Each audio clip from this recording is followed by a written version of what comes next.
Okay, welcome back. Sorry for that. I did forget to switch over. I should have done that a bit earlier. We should have done that before we set up the FMC and so on. So I apologize for that. But yeah, here we are back again. Woohoo! So yes, then we can just continue the setup and everything. So we have got the fuel truck. They are still refilling the aircraft. I think they're basically inside the wing as well, so that's great. Riley Carter, hello, welcome back. Hope you're doing well. Welcome.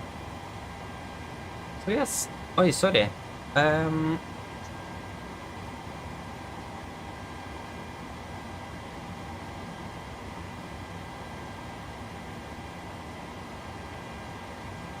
What happened now? There you go. Yes. Christopher, hello, welcome. Hope you're doing well.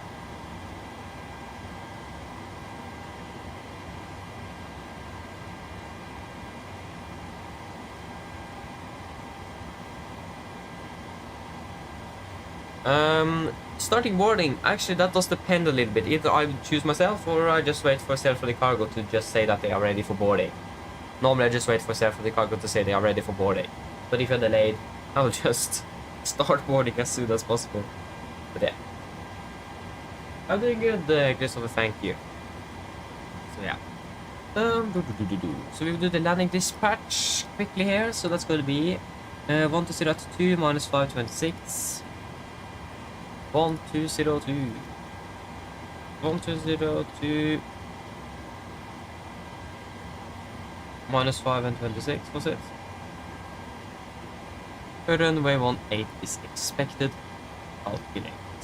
It's a bit cold in Stavanger, especially compared to Gran Canaria, but still fine. Not really complaining too much either. Could have been worse. Could be raining and snow, not really raining, but snowing. That could be. That's not the case. That's also good.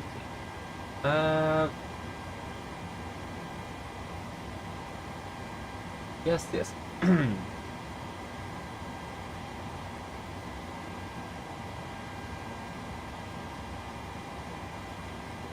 Yeah, this is going to be a nice long flight, that's for sure. Flight time on this one is expected to be approximately 4 hours and 50 minutes. Sorry, 5 hours and 50 minutes. Again, departing early would be a good thing here. Long one.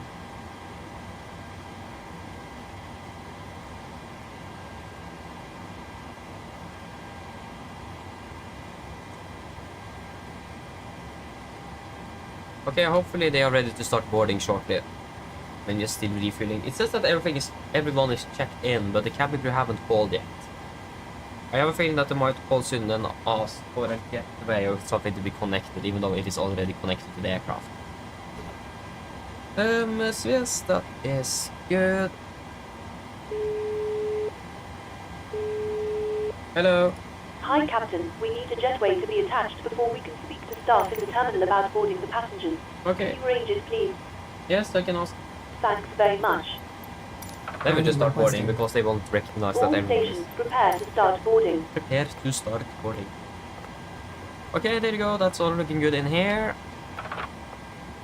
Once they've begun boarding, we will just quickly then go ahead and do the briefing.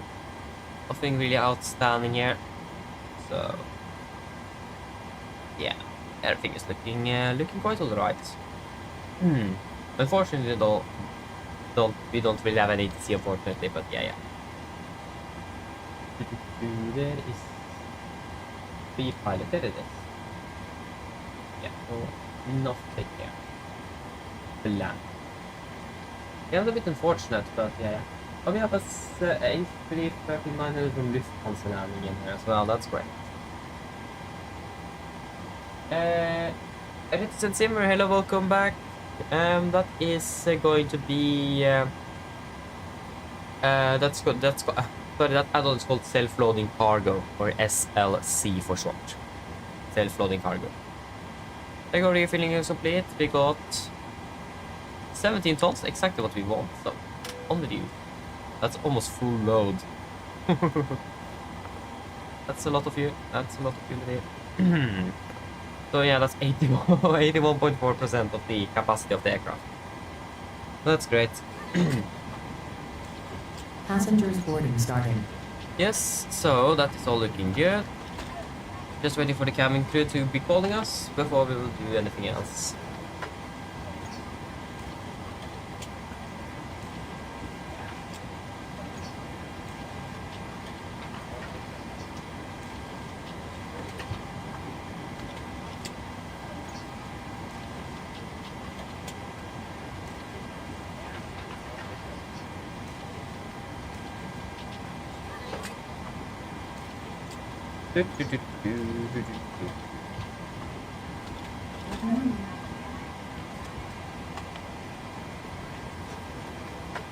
Can the camera crew please call us so we don't get interrupted in the briefing? That would be nice. This way, please. Boarding passport.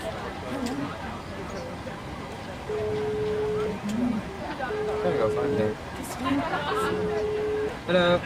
Hi, Captain. Just to let you know, we've started bringing the passengers on board. Thank you. Yes, good. Ground crew should be calling as well. We can wait with the answering them. Okay, I'm ready for to do the brief then. It's 20 minutes before departure, so again, departing a little bit early will be a good thing today.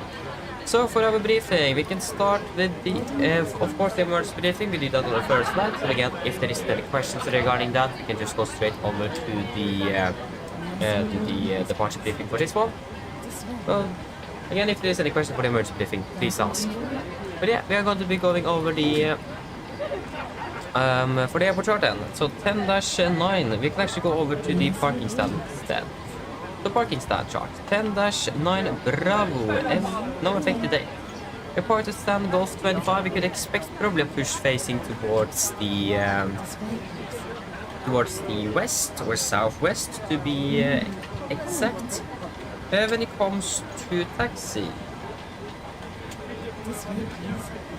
that's a really good question. I'm not quite sure if they normally taxi on the apron or yeah, they normally don't taxi on the apron. They normally taxi on which taxi is that again? Just wait.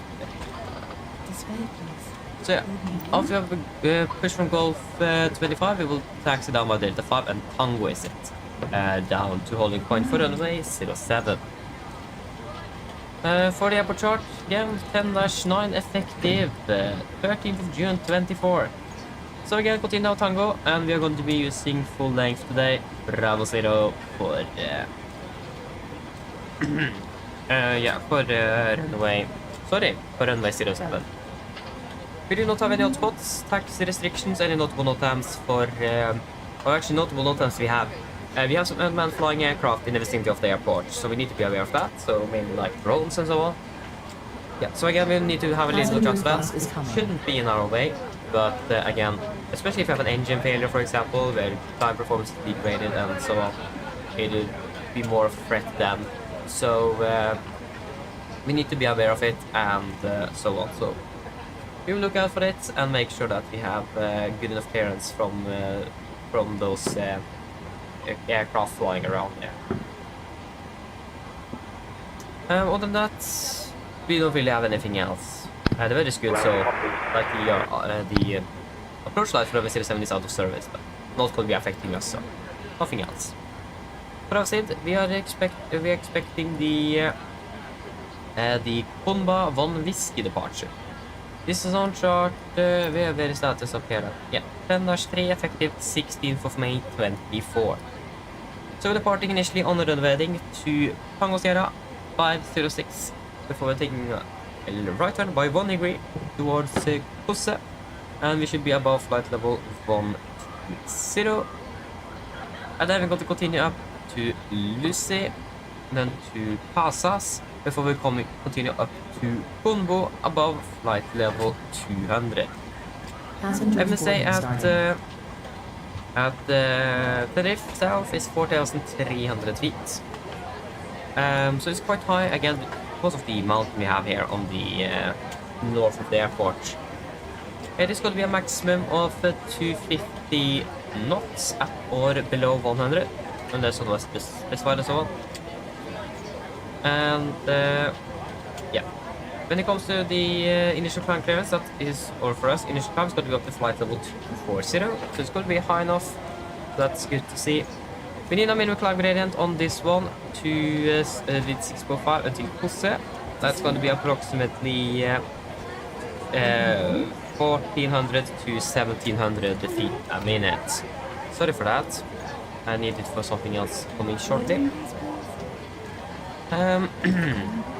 Other than that, we have the that's the Kosse. That's one. Yeah, that's not fast. When it comes to again threats, it is the unmanned aircraft flying in the vicinity of the airport. That's going to be the main threat. We also have some terrain again north of the airport, like the volcano we have here.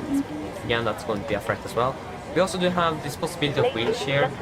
We are taking off, so we're going to be a little bit more protected, but again, if we encounter it, we need to just continue on thrust. So again, if we encounter it on the partial, we just disconnect out and go full thrust less. Well, we should be around that, but we are not full thrust, so again, if that's needed, we will just apply that. Yeah, other than that, when it comes to noise abatement, that's a good question, because there is a specified noise abatement procedure just for this airport. So this one here says I need to just remove the yeah, sorry.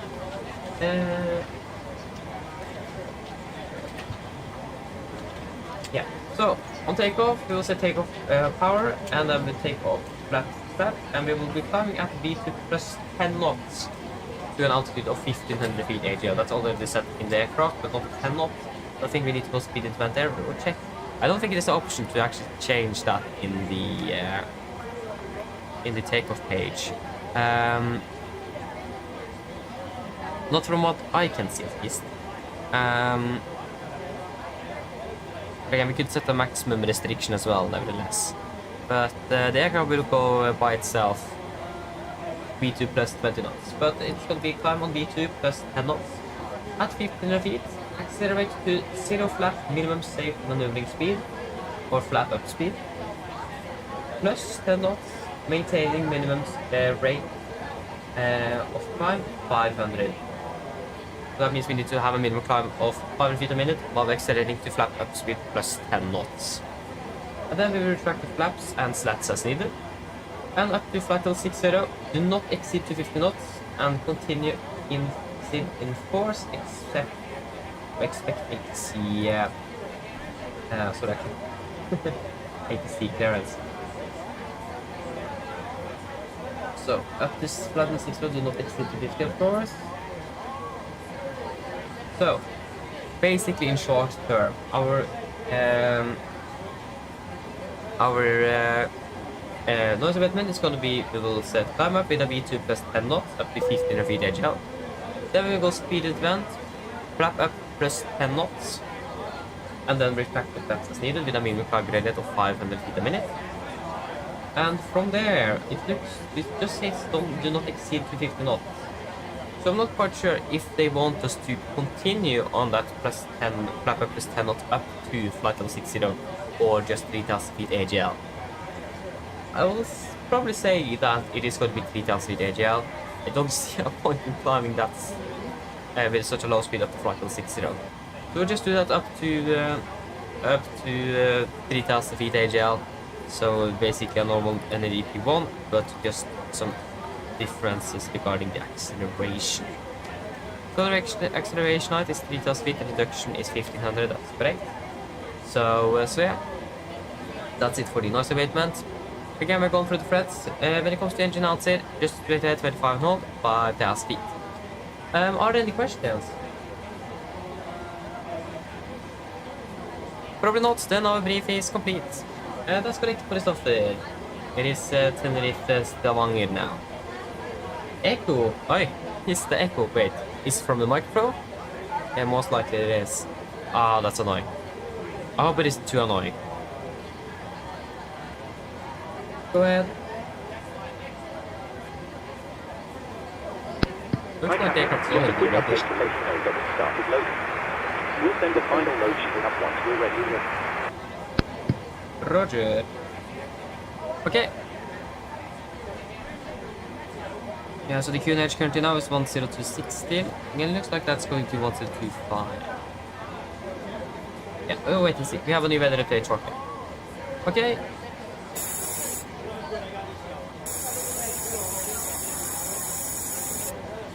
That's looking good. Okay, thank you, Christopher, again. I've seen it, but I'm not quite sure what I'm actually going to do with it, that's the thing. So, yeah.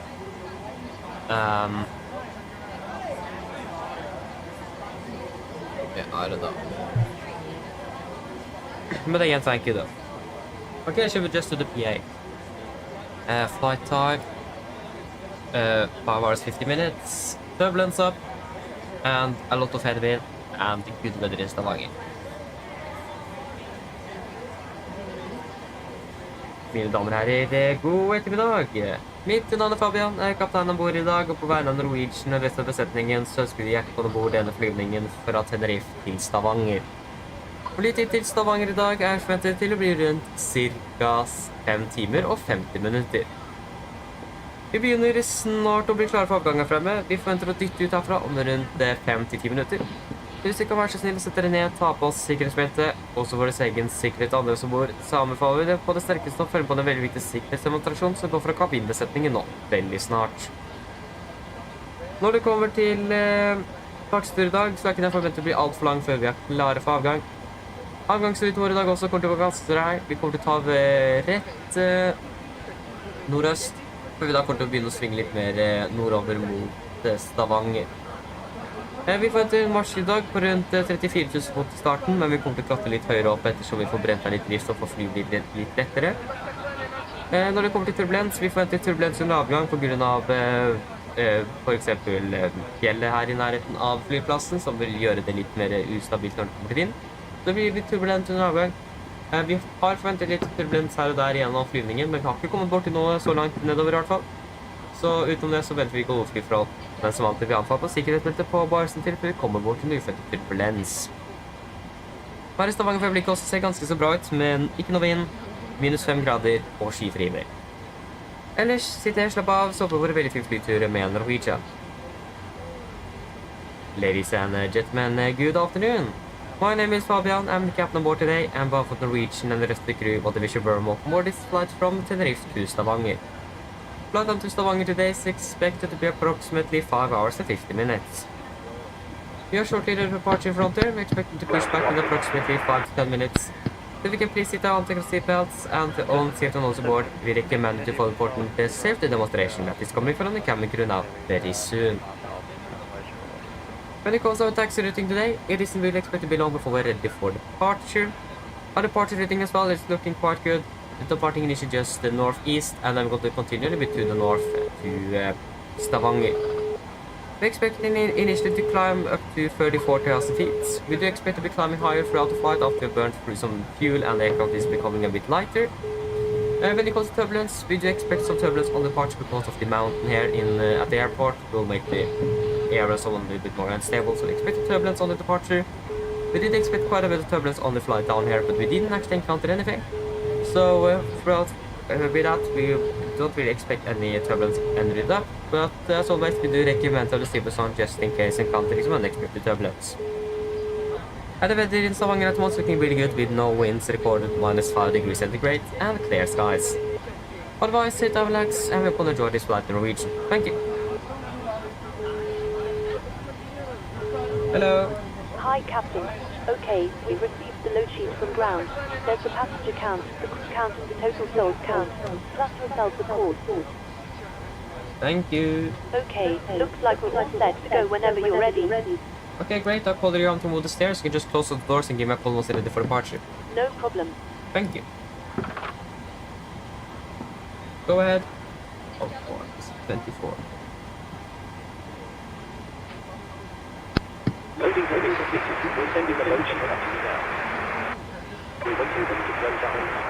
Once the data lines is switched on, we'll contact you to begin pushback. Roger. Yes. So one thing I did forget to mention in the briefing is that we will be using or doing an isolated pack operation on the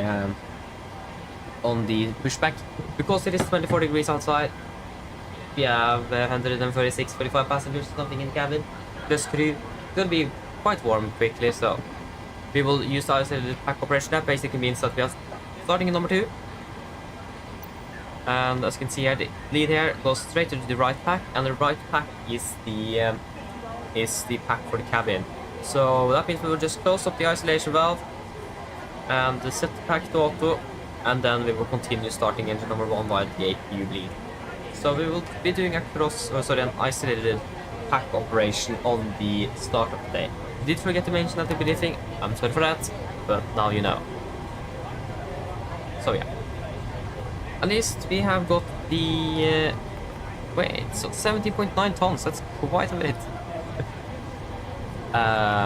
Take off weight. Take off weight. That was take off fuel. Yeah, that is within limits. So we're departing runway 07, 17.9 tons. We're actually 1 ton heavier on the return, even though we have less passengers. But yeah, we have quite a bit more fuel though, so that's 19.2. Oh, you excuse me. Oh, yeah. When it comes to, just want to check the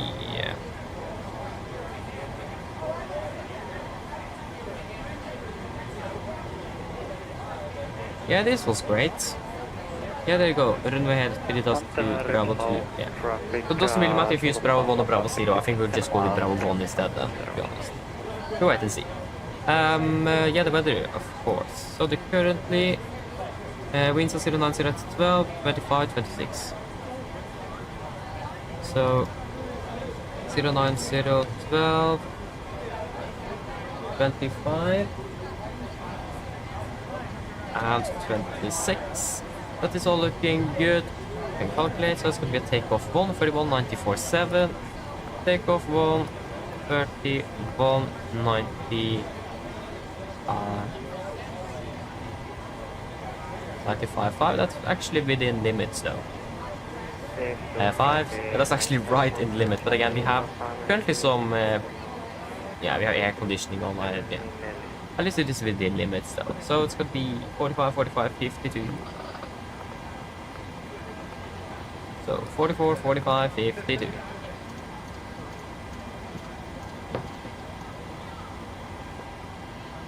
And we can, yeah, we can fire up the APU. So again, just to remember, this engine, the noise abatement, it's gonna be a standard NDP2, but we will set V2 plus 10 knots, so that's gonna be 162 knots. And then we will set the flap up plus 10 knots. So that is something I don't really know yet. So that's what we will find out after departure.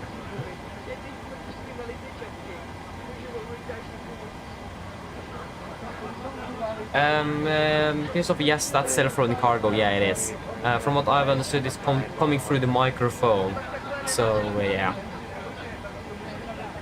It is self-loading cargo indeed.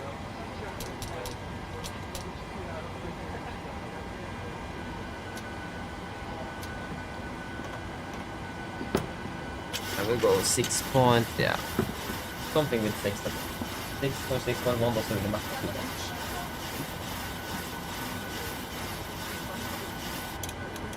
There we go.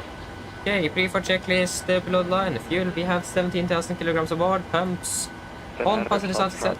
Auto brake. RTO, CDP cars completed. V speeds 144, 145, 153. Correction 152. M speed 152, 073, and 24. Flight level 240 set. Pre-for checklist to the line is complete.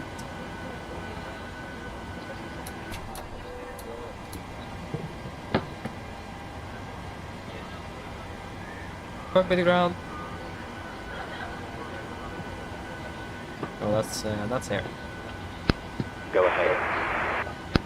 Yeah, please disconnect the GPU and the air conditioning, please. Roger. Stand by.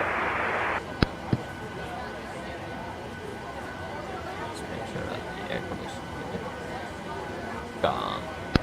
Ground power has been disconnected. Roger, or sorry, thank you.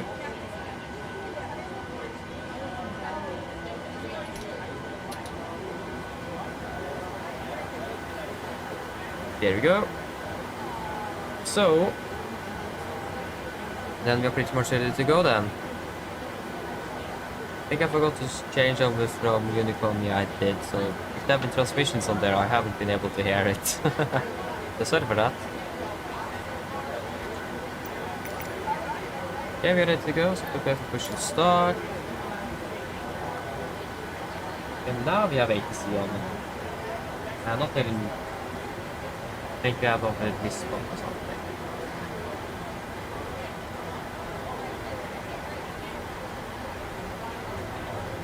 Double Portugal.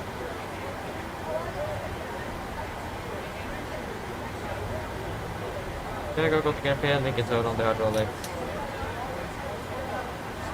Change of it. There we go. Now, throw away. Daniel, good morning again. Welcome up, well. Ground to cockpit. Go ahead.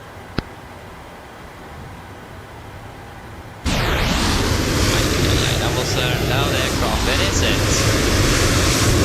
There it is. That's the Lufthansa aircraft.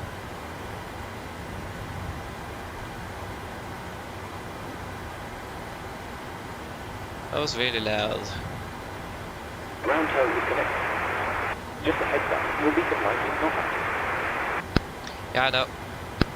Tow is attached. Steering gear is inserted. Stand by while we start pushback. We are at stand Golf 25. Tenerife South traffic, Nordic 1759er, push and start of the stand Golf 25.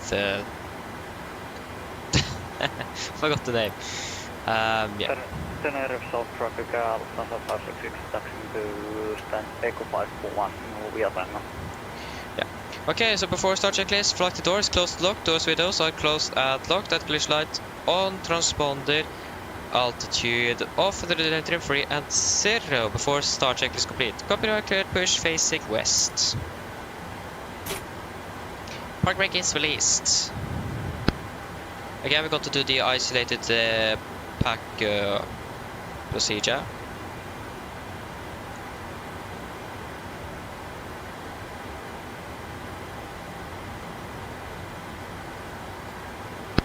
Okay, Captain, we're clear of the standing. You're free to start engines. Thank you, we're starting number 2. Roger. It is clear. Yeah, he's taxing about Tango, that's an A350 there. Okay, we can start up number 2. Firing up number 2.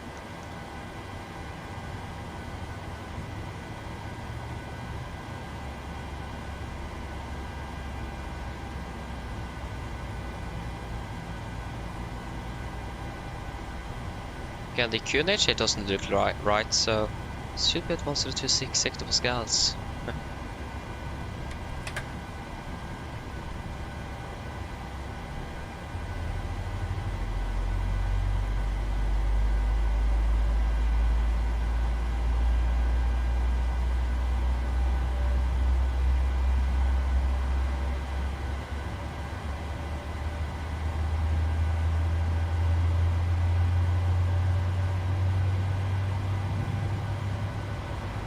Aj, aj, aj.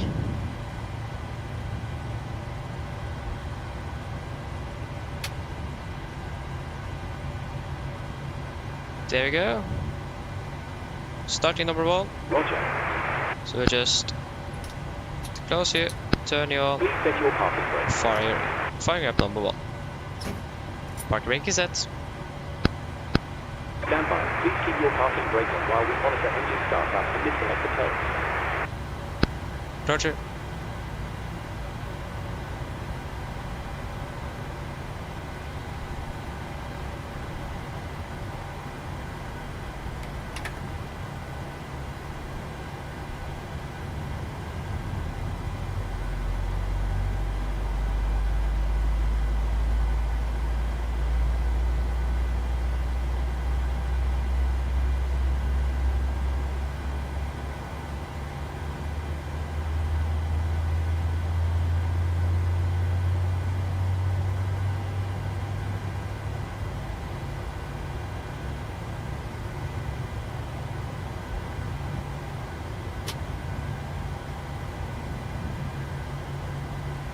There we go. Copy grab it too good edge start so you can disconnect. So we have an A350 part. Are we okay, we're not going to collide with the snows hopefully. That would be a bit bad. There you go. The engines are stable.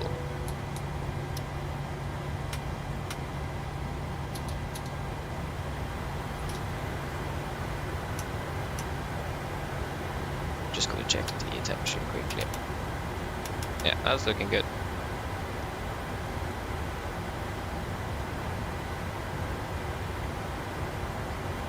I did confirm the start to ground, or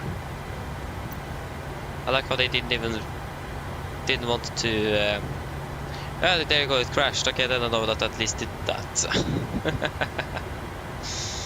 Nice.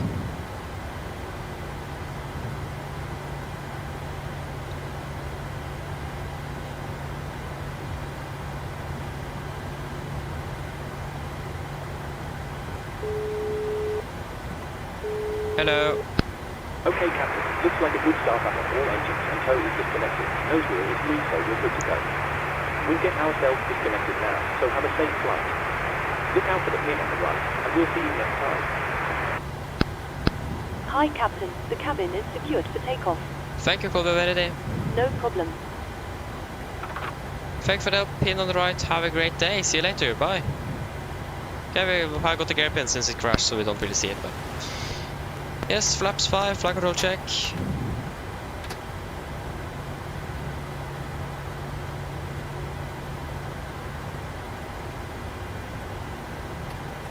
Before taxi checklists.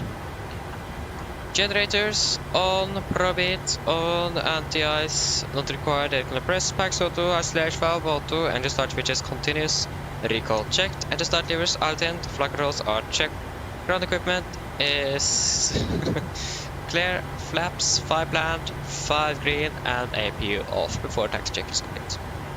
Again, the only thing we have here is now the Lufthansa on our left here. Maybe a little bit worried about him, to be honest. Like, I don't want to strike his nose, but we should be clear. So taxiing via... we are taxiing via... That was the wrong chart. It crashed nevertheless. We are taxiing via Delta 5 and Tango. Tenerife South traffic, Nordic 175, now they're taxiing via Delta 5 and Tango to the point to the 07 Tenerife traffic. Again, left is clear. Right is clear. Brakes released, there we go. Just want to try to not collide with his nose.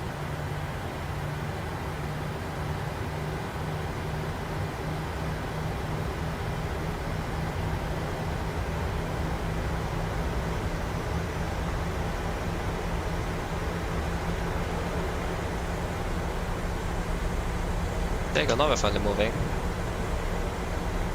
It looks like it is clear nevertheless. You can definitely feel that the aircraft is heavy, it won't even move. Yeah, we should be definitely clear of that. Why is the aircraft moving at all? Yeah, it was a bug with the parking brake. Did ATC actually come online now? It may have. No, that was still the strange thing with the something. Okay, it's clear on the left at least, so we can take the left turn. I'm gonna come on. And I don't. Yeah, you can see that we have quite some headwind on our departure there. At least left is clear, the Lufthansa are gone, and the right is clear. Towndale, hey, that's great to hear. That's great. Again, we didn't encounter any turbulence, so yeah. But that's great to hear that you enjoy the flight so much that you could sleep through the entire flight. That's great. Reppe, hello, welcome, hoppas det går väl. Tack ska du ha. Oh, I struggle so much with the controlling the aircraft by the rudder pedals instead of the tiller, but yeah.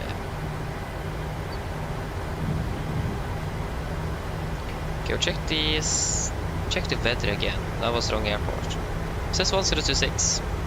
It is 1026. I mean, we are As you can see, the runway is a bit further down in elevation compared to the taxiway, so it could be that's what's causing it.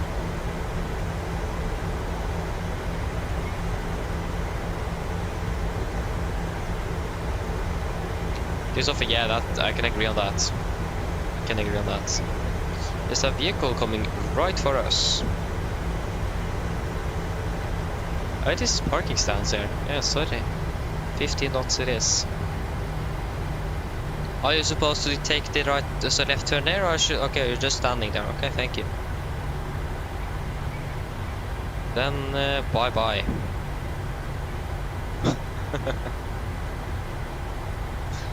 Yeah. Couldn't really save him. Okay, just kidding. Yeah. Again, the AI or something is really interesting here. Does some really weird stuff.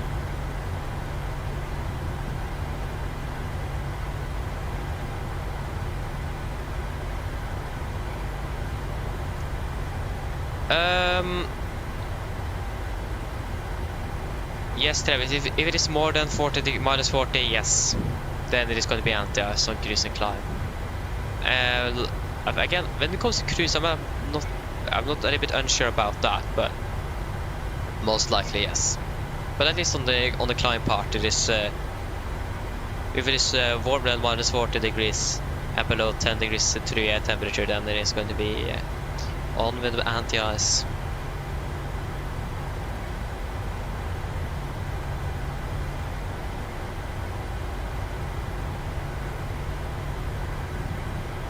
Unfortunately, though, we departed a little bit behind schedule by 1 minute. But yeah. I mean, it could have been much worse. Okay, should we just hit the cabin then? And cabin is secure.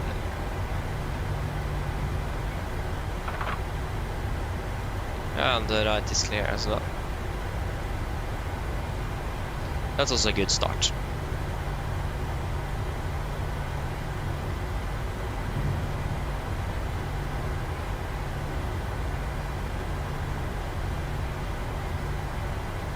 Okay, before the checklist. Flaps 5 band, 5 green, stabilization 6.06, yeah, 6.1 units ish, and chemical given before the checklist is complete. You can see that we're accelerating quite fast down the slope here. We are not going for Bravo 2, we are going for Bravo 1. Maybe not even Bravo 1. Yeah, we're going for Bravo 1. And this approach path looks to be clear. Tenerife South traffic, Nordic 1759, landing up and departing out of 07 by Bravo 1, Tenerife traffic.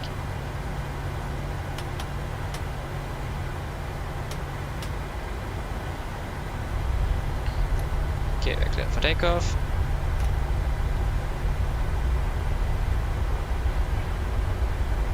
Go weather my and terrain yours. Some really downsloped taxiways here. Minus 50 on descent, yes, that's correct.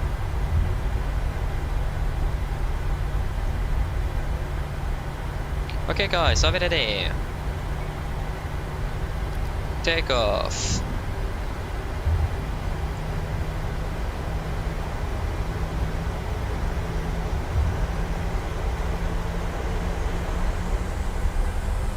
Stabilized, setting thrust.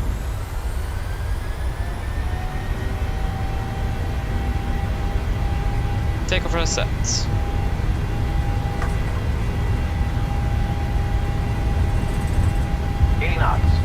Checked.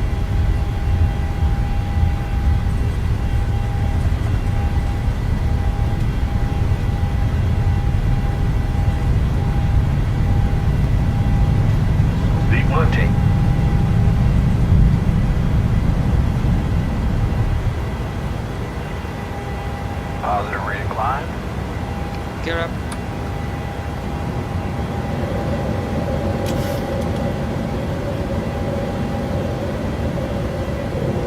Okay, 162 sets.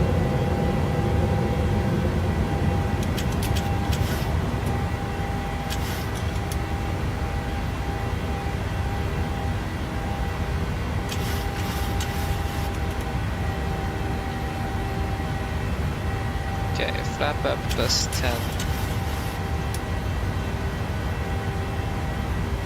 Let's flap up right there.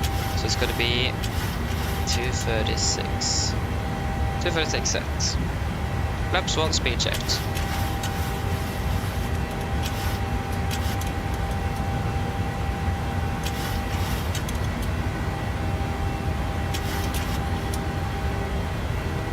Flaps up, speed is checked.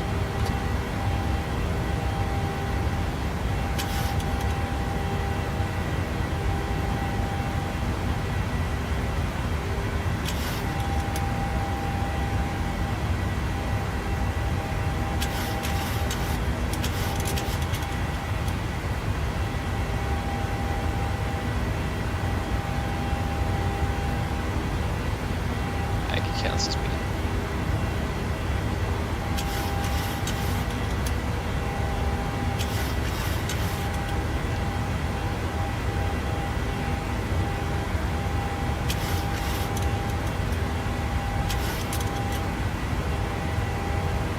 One day.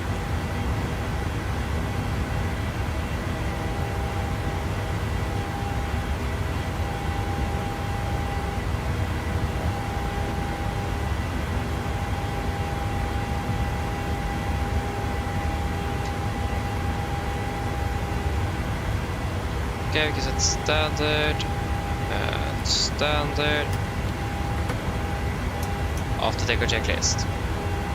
Engine bleeds, on, packs, auto, landing gear, up and off, flaps, up all the bit standard, set cross check for passing flight level 60 now. Plus minus 0.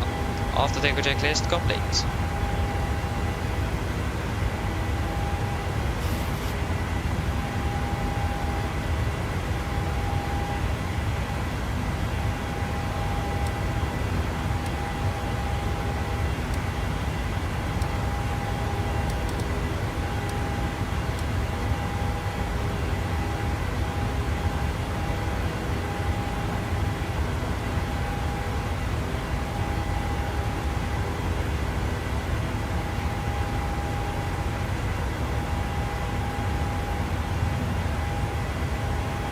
Continue up to flight level 34.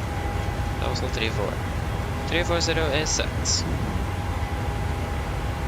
1810, yes. That's 40 minutes behind. And we just took off. Nice.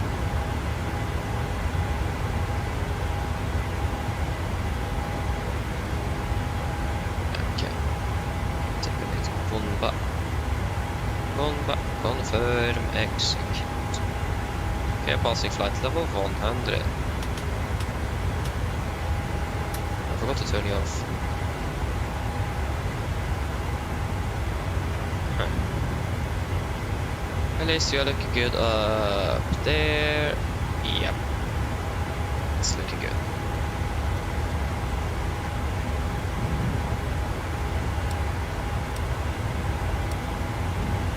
Now we can remove the fix ring, delete, boom. One thing I realized is that we were not supposed to take flap up plus 20. I said plus 10, but I selected plus 20. That's a bit unfortunate. Yeah, that happens.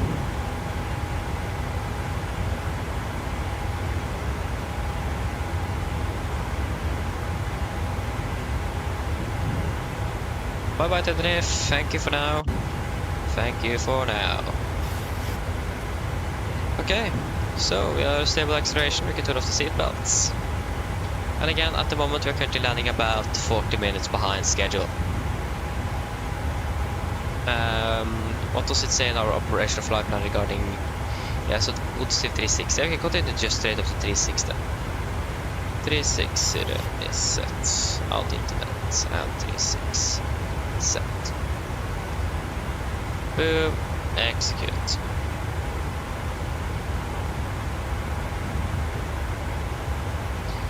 We could actually climb up to... No, we can't climb to 380 yet. But we will most likely be doing that later on during the flight because of the amount of winds. So yeah. Now we can just cover ourselves in with sunshades and visors. Oh yes, descending soon into San Francisco. That's nice, Jesper. Nice.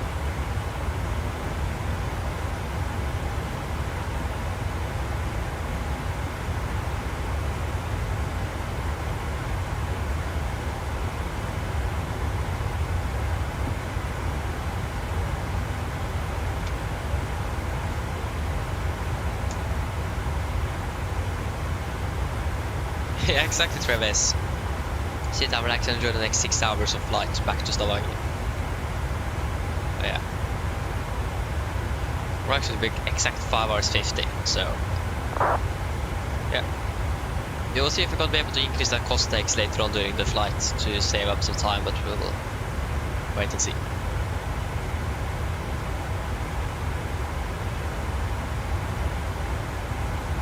So it's gonna be a long flight back. It's basically the same distance, but flight time is just gonna be longer because of this really annoying winds up here. Like, do we have ATC at all at this place? What? At Portugal? Actually, now Volanta is more accurate regarding ATC than Sima we are. Bad glasses was supporting you. Probably a bug or something. Yeah, we're expecting sub ATC. We're going to be flying along their airspace for a bit, unless they want us to contact them though. We'll wait and see. At least if that's the case, we will be contacting at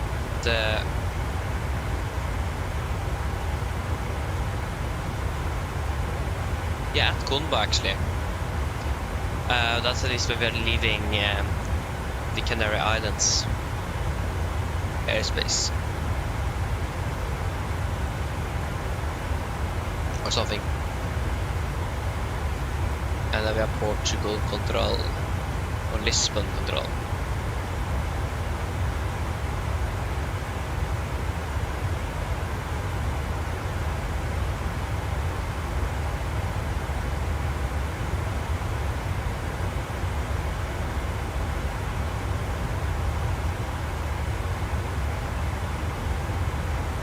So yes, okay, passing 200, there we go, and the presentation is all looking good. That is nice to see. So I think the maximum altitude we're going to be climbing up today is flight level 38. I don't think it is either economical or a chance that we'll be able to climb the forum. It maybe will be a chance, but that will probably be so close to the airport that it doesn't really help climbing those 2,000 feet, so yeah, I guess we'll wait and see. Maybe, maybe not, most likely not.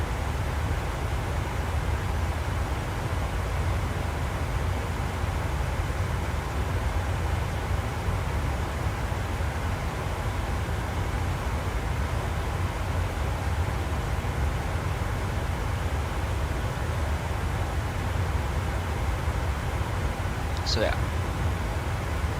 flight level 220 of course. And flight level 22 is something completely different from 220. It would be quite low if we were flight level 22.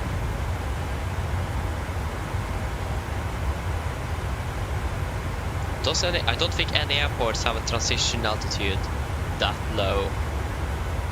Like, I think maybe the lowest transition altitude is 3,000 feet. I'm not quite sure. Maybe, but I doubt it. I know that Schiphol have a transition altitude at 3,000 feet, but that's like the only airport I know of with that. And I don't really see a reason why I should have a transition altitude lower than 3,000. Because I don't really see a reason why I should have a transition altitude at 3,000 at all. Why couldn't it be at like 6,000 or 5,000 something? Why 3,000? I don't know.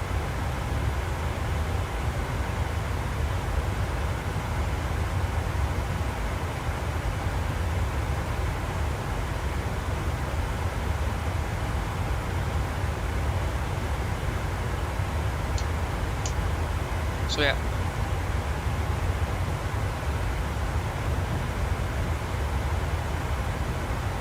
Again, I wonder when we're going to be contacting Lisbon Control.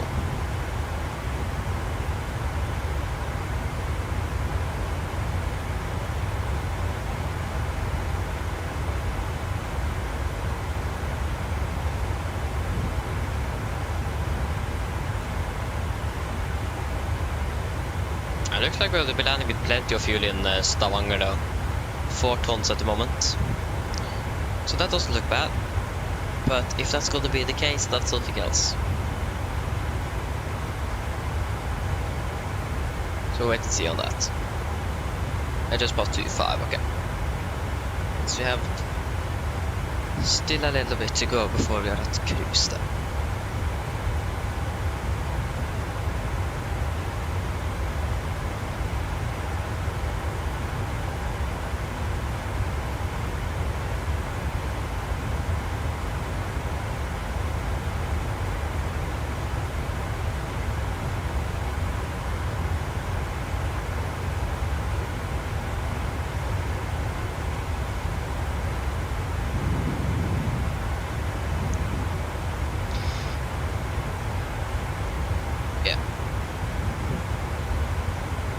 It looks like we're going to be at cruise before we are contacting Lisbon Control.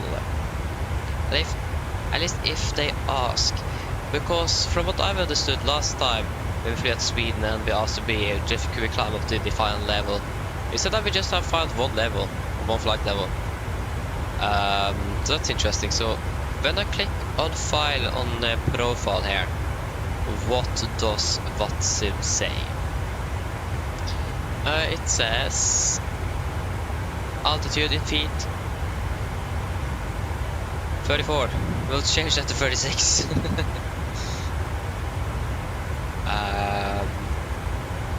All the details. No. I can't change it. Yay. Then we just need to ask if we can maintain 36. If possible. There you go. Now the map here is more correct with Lisbon radar here. That's great to see.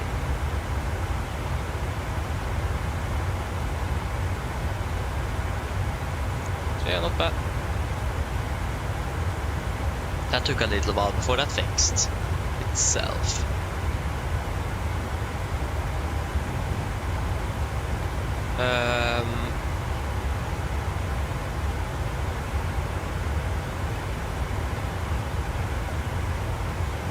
Again, when we're landing in Stavanger, so it'll be dark, so yeah, we took off in darkness and we're landing in darkness. That doesn't really sound good, does it? Ay.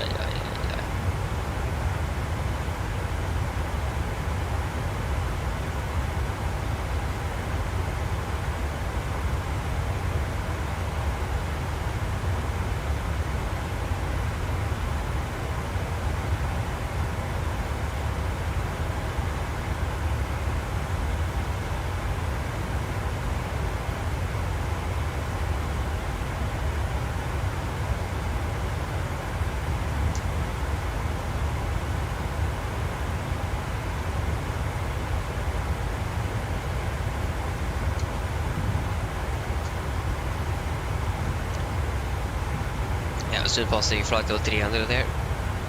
That's good. We have an aircraft coming towards us on our left side. That is from Manchester to Tenerife South. So 38. They go past flight level 300. Presentation is still looking good. Yep. Just going to check the cabin temperature as well. It's quite warm. Turn down the temperatures a bit. The cockpit as well was really warm. Aye, that was really cold. Turn up the temperature a bit. There we go, that's a bit better. It's going to take a little while before the cabin is recycled with a new temperature. So yeah, I was talking about something else before we reached flight to 300 here. Yeah, it was the aircraft here that's going to be passing us. He's currently at 37,000 feet. He's going to be passing us on our left side. And he is not too far away, but he's still far away enough and high enough, so we don't have him on the ND, unfortunately. Are they two? Yeah, there's two airports at close. There's one airport at Madeira, and there's another one as well. It is Porto, or Porto Santo is that. That's another island. That's probably the other airport we see up there. Because we would expect like Ivo Papa Margalfa, because that's Madeira. But yeah, good to know that. That's an EasyJet aircraft I just took off from there on WhatsApp, so that's nice.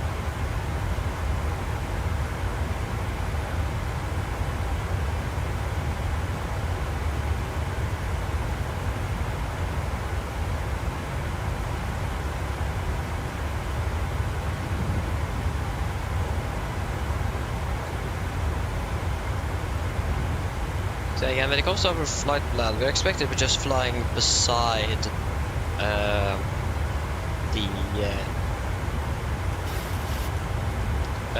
the border for the controllers for the control airspace over Portugal, and until we are actually crossing over to it. But like they have a part all the way down to Madeira, so oh yeah, wait to see when we actually going to be contacting them or not. I'm not really sure. Haven't really been flying down here for a long time with ATC, so if ever. Oh yeah.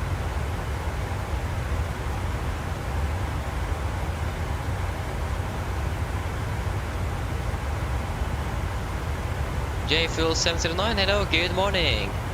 Welcome up, Big Bell. At least here it's actually already good afternoon. The clock is soon 2 in the afternoon already. It's soon 13:45 local time here in Norway. That's nice.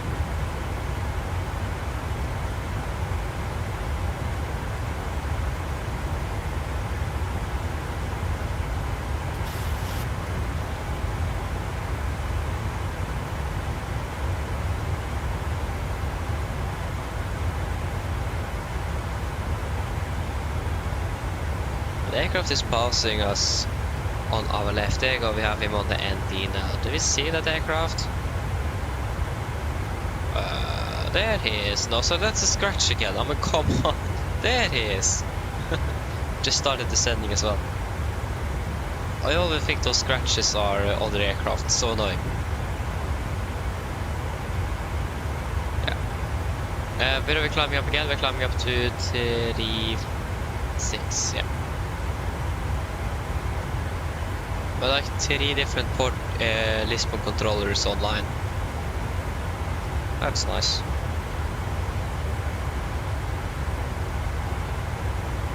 Oh, it's 7:42 local. Where do you live? Ah, AM as well. Where do you live then? You are probably living like 1,000 ago. Wait, what? Yeah, already. I'm probably crossing on to 3-4. Yeah. So do you live like in the Americas or something now? In that area maybe? Not quite sure. 7:40, that's quite late. Also it's quite early. Yeah, okay, we live on the east coast US, yeah. Nice though. So it's morning up there, or over there. Nice.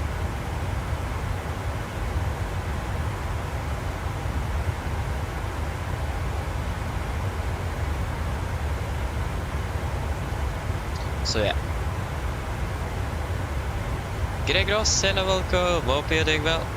Yes, indeed. So yeah, thankfully I have a mod that has some scratches on the windshield and wear and tear on the MCP and so on. But again, I always, like, there's a few of these scratches that I always think is contrails of another aircraft. That's a bit annoying, but other than that, it is a nice touch to have.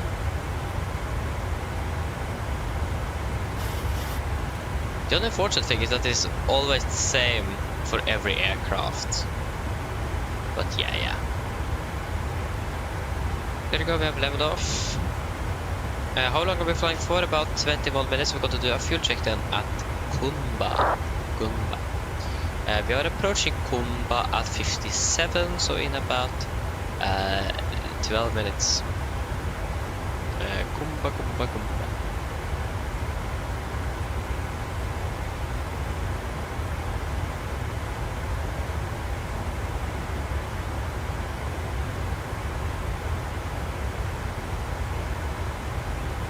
There you go.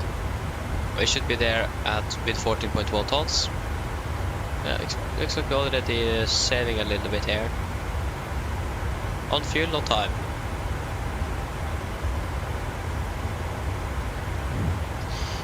Yes, Norwegian does fly the Max 8.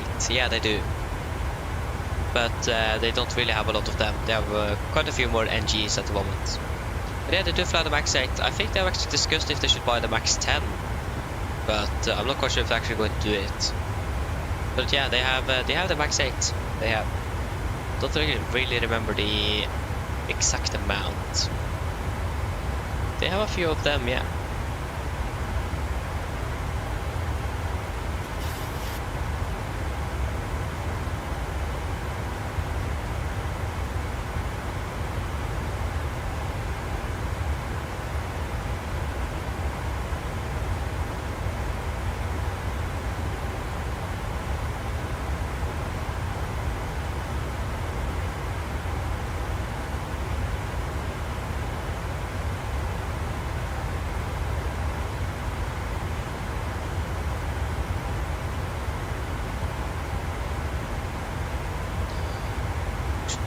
To 72 miles, not 27. Yeah.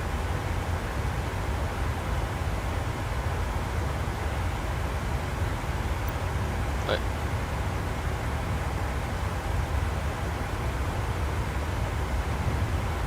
At least the good thing now is that we don't really expect like the airport to close down because of weather. So that's nice to see.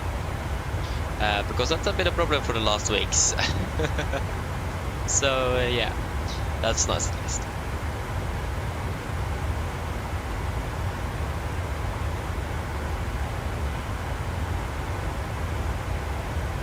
Yeah, exactly it is. And yeah, I agree with you. I hope they're gonna be able to fix it soon. So yeah. That would be nice if they could.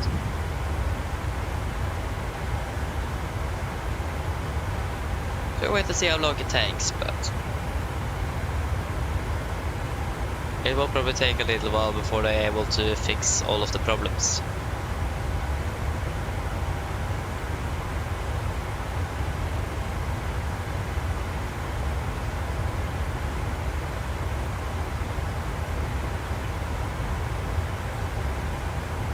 So yeah, again, changing all of these problems is not really an easy quick fix. That's the problem here. So yeah, we'll wait to see how long it takes. But it looks like they are doing a little bit better now with the strike is called off. That's already like 1 or 2 months ago. That's nice to see. And it looks like they've been able to... They're still producing aircraft at least, so that's great to see. They did have a backlash with the 777X though. Not too long ago with the engine pylon. There's some problems in that one. Other than that, it looks like there might be some light in the end of the tunnel soon. Hopefully. I might be wrong as well, I don't know, but we just hope so at least. But yeah.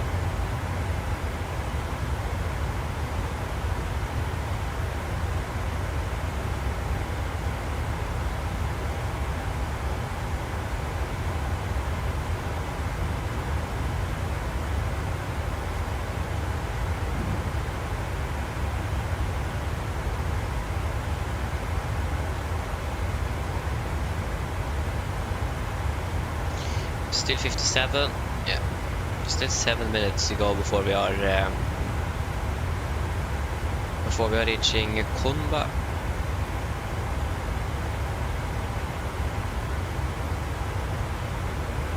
Well, landing shortly, yes, but that's great. descending. Nice, enjoy landing in San Francisco then. Not bad.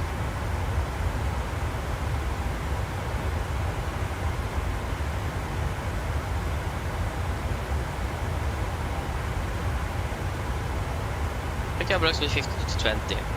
Nice. Okay, yes, but again, enjoy landing. Enjoy it. And the A340 looks like a really nice aircraft to fly in general, so yeah.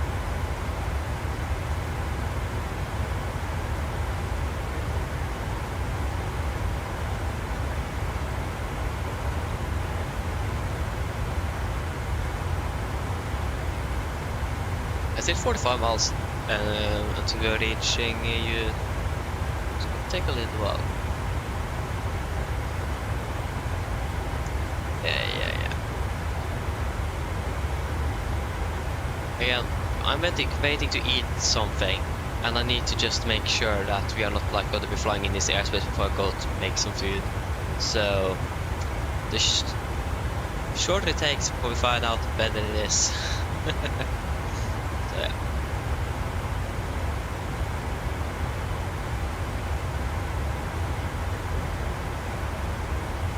They could have a headwind of 45 knots, so I mean that isn't too bad. It could have been much worse, but it isn't good either. We're still landing 34 minutes behind because of the winds, so yep.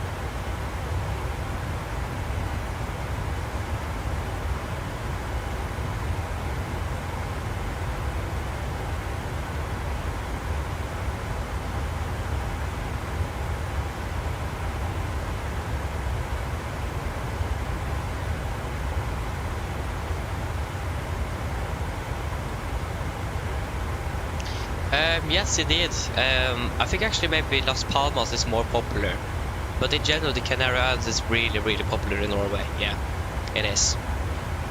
Surprisingly enough, or actually not, we haven't been haven't had that many passengers on board today. But again, it is no vacations or holidays in the sight, so it makes sense. But yeah, it is really popular indeed.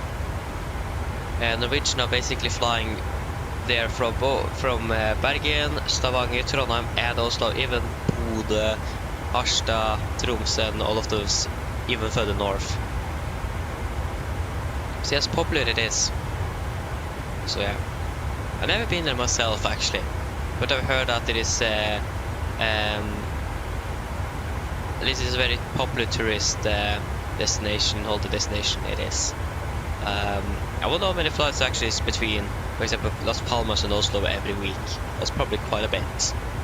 Like we have Norwegian, we have SES, even Sun class airlines is coming and flying there as well. And maybe some other charter flights. Could be quite a bit. So yeah. It is popular indeed.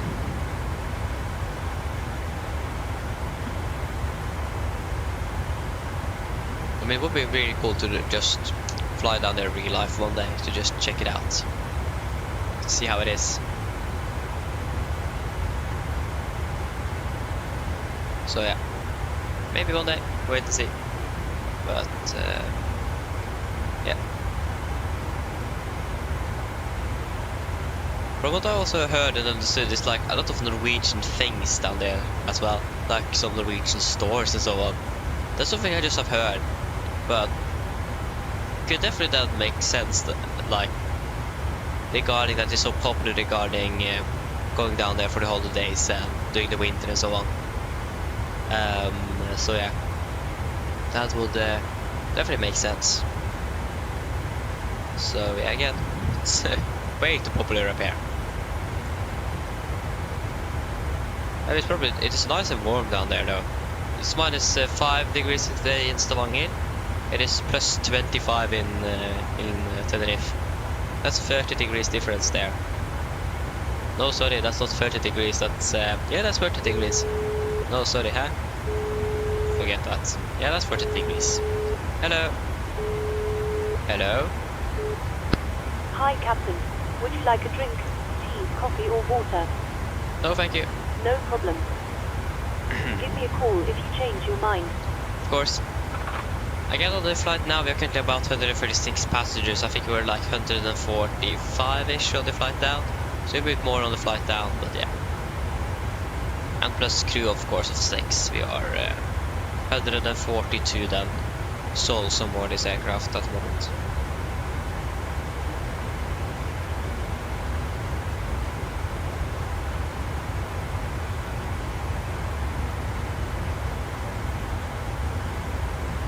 Yeah, we're approaching the field check. We're also approaching the point where we would expect to contact the Lisbon control if that's going to be. Again, from what I can see, it looks like we'll be flying right outside his airspace, or their airspace. Yeah. We'll find out shortly.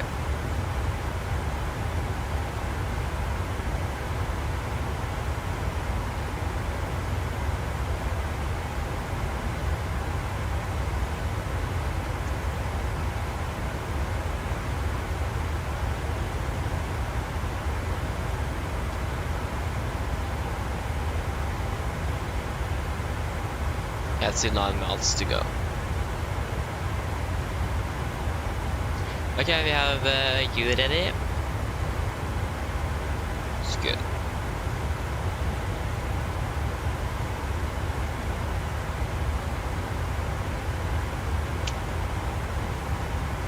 Maybe I should try to not disconnect autopilot by accident again, like I did on the flight down here. We actually even have France online, but again, this is the one of the times we are not flying over there. So that's nice to see. Okay, should we go ahead and do the fuel check then? So at the Kunba, 14.4 tons. We currently have 14.4. 2.7 tons. We currently have 2.5. Or we have burned 2.5. And one correction, 38 minutes. We'll be flying for 33. Good. We already saved a little bit of that extra flight time we have on this flight. That is good to see. And we are turning as well.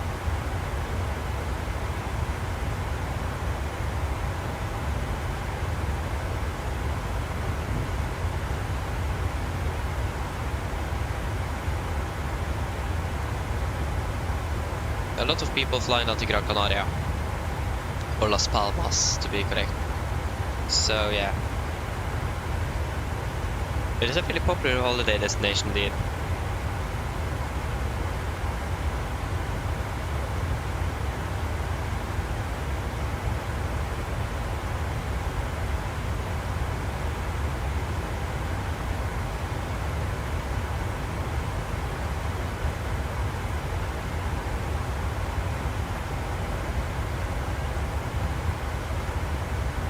Yes, I'm direct at the wind of 43 knots, that's correct.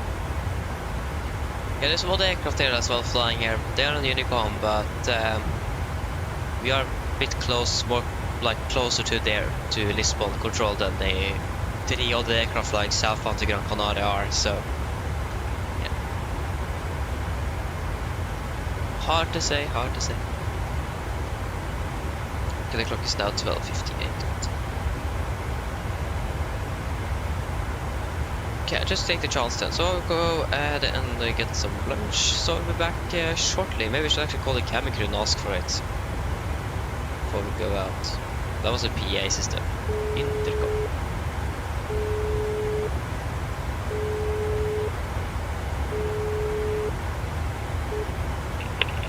Hi. Yes, hello. Is it possible to have something to eat? No problem. I'll bring it once we finish serving food. Okay, thank you. Yeah, so wait and see how long that's going to take then. Got into ask first, of course.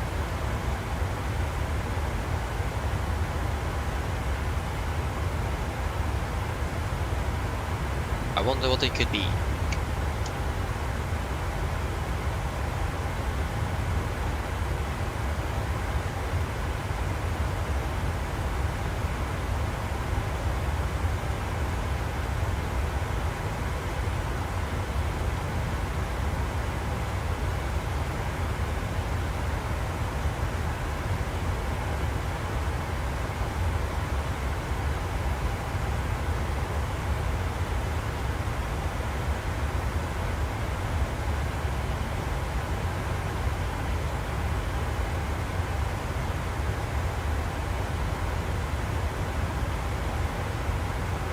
Lisbon ground and deliveries online, and of course Lisbon control.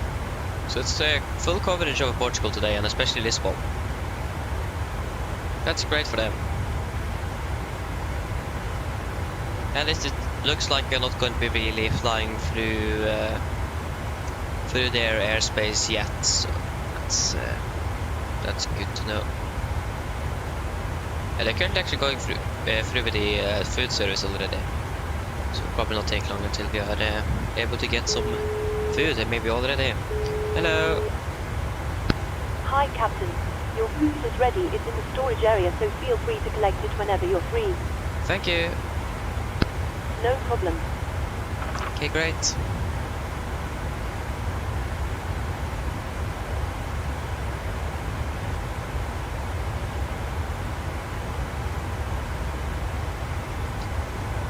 Yeah, nice. I have done exactly the same. I'm still using 2020 on the 747. Again, as you may know, it isn't compatible yet, so. But yeah, that's nice. We're flying a lot with the 747. It's a great aircraft, though. It is. Really, really like this aircraft. So yeah, I'll just go ahead and get some food, so I will be back shortly.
Okay, I'm back.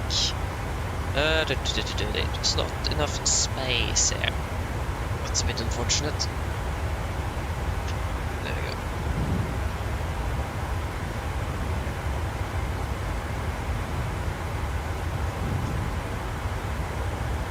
Jose Kelevolkova Brigvel. I hope I pronounced it correctly. If I didn't, I do apologize. And correct me as well if I didn't say correctly. But yeah.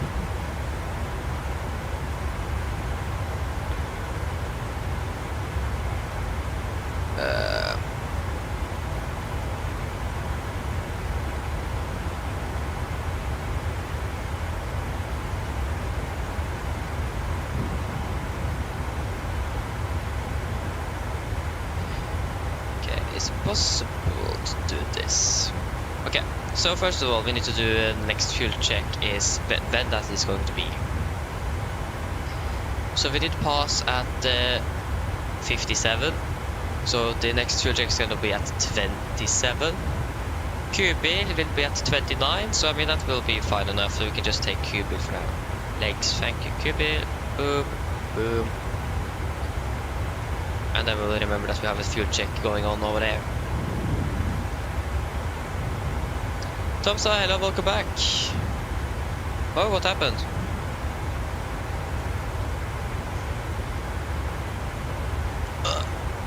Still not been able to start eating, unfortunately, so that's that's great. Hopefully that should be nice and quick.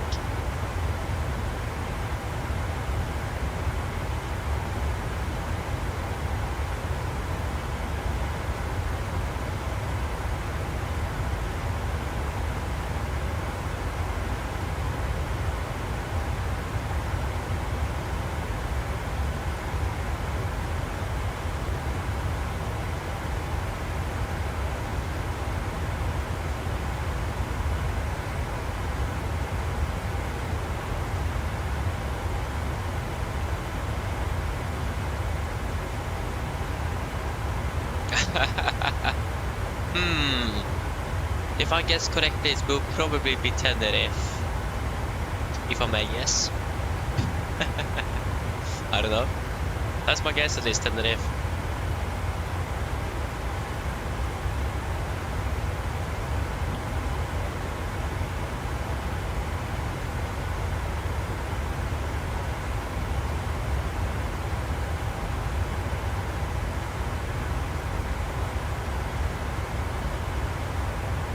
Oh, in Crete. Oh, nice. Where? Good question. I don't know. I'm not really good at those Greek islands and so on. That's not really my. Yeah, I should say it. Knowledge base. I don't know. But yeah. Where in Crete are you going?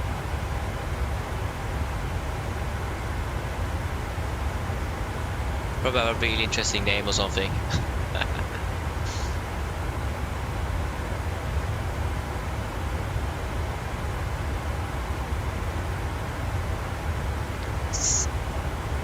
Saint Helena? What? Oh, nice.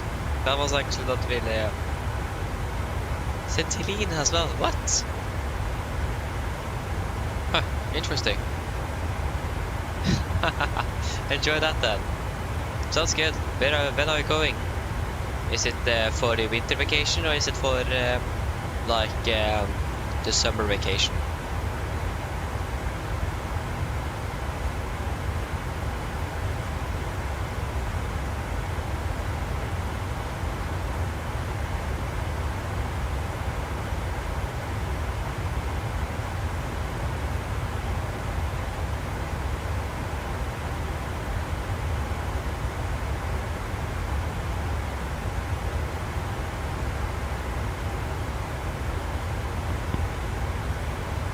Oh, so you saved 13,000 kroner by going from Kjevik instead of Torp. Oi! Huh.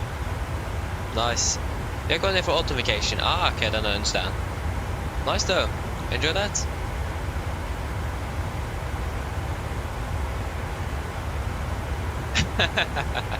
Yeah, exactly, Tomsa. Nice though. That sounds good. Enjoy that.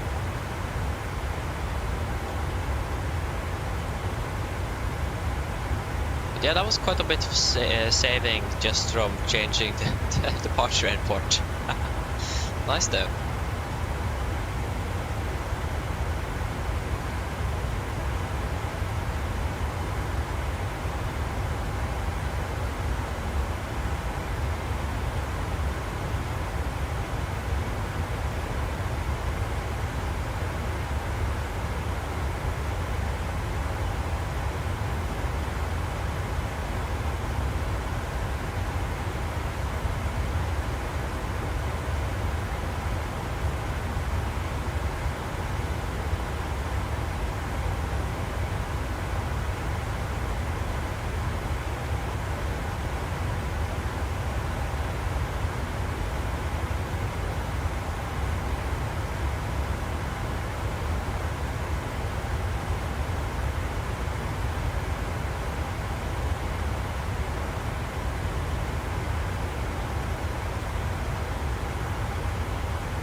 Oh yeah, I can understand that. Yeah.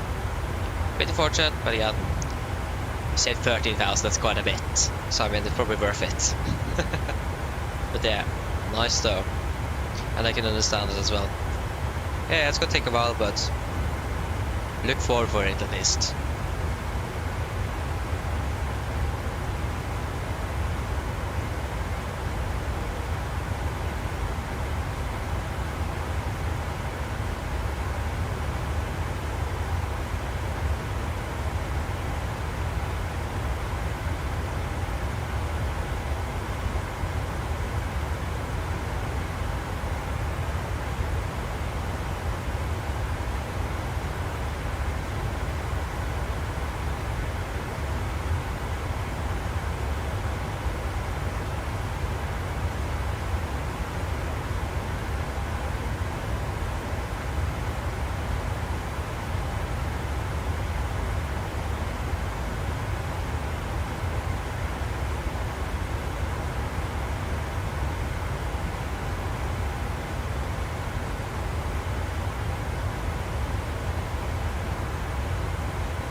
Yeah, just got the flight to the Monza's way.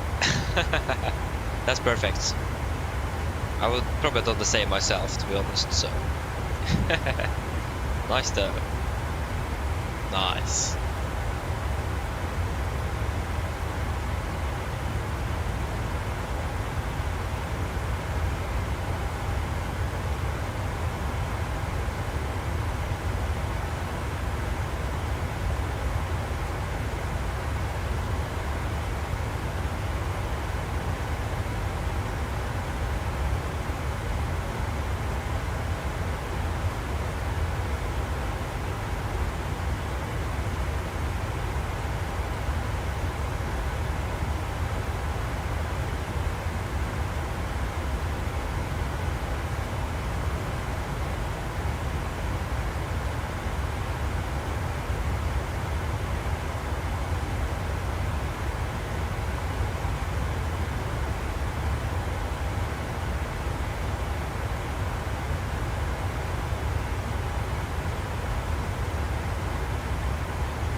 Okay, at least now I finished eating, so that's it's a good start. Probably actually did dinner as well for this flight. Nice. Avgik Silal, welcome back. Nice. How did the landing in Sofia go?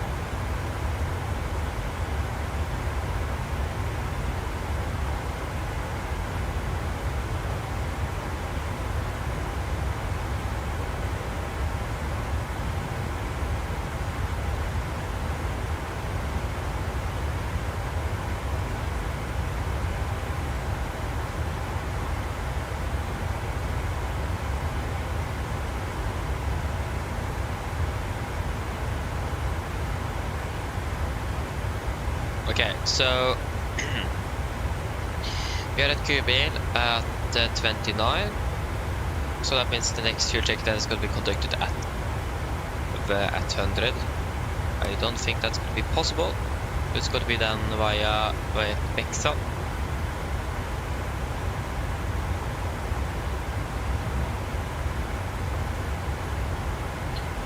And we are at Bexal at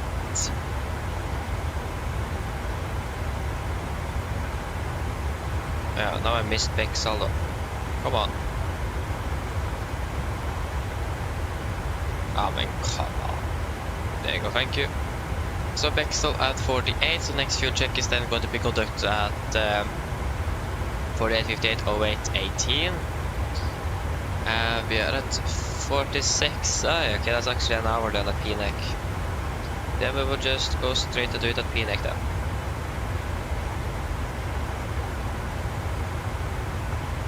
PNEC at 46.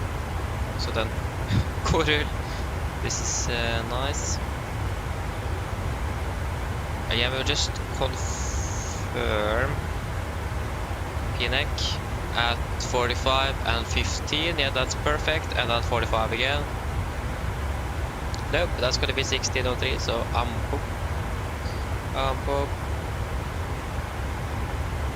at 1603. So that's gonna be about 30 then the next one. Yeah, we have a lot of waypoints, so it's not gonna be able to or hard to miss this. I think we need to do it at Infec. Yeah, we need to do the Infec. Yep. Good. So that means we have the next 6 fuel checks ready to go. We have Kubil ready to go.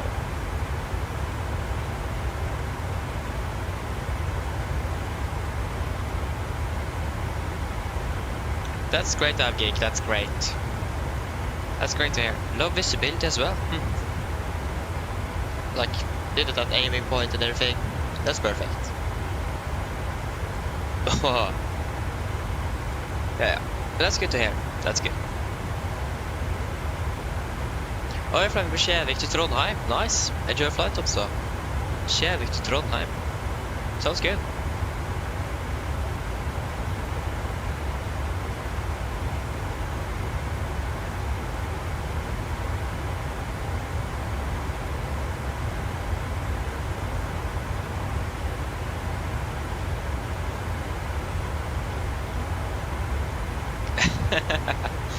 Yeah. But I mean, flying in those conditions as well is actually really fun. It is. We have been flying through like that for like the last 2 weeks or something. Recently the weather got quite good here. We flew to Vienna on Monday. That was horrible.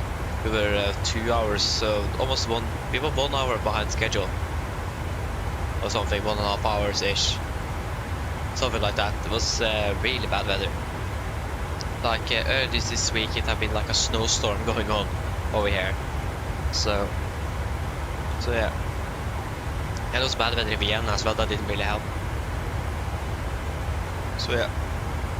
We had an hour behind schedule back in Oslo. Perfect. So yeah. But yeah, it's a lot of fun to do sometimes as well, but it's also good to have good weather as well sometimes. So yeah.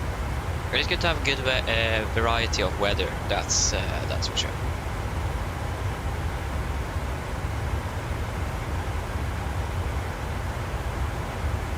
Yeah, Tom, so I'm not quite sure what happened there. It is really interesting. I try to think about what could cause that myself. Not sure. It is was something interesting or something weird going on there. I'm not quite sure what. But yeah, no, it did sound really interesting. It did.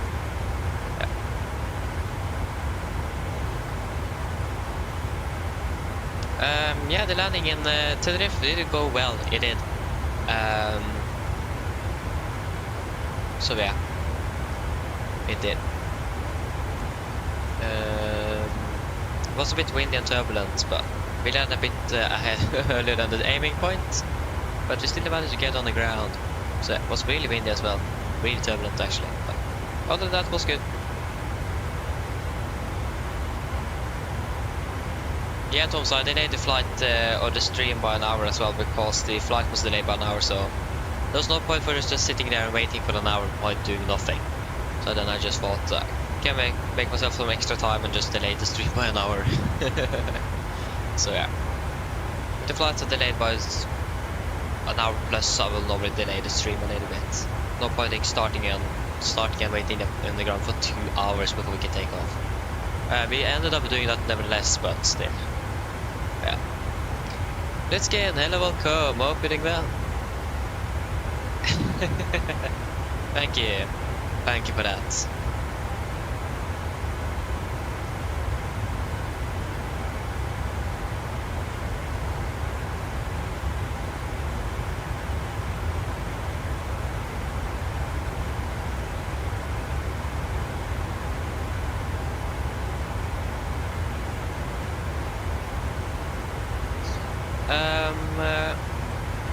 I don't remember, I think it was 1.14 G, so it was a firm and nice landing. Like, it wasn't the best landing, but it wasn't the worst either. It was again a bit early. Again, we had a problem with the aircraft, but it falls down like a rock at 50 feet. So, couldn't really fix that issue. But again, it was really windy and turbulent. I don't remember the FPM. 257 I think it was actually. But 1.14 Gs. So yeah. Yeah. Exactly what I did. I actually don't remember what I did. Yeah, I was actually able to eat dinner before I started. That was a plus. I was eating dinner right before we started. So I was able to do that at least. So that was nice to actually be able to eat before we were starting flying. It's only to wait before we cruise. I'm hungry and I need to like eat really quickly. Like 3 sausages in like 5 minutes, like impossible. So yeah, it is probably not healthy to be sit here and and eat, especially if you're flying domestic. That is, yeah, not quite sure I should say that. When we flew to and from Stavanger on the first day, I did get some food. I wasn't able to eat. I was able to eat something, but not a lot, so I need to eat after we were finished. Because again, you don't have a lot of time to actually do that on short domestic ops. The time is so limited. So yeah.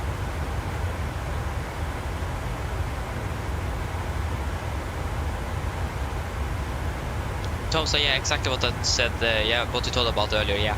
It is something strange with the aircraft just dropping at 50 feet. I think if you have a high enough speed, you should be fine. I don't really remember where we were at the VRF, but we should be touching the ground at the VRF speed. So not without the wing connection at the VRF speed, you should be touching the ground. If you do that, from what I've experienced, the aircraft will fall like a rock down at 50 feet. So yeah. Yeah, Tom, so basically the reason why we have 2 parts here is because the schedule today is going to be longer than 12 hours. And YouTube won't archive anything longer than 12 hours. So I could stream for more than 12 hours, but we'll cut at 12 hours and the rest will be deleted.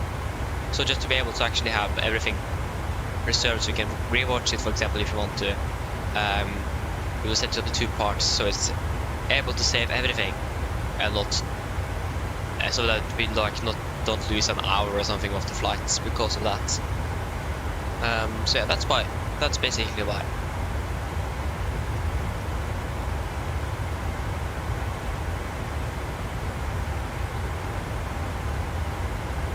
Okay, nice, Thompson, nice. See how that goes.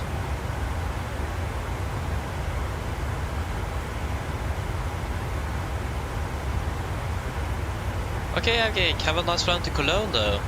Enjoy that. Again, we are not going to be landing before how long? 1, 2, 3, 4 hours. So, plenty of time in the air here. Yeah, 4 hours ish. Actually, maybe closer to 5. I'll wait and see. But yeah, thank you as well. See you later.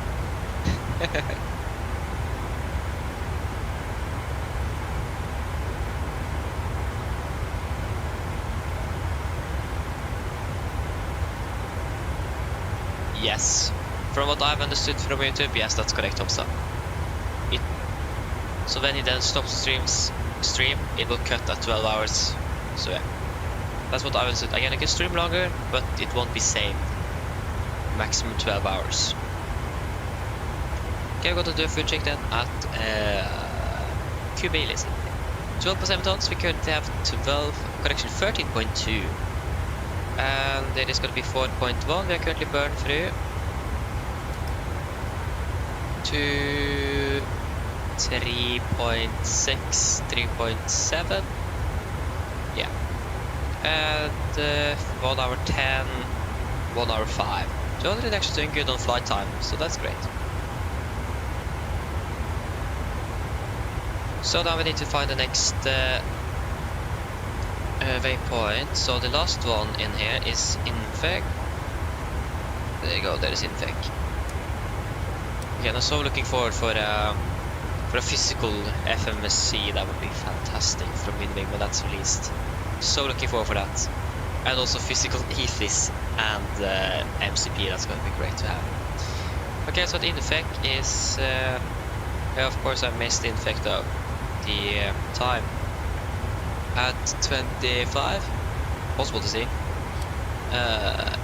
25, yeah. So we're going to be doing the next full check out at the 16:55. Is it 16? Yeah. 16:55.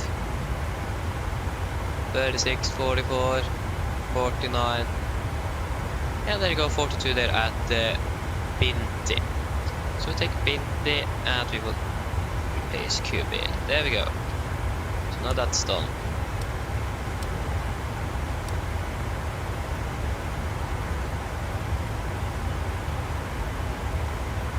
So if I'm correct, the next waypoint there is where we're expecting to be contacting Lisbon Control. Tomstad, that's actually a really good question. On Volanta this was the first time.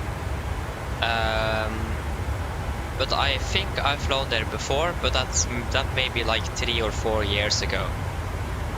So then I don't really remember. But I have been there before, but I don't remember when. That's the problem. So at least 2 or 3 years ago-ish.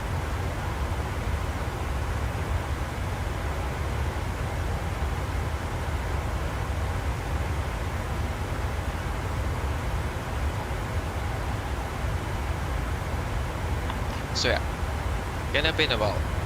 Oh, it's another heavy aircraft coming in, an A300 flying right in front of us. Got to be looking for that one then.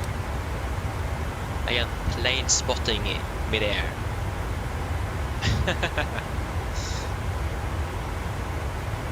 I mean, this is the beauty of RVSM airspace. This is really nice. This aircraft is cruising at flight level 35. But actually it's below us. We are going to be flying over it.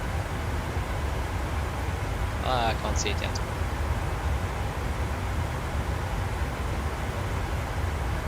An A300 as well. Probably a cargo flight or something. There's quite a few passenger aircraft left of the A300.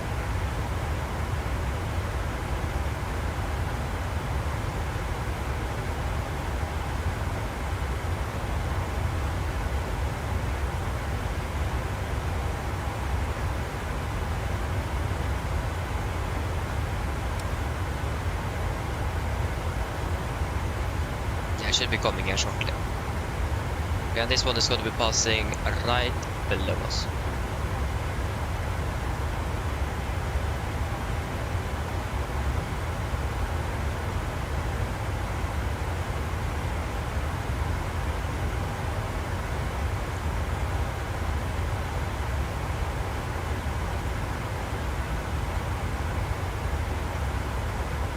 Can't see the aircraft. Where are you?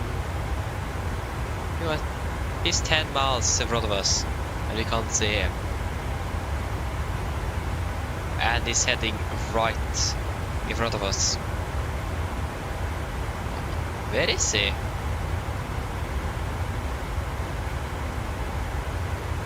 What? Oh, there he is! Nice! Wonderful. That was the 4th aircraft we have been passing today. Like, yeah, that says how busy the Canary Islands are. Just a lot of traffic flying in there all the time. So yeah.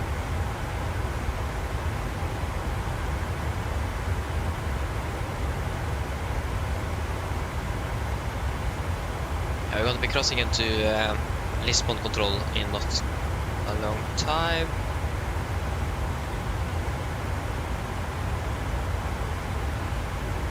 So that's good.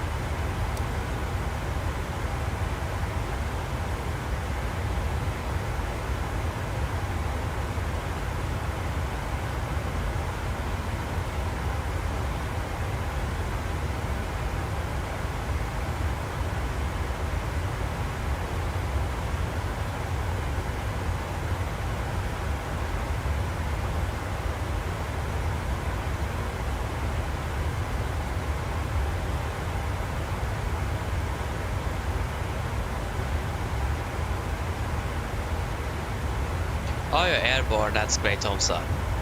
Nice.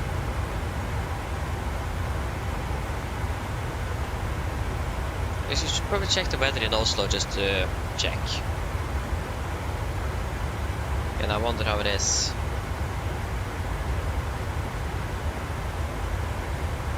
Oh, it's beautiful. That's actually just -2. It feels quite a bit colder than -2 degrees, to be honest. But okay. Nice, it is -2 degrees in Oslo at least. Stavanger is -3. 25 degrees in Tenerife. And it is -2 in Bergen as well. Not looking good in Bergen, so not bad.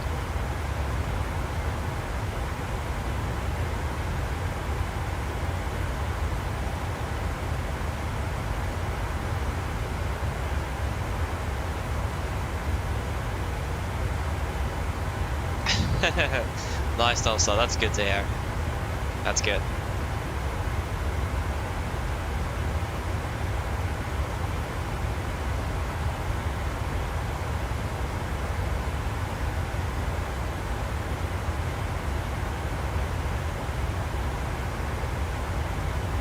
What do you have 22 knots headwind? We have 51. I think you are a bit luckier than us. 51, that's quite a bit. Still landing 04. So just next waypoint, so it's going to be at Excel. So yeah. I mean, I wonder if we should increase the cost index, but is that actually going to be saving us much time? Maybe a little bit. Not quite sure how much, but something we can easily find out though.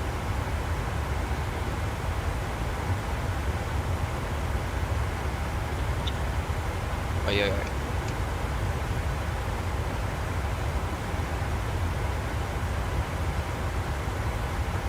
Okay, so yeah, so if we want to increase the cost index, we'll probably use 40. I think 60 will burn a little bit too much fuel. That means we will be actually, do we need to execute it? Probably. I don't want to do that. It is chance that we're just preparing 100 kilograms more? I don't really trust that. Wait and see. Again, we are currently expecting that we have approximately 500 kilograms extra fuel, so we have plenty of fuel at least. So that's not bad. So again, we have saved approximately 500, so that's not bad.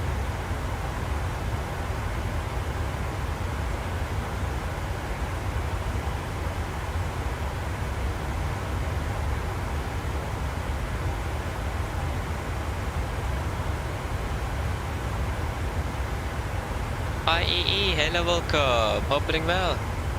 Hey, nice. From Arland as well. Not bad, 6 hours. Yeah, imagine that. Yeah, nice though. That's great. I mean, Canary Islands in general is really nice to fly into. A bit turbulent on final, but other than that, it's really nice, yes. So, I agree with that. Haven't really flown much there though, to be honest. So yeah. But I can agree, it's really nice to fly down there, so I understand your... sorry. I understand you on that, yeah.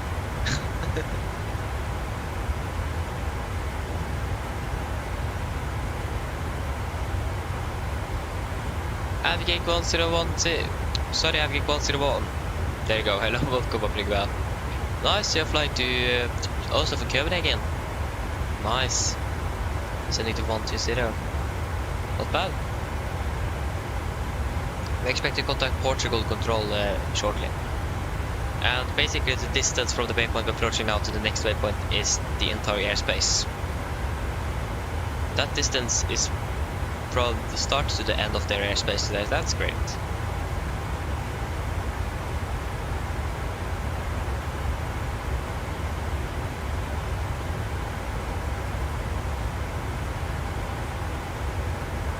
Ah, nice, you're doing that.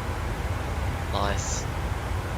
And yeah, you're flying from also from Ireland. Nice, flying from good old Sweden. There's no way to see. Yeah, we have 18 Ireland though. That's nice though. There we go. Flying with the Max. Not bad. I'm flying with the iFly then, if I'm correct. I mean, you don't really have any other options for the Max, except for the Bedrock and Asubu's Max aircraft. But both of them are not really good. I mean, the Asubu aircraft, half the aircraft doesn't even work, so that's great.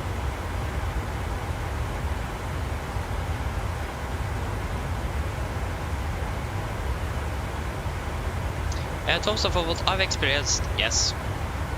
What they explained today, yes. Real life, probably not. I don't know. Wait to see.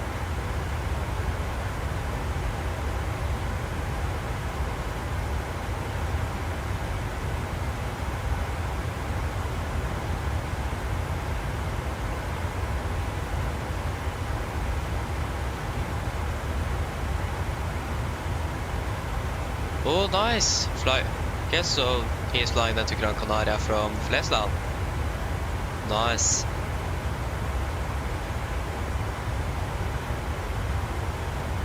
So actually, we were not supposed to have a lucky day. It's just that the simulator doesn't simulate it. Or I turned down the turbulence setting because realistic basically almost crashed my aircraft multiple times before.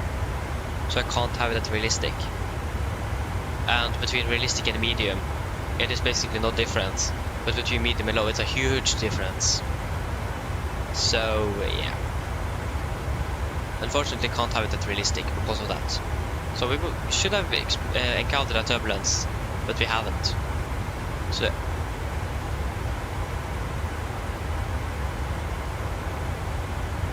oh, in IRL. Ah, yeah. Yeah, maybe they're lucky there as well. I mean, I think we're actually expecting severe turbulence over there. So we then need to be very lucky in the end to escape the severe turbulence.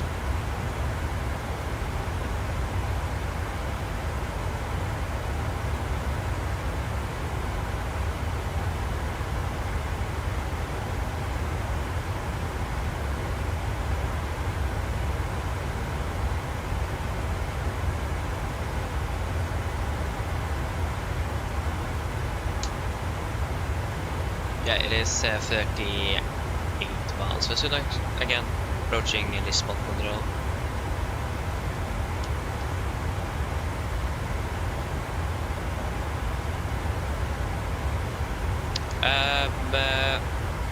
Tomsai. Yeah, it is probably a combination from the mountain Tide and the Atlantic Sea, or the Atlantic Ocean, and also the Sahara Desert as well. So yeah.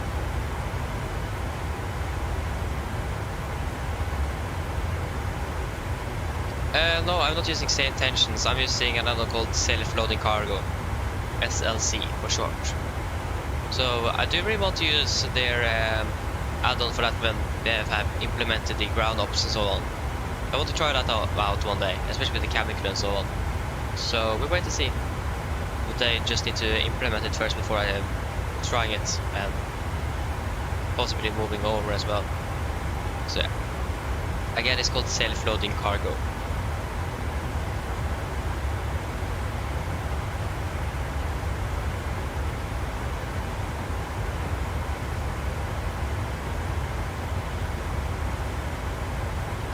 Thomas, I would call it a hill.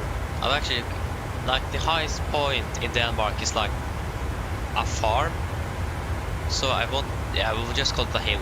It isn't really a mountain. So yeah. Okay, we have an aircraft coming in the front here now. Another one. This is going to be the 5th aircraft today. Just south of Portugal. Encountered all of this south of Portugal. Which altitude is he at? He is from Zurich. He is currently at 35,000 feet. Wait, what? Oh yeah, wait, we are at 36,000 feet. Okay, no worries. I forgot to burn a bit now.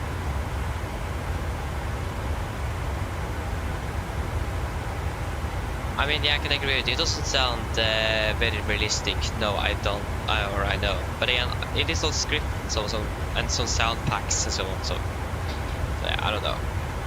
I can agree with you. Or wait, what are you talking about? Say intentions now? Maybe, I don't know. Why the aircraft is passing us here? Yeah, already passed us. There he is. This is something from Zurich. JSTD or Snow. It is. I mean, come on, not my flight, not this flight, please. The other one. Thank you. JST55 Delta. I'm not quite sure which airline that is. Yeah. Well, nice to see though. A lot of traffic, so that's great.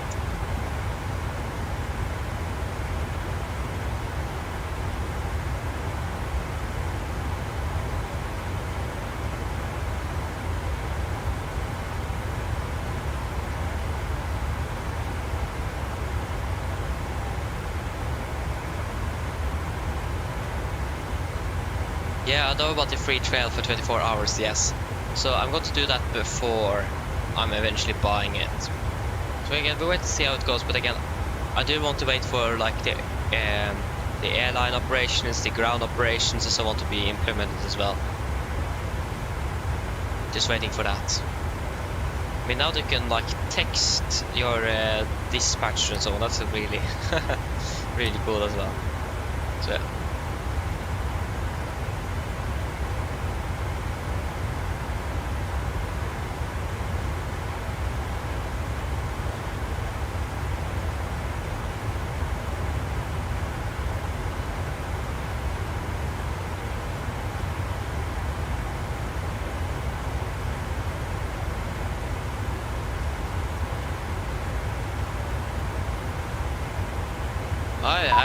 Oh, sorry.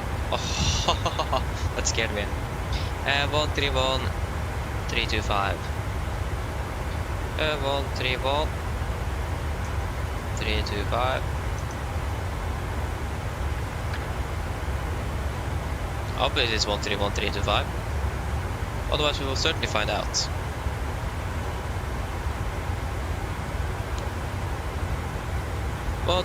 Yeah. We will do the fuel check before we are contacting him. 109.105. Transportation to Ciao Ciao.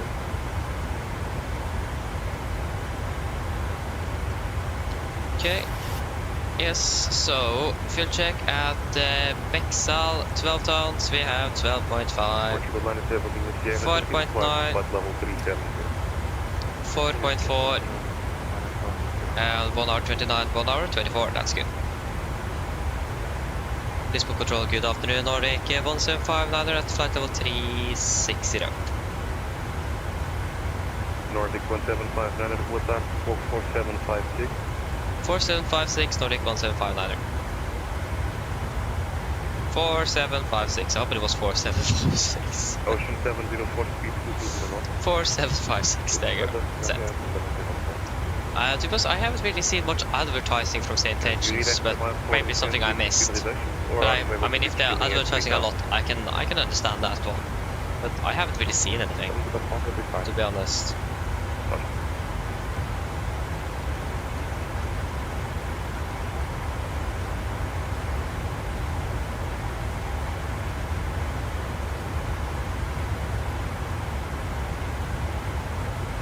Nordic 1759, that is 5 flight level 360, that is Phoenix. Direct to PNX, Nordic 1759. I'm currently flying direct to PNX, so that's no worries. Okay, good. Charlie Center, we keep up with descent to flight level 250, we expect AMD Alpha and 905.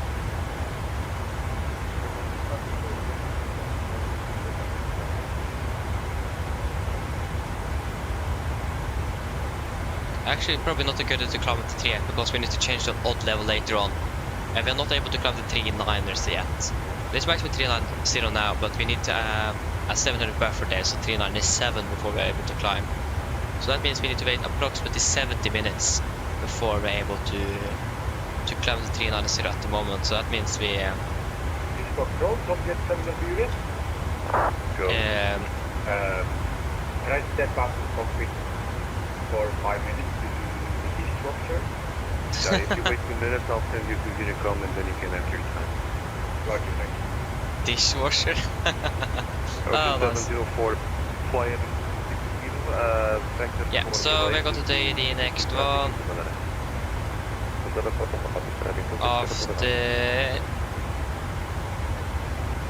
After Bindi.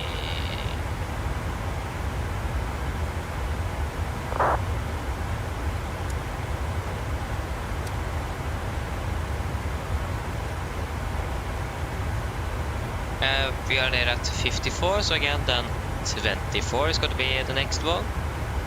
So that's going to be 57. That wasn't really what I was looking for, but okay. Boom. Wait, what? No, wait. Yeah, sorry. I'm right beside each other. 24. Yeah, it's going to be then at Lamro. So that's going to be the last fuel check before landing.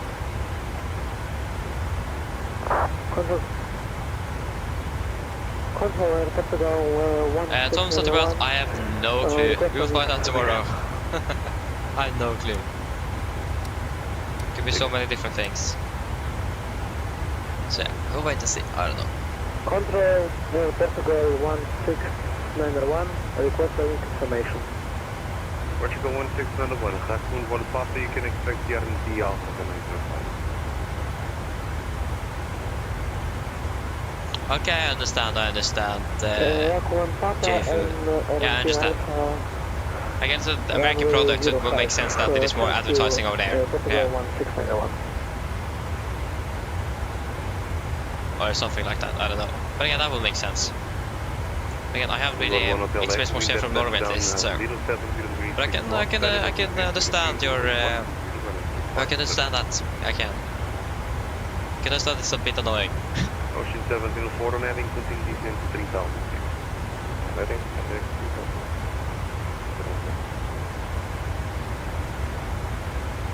At least from where I live here, if I go like to FS Elite for example, I have a lot of in-built sats.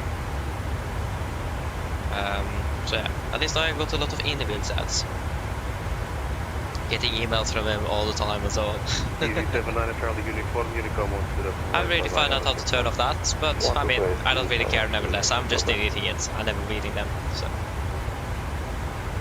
Yeah. Probably a way to turn it off, but I haven't really taken the time to look that up, so. But again, it's not like causing me any problems or anything, so.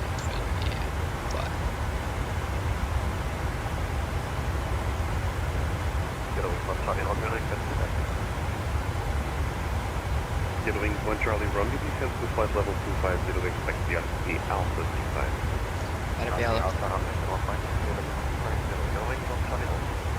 Ocean 7, beautiful, to navigation to William.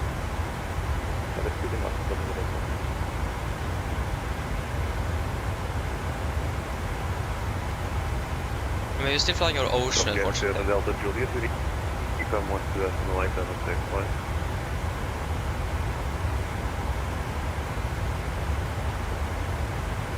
We're going out from the Terminator unit. First, yes, come 1 to SNLI 2. I want to do that right, thank you for turn. Come on. Hello. Hi, Captain. Just checking to see if everything is okay. Yes, everything is fine, thank you. Great. If you need anything more, just give me a call. Of course. Like the thing with Car, for example, the Norwegian voice pack is so interesting to listen to. And it's really strange.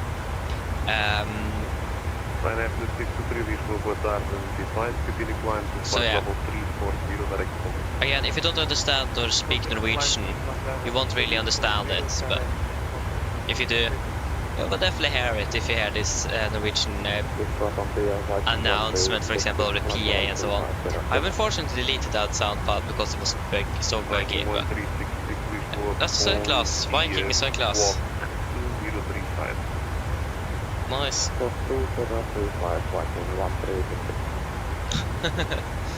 You're welcome, Tom again. I don't really have a clear answer. We can check what possibilities we have though. Again, we are deadheading from Stavanger tomorrow morning. So we need to be landing in Oslo before we are able to fly out of Oslo. We can't really deadhead from Stavanger, departing 7:30 local time, and then take a flight that departs from Oslo at 7. That doesn't really work. Yeah, I just got to find out. Yeah, we'll probably expect that Takeoff to be landing at approximately 8:25 or something. Tomorrow. I just confirmed. Yeah, all of like the Tenerife, Gran Canaria flights is landing past midnight here in Oslo. So I mean it's great with the early one. Stavanger at 8:25. Yeah. So it will be at least after 9 or something. We start earliest at 9, probably.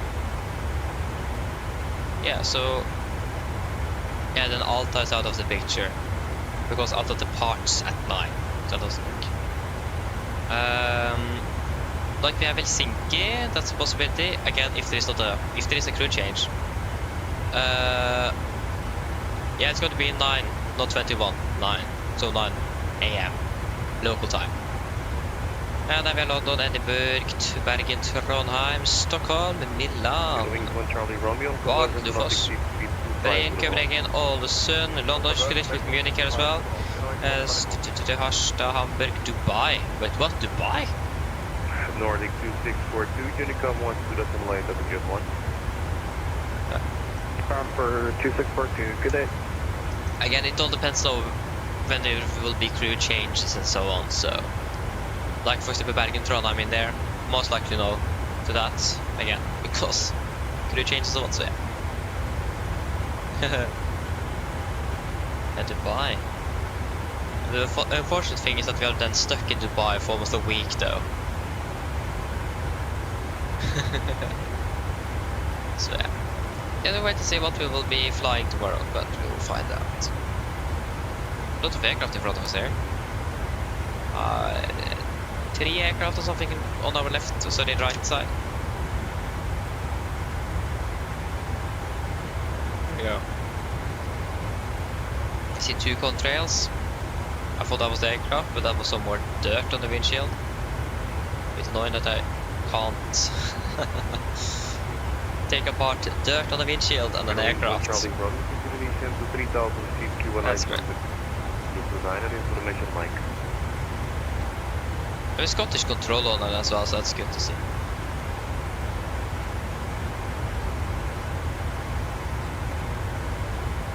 Everything in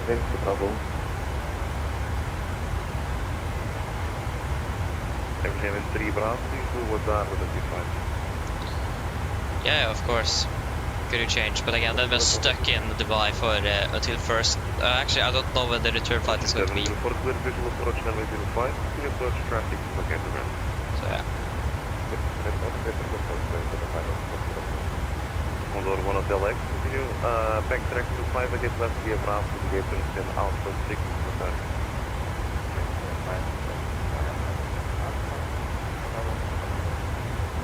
Portugal 87 will keep up at clear during the Alpha approach runway 05, report to station. So yeah. We have wait to see what it is going to be tomorrow. So a lot of possibilities, but it may be a flight after it, after 12 or something.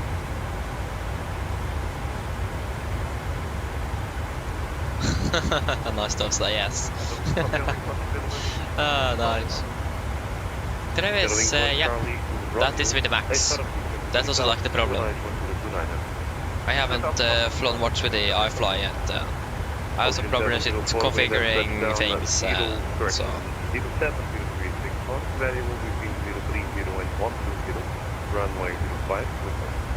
So wait and see. But again, most likely we're not going to be flying to Dubai. Well, actually, to be honest, it will probably be a no to that. So again, we'll most likely not at all be flying out to Dubai nevertheless. Which should be fine. Chance for getting that flight is quite slim.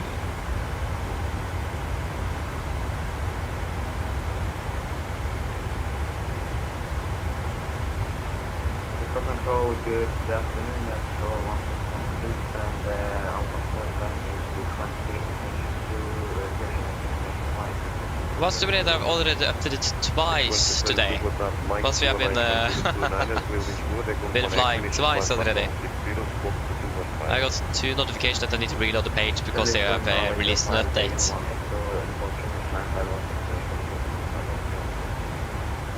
Correct. Alpine 37 X-ray, Papa, Unicom 1 to the Unicom Alpine 37 to double back.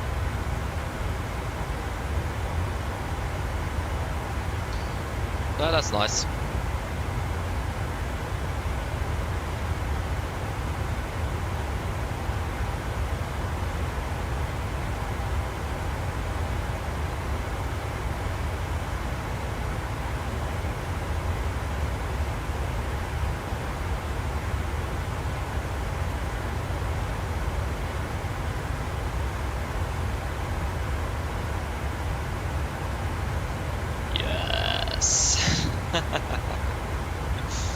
Ay, ay.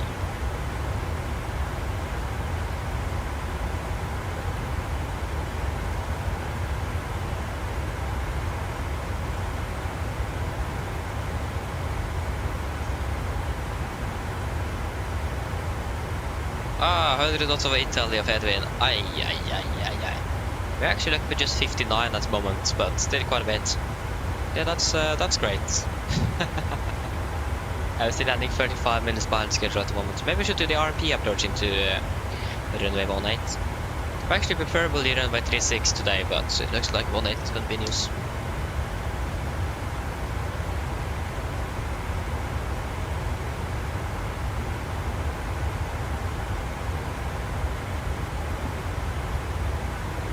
I think the real aircraft actually may have taken off from Tenerife now. Again, I did depart approximately, no, they probably have just landed actually.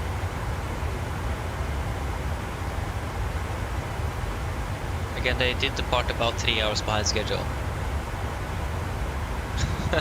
Could be a long flight indeed. Yep. Yeah, they landed 30 and 33 UTC. So they're departing 14:30 UTC, so departing in approximately 28 minutes. For control, good afternoon, minutes, 7 Lima Bravo, and Delta 40. Alpha 97 Lima Bravo, please move with our flight, continue climb to flight level 330, stand by for higher. 330, stand by for higher, Alpha 97 Lima Bravo. Unfortunately for the crew though, because they are not going to be able to get home, they need to stop over in Malaga to have a crew change. Because it exceeds their duty time limit. That's nice. They are really lucky today, aren't they? Yeah, Travis. I have the same question that Tom's have. Where are you actually flying to? Over Italy? Where are you flying?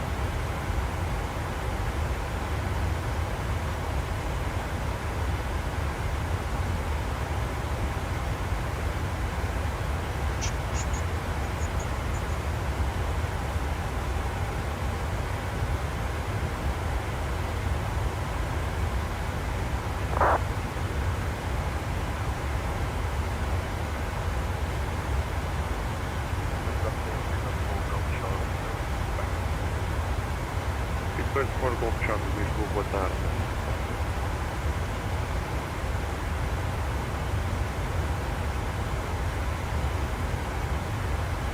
We have Steve Bergen is online.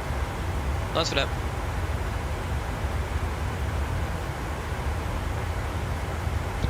Oh, Emirates logo from Athens. Ah. Okay, then I understand. Enjoy that one though. Sounds good. I will imagine the 777 then. Maybe the A380, but probably 777. The good old mighty T7. Like the 777 is a beautiful aircraft. I love flying that aircraft. I've not really flown much with it. Last time I flew with that aircraft is when we had the special trip to Johannesburg with KLM. This is quite a while ago already. That's great. Exactly, Travis. That's the best. So like the 737, 787, 777 is my like favorite aircraft in general. I love flying those aircraft. Would be really great with a high study level, high fidelity study level aircraft of the 78s. That would be fantastic to have.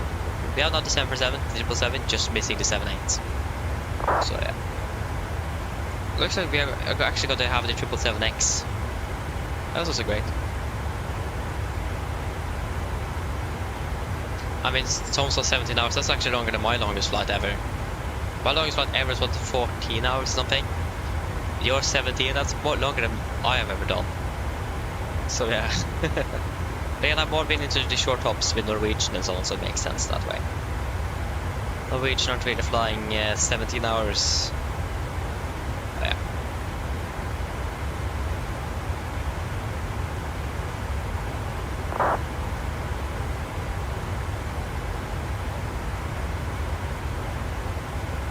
I mean, fair enough. Overnight. When I did my 14-hour flight, that was also overnight. I slept through almost half of the flight, so yeah.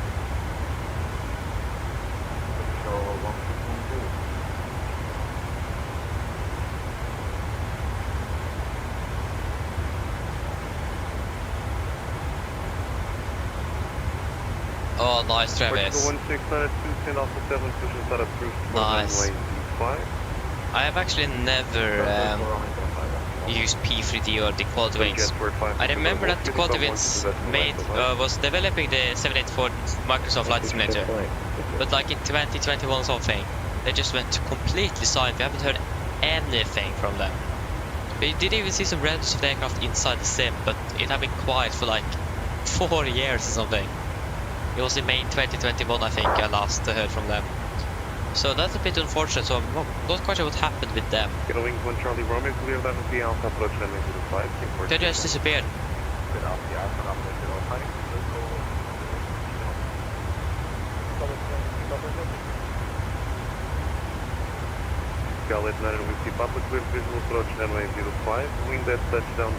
Yeah, exactly, Travis. I would have loved flying the quality wings for MSFS. I would have loved to have that aircraft. Because I've heard so many good things about it in P3D. So it's really Really unfortunate that they just vanished 4 years ago. Soon 4 years ago.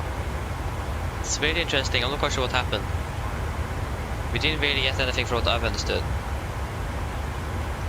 Let's try to Google and see what we find. So what happened with quality wings? What happened to quality wings? And I didn't get any results. Quality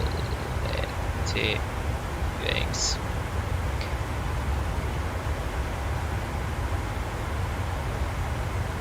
They didn't renew the trademark.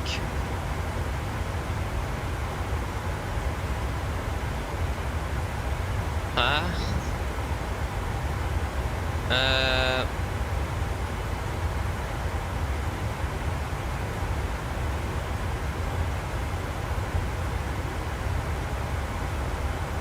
Charlie Papa Zulu identified flight level 410 direct to Ortiz.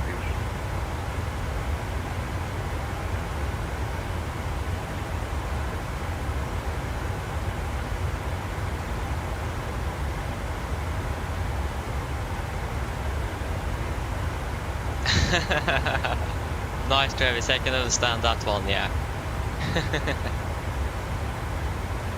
It is something completely different flying on heavy, big compared to 737, that's for sure.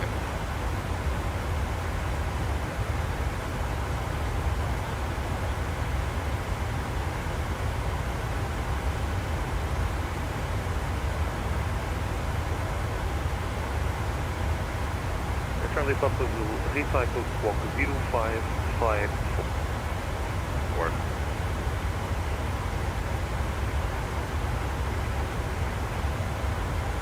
Paper, squawk, new squawk 0554.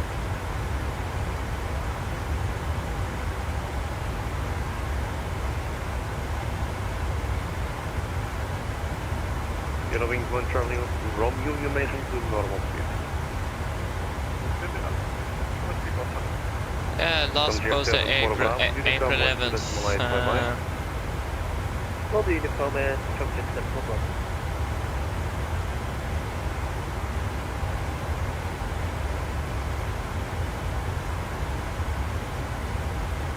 I don't know. I don't really find any information what happened with them.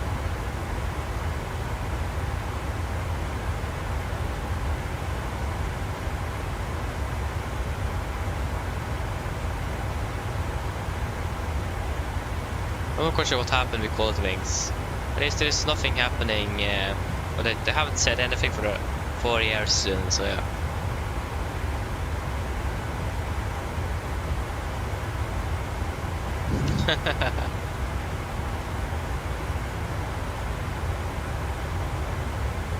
Travis, I agree with you. The Norwegian looks so good on the 7.8. Yes, it does. To be honest, like a Boeing aircraft in general, just like the 7.8 and 737, it looks just really good. And again, something iconic, to be honest, with the Norwegian livery. It like is the standard white livery with like the logo on the fuselage and on the tail. They actually have a red nose like marked the competition and strong standing in the market. We can say that. I really love their livery in general. So yeah, it's nice, nice livery, and again, it did really look good on the 7.8. It did.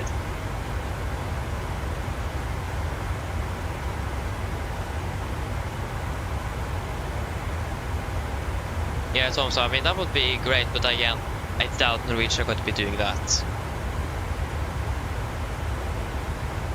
I don't think that's going to be happening. Unfortunately. Country 251 Bravo I think that's a guy from Sweden or something. Just really sound Swedish accent, if you understand what I mean. I'm not quite sure. Yeah, that's like a little bit fun to do as well, to just listen on the frequency, just try to guess where people are from their accent and so on. So that's fun. And again, especially if you hear some, really easy to hear if someone is from Norway. If you guys especially you from Norway. I just want to talk about Norwegian is trying to speak English. It is something different, that's for sure. So yeah. Flying up to Mike Lima, leave for what are the flight, continue flying to flight level 35 here.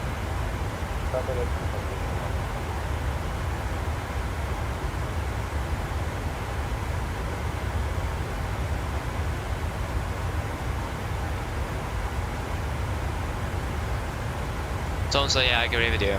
It won't really fit the Norwegian as good as the 737, that's for sure.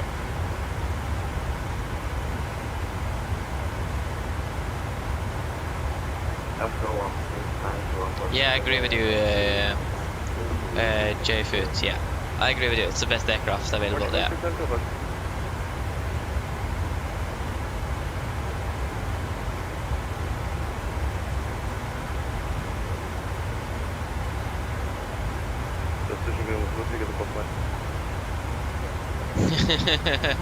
Yeah. Survivor, bring in Portugal 89 Whiskey Papa, back to 5, the case left via Brown, in Alpha 8, goodbye.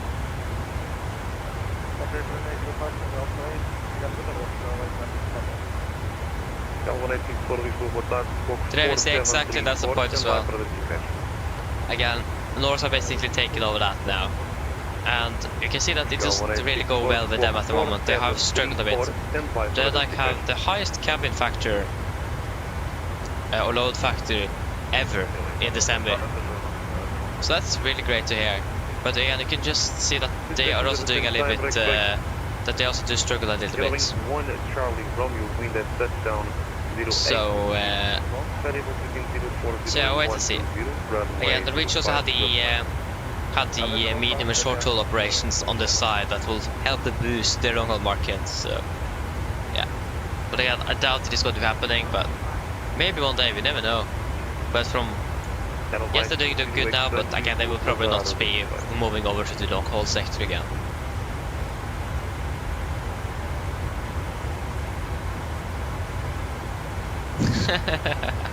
Nice thumbs up. Yeah. I mean, if I'm correct, one of the investors in Norse was actually Bjørn Kjos, the founder of Norwegian. So yeah, if I remember correctly. And again, if I remember correctly as well, Norse is still using the Norwegian cabin layout because it is so good actually. People loved it and they still love it.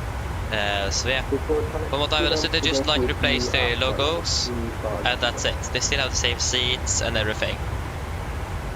That's that's nice to see.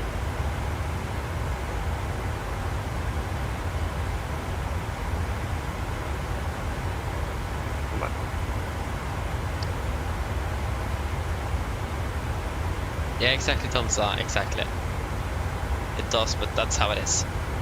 Like, airlines are just earning money in when the aircraft are in the air. Pilots as well, cabin crew as well. They're basically just earning money once the aircraft is in the air. Same with ATC as well, I imagine. They just earn money once the aircraft are in the air. I don't know about that, but the airlines and the crews on board the aircraft just earns money once they are in the air. Or when they are in the air. Next to Nana Papa Golf, Squawk 2252. Squawk 2252.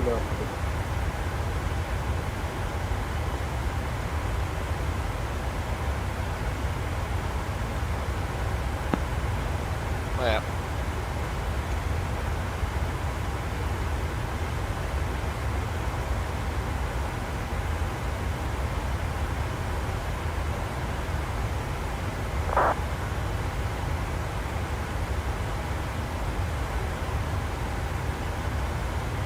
So to be honest, I will probably a good chance that like the Canary Islands flights is a good money maker. Because they're so long and so. Directional flight east, even flight level, level 360. 360, yeah, that's fine. Connect to Nana Papa Golf, weather flight to flight level 360. So yeah. Contact 360, 290.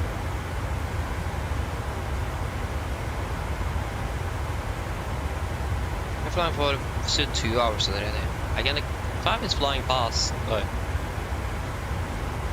The time is flying by. Portugal minus 7 That's more correct. Contact please to control 132.255. What's that?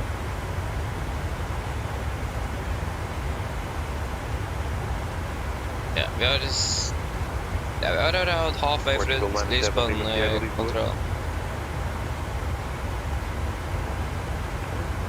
Contact please to control 132.255. Bye-bye.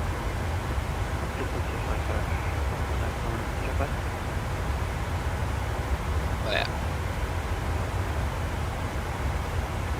Control Air Portugal 1601. Request. Like, if you think about it, we would normally be finished already for the day by now. There we are, we still have approximately 3 hours left of the flight. Isn't that great? Portugal 1601 factor request to control. Actually, it might also be 4 hours. Closer to 4 hours already. Because of this headwind.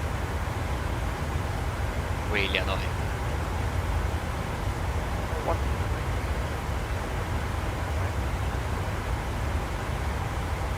So 1 kilo mic for clearance contact please to 132.255.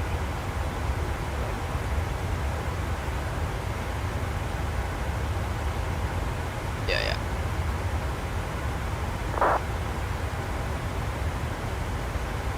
And after this we have Scottish Control online, that's nice to see, but that's all. But again, I doubt Scottish Control is going to be online once we're flying over there, because like that's still more than 2 hours or something until we're over there. 3 hours. It's a long time. So I don't think he's going to be online. I think Lisbon Control is going to be the only thing we have. Maybe Polaris will be online, but I also doubt that. If that's going to be the case, it's probably going to be over Oslo and not over Stavanger.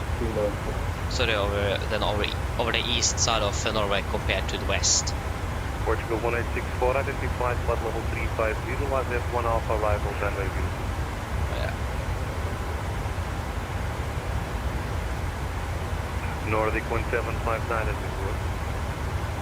Nordic 1759, go ahead. Contact with control 127.255. What's that? 127.255 Nordic 1759. Bye bye. 127.255.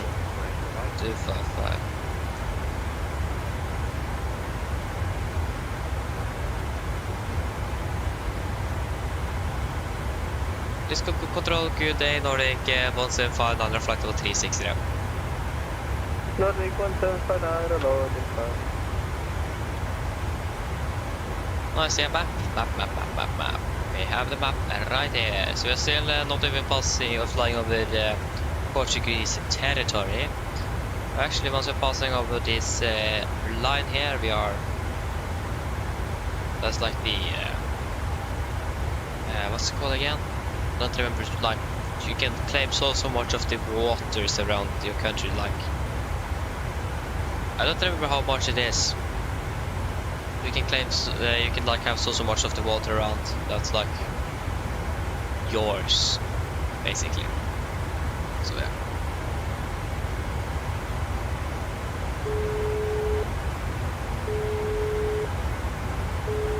Hello. Hi, Captain. I was just wondering if you'd like a drink, maybe a tea or coffee, or a bottle of water. A cup of tea would actually be great to have. No problem. I'll get it for you now. Thank you.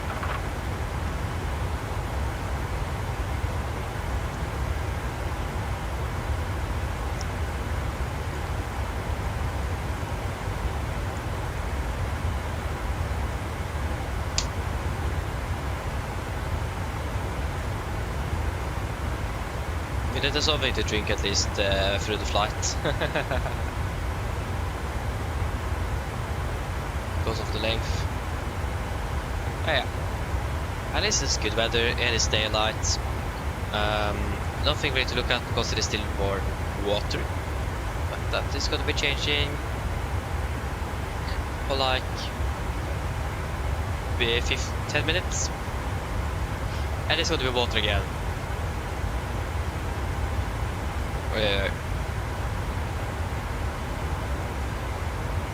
So yeah. Hey, sorry. So yeah. Like I said, we have currently flying over water. This is the other part we're going to be flying over land. Before we're then going to be flying over water again. Until we are passing over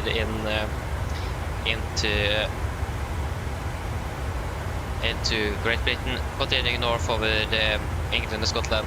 Before we then continue more over water into Stavanger. Hello. Hi, Captain. Your drinks are ready. They're in the storage area, so feel free to collect them whenever you're free. Thank you. No problem. Yes. How many miles? Still 151. Yeah. I would just ask to leave the cup in 5 minutes and then make some more drink. Okay, I can't see a tea then. That's more like it.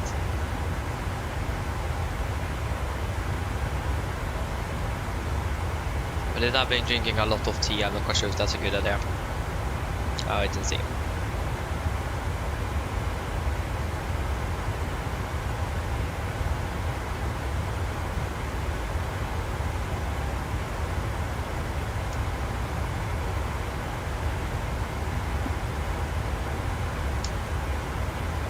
Just request to leave for 5 minutes or something. Nordic 175. Now, is it possible to leave the cockpit for approximately 5 minutes? 175 now, sure. Thank you. Okay, I'm going to be back shortly then. Enjoy the enjoy the views. We have the aircraft to pass as well. Of course. 35 X-ray 6 as well as 350 inbound control. So we see to the other. This is 35X, 36, hello,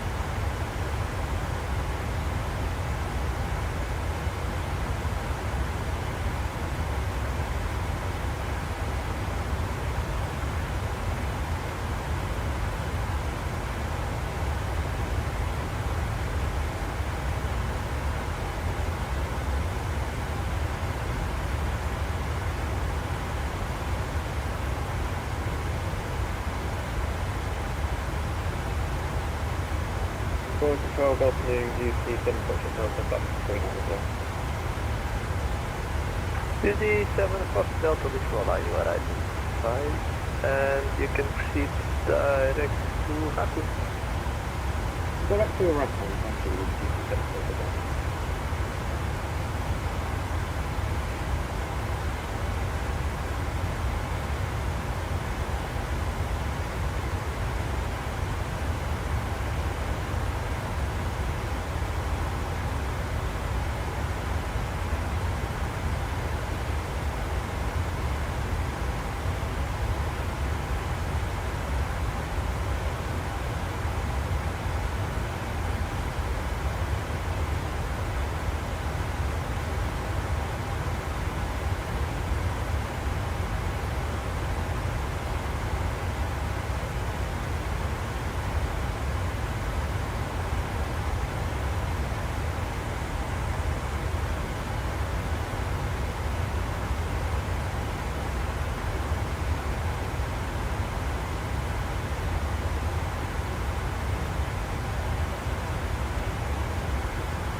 Button girl, hello, can you hear me?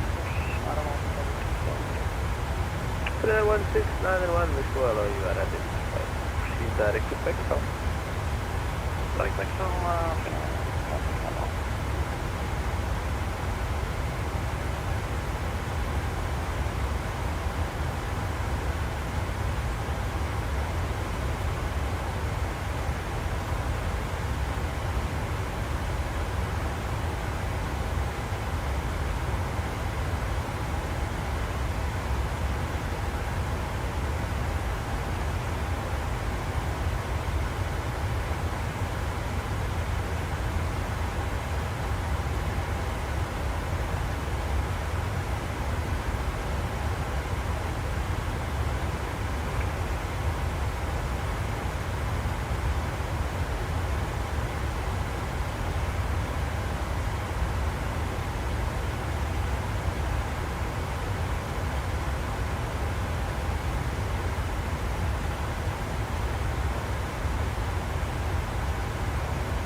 Dave, Roger 2732 view, advance the next 350, Roger check.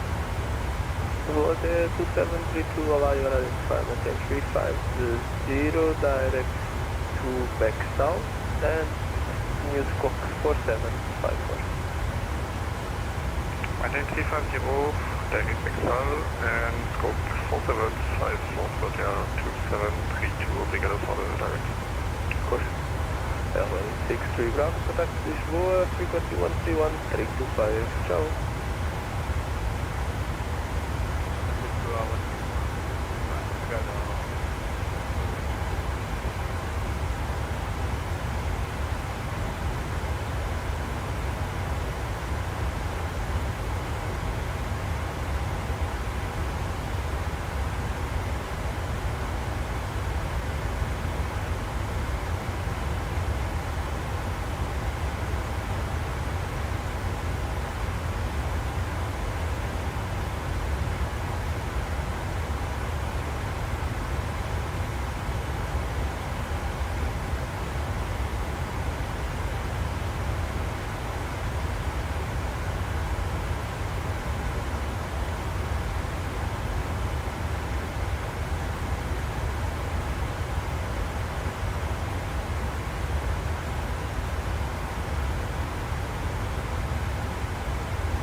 Okay, back.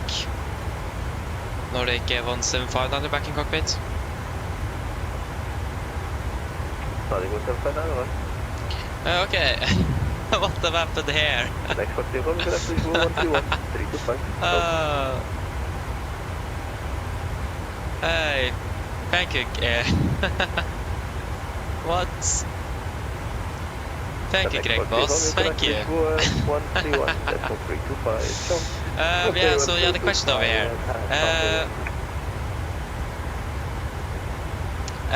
It does depend a little bit, Greg. It does depend. In the PMDG we have like service-based failures, so like we can simulate that more and more we fly with aircraft. Things can start to fail. Other than that, you have many different failures. Like you can fail both FMCs, you can fail the engine, you can have fire. So yes, it does have like failures and so on. But it does depend how we want to. If we want to activate them yourselves, or you want it to be activated or like happen after you fly a lot with the aircraft, for example. And also depends from developer to developer as well. In sim itself, it isn't that good, but it does depend on the developers. If you have an aircraft like the 747 here, it will be quite good. So yeah. Yes, indeed, you can simulate an engine failure. Yes. I've done that many times before when I've practiced rejected takeoffs and so on. So yeah, you can simulate the flame out, a fire, overheat, high vibrations, things like that. So yeah, so there are many different scenarios as well you can simulate. It's really, really nice.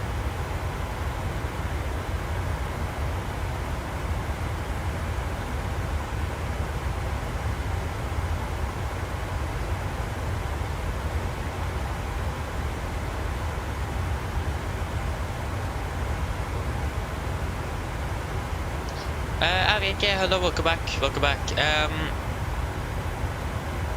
Yes, so we haven't been able to, like, you're talking about the shades here. So if you don't have it here on the side of the aircraft, it does depend on the airframe you have, because then you will need to find it in the settings under equipment, and it should be yeah, there you go, window shades on the second last page. Thank you very much. So if this one isn't enabled on the airframe, then you will not be able to see them. So it should be there. So yes, again, it does depend on the livery and so on, because again, livery creators can customize the configuration of the aircraft. You're welcome. And you're welcome also, Greg Boss. Hello, Sorry, Greg Ross. I'm sorry. You're welcome as well.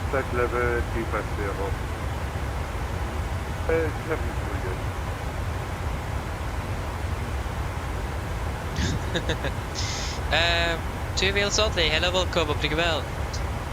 No, I'm not from Stavanger.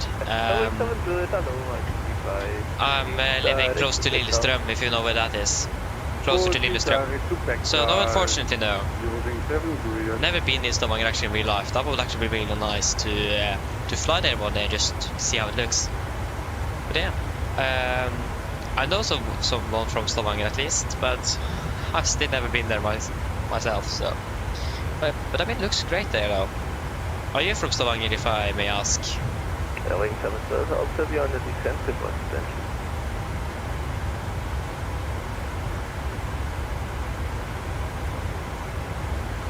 Okay, it's approximately still 66 miles to the fuel check. We're still landing 1806, we're still landing like 36 minutes behind schedule. It's really annoying. Yeah. Can't do too much with that, unfortunately.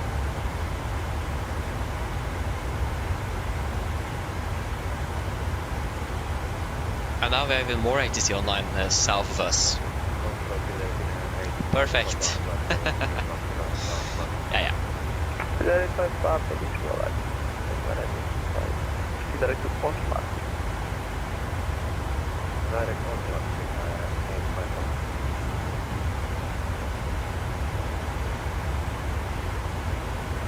So yes.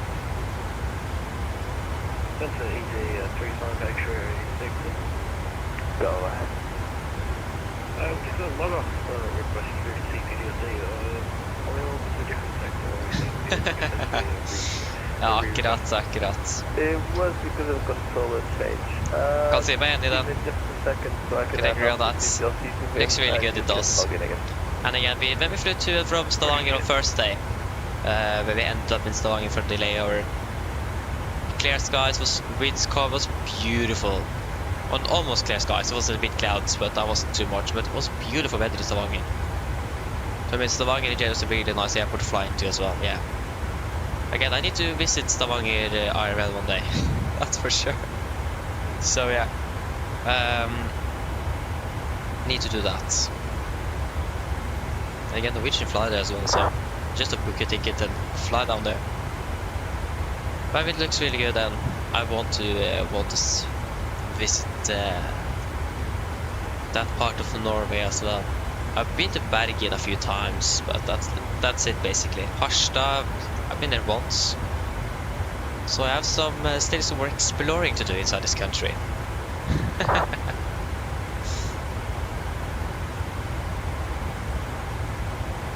Yeah, exactly. And if I'm correct, isn't it very clear skies and calm winds at the moment in Stavanger?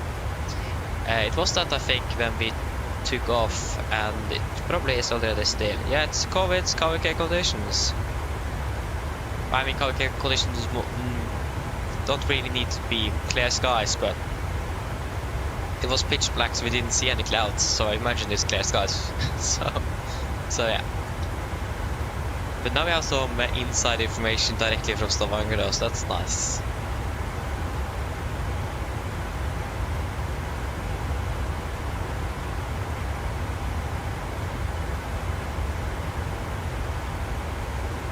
Oh, Tom, so yeah, that's a bit unfortunate, though. Yeah. A little floaty landing. You always will encounter that sometimes. So yeah. Greg, yes, this aircraft have a HUD, yeah. You can enable it in these settings. So you can have a HUD on this aircraft if you want to, yes. It is available. Norwegian doesn't use the HUD, but it is there for those who want to use it.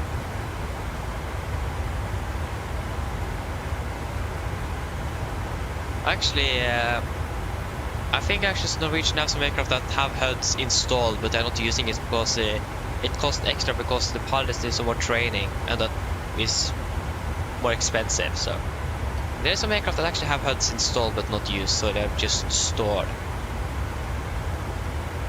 I don't remember which aircraft that is, because I don't think the developer that made the liveries have actually included that in the configuration of that aircraft. I don't know. But they have some aircraft with HUDs installed, but again, they're not using it.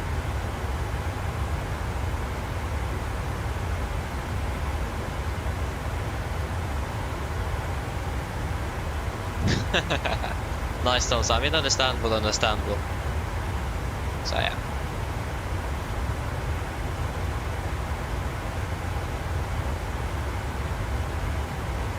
Surprisingly enough, Scottish is still online. How long have we been online now? I gave it 13 minutes. Wait, what? 13? I thought I'd been longer than 15. Ah. Yeah.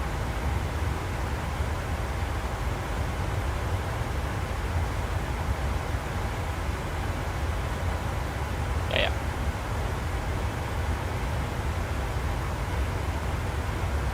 So the 27.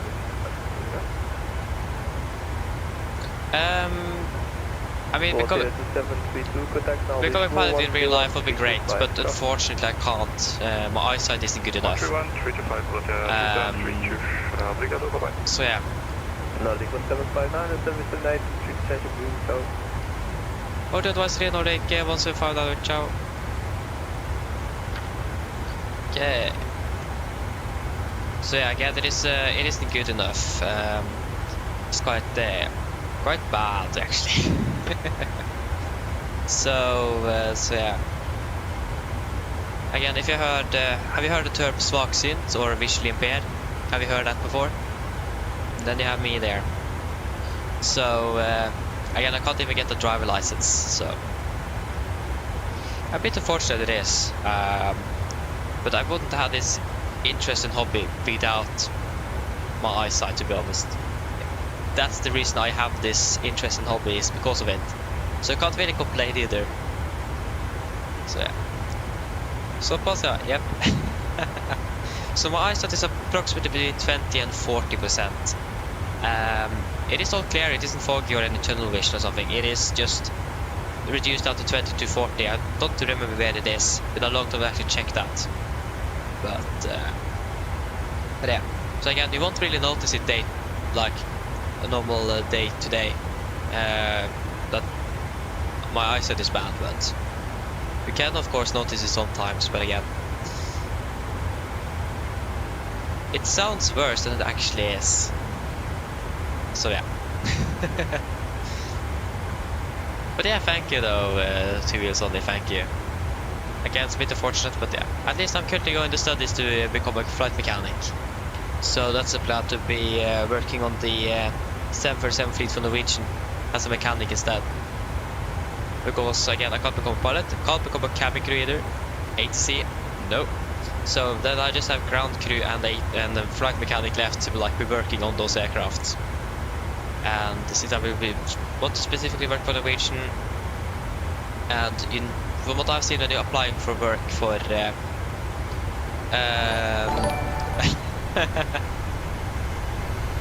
Marcus Verwin tipped 50 Norwegian kroner. Here is my flight ticket. Thank you, Marcus. You're welcome aboard. Nice, thank you. Thank you. What was I talking about again? Yeah, I was talking about the regarding because when you're applying to become a ground crew at Oslo or at any other airports, it says that you want that you definitely at least need a driver license. I mean, I will probably be able to get the job nevertheless, maybe, but then flight mechanic is probably the better option. It's better paid as well. I will actually be able to learn this aircraft inside and out, and that's a positive thing as well. So yeah.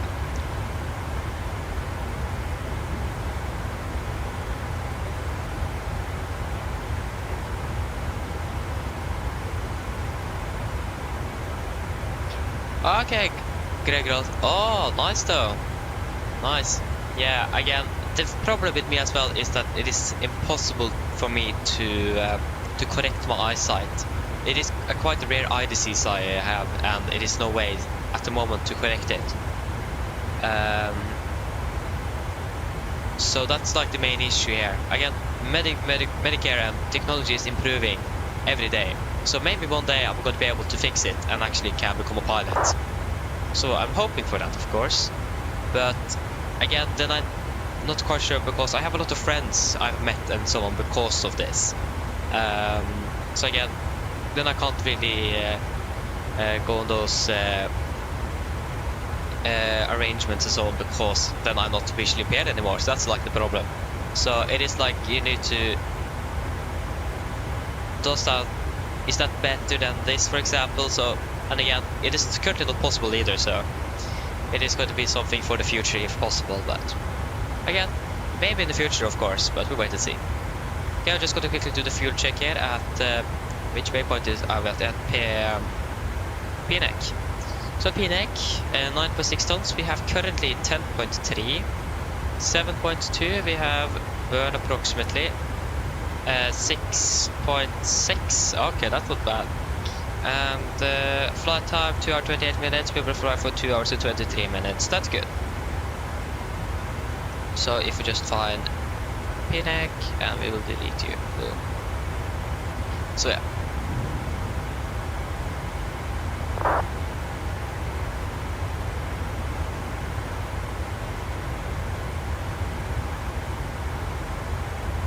Hey, nice loot skin. So they're lowering the requirement for eyesight in Sweden. Yeah, I've heard that there is some discussions about that in Norway at the moment as well. With the test is unreliable and so on. So maybe that will happen here as well. But from what I've heard, Norway is one of the stricter countries regarding exactly that. So I mean, of course, if my eyesight isn't good enough, I shouldn't have a license, of course. But again, it is something different from like what it says in the papers and what you actually can see practically, if you understand. So again, from what I know, at least for now, I can't get it. Maybe that will be changing. I don't know. Wait and see. But with today's society, it is of course really good to have a car. That's for sure. So that's like a bit unfortunate. And if you live in Norway, you know that especially the train network here in Norway is not really reliable. So yeah.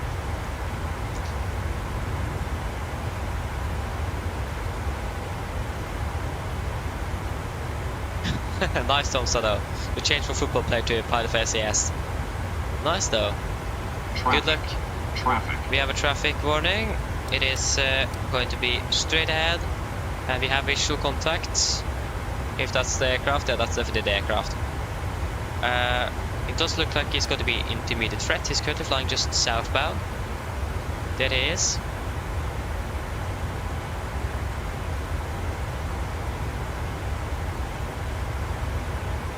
It's an EasyJet, isn't it? That was a bit close. But he was not a conflict, but at least we have visual contact with the aircraft. Good.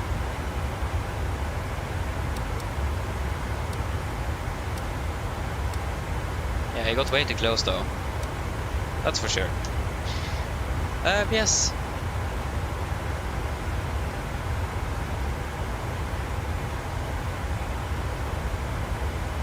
Oh, are you a mechanic yourself offshore as well? Oh, that's really cool though.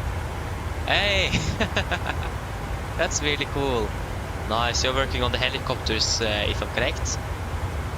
Or something. I don't know. But yeah, that's really cool though.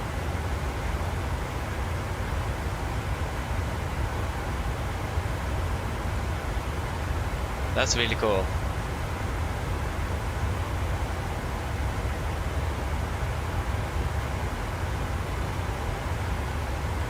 Yeah, Thomas, I can understand that one, yeah. Yeah, you need to go there nevertheless to actually become one, so... Yeah.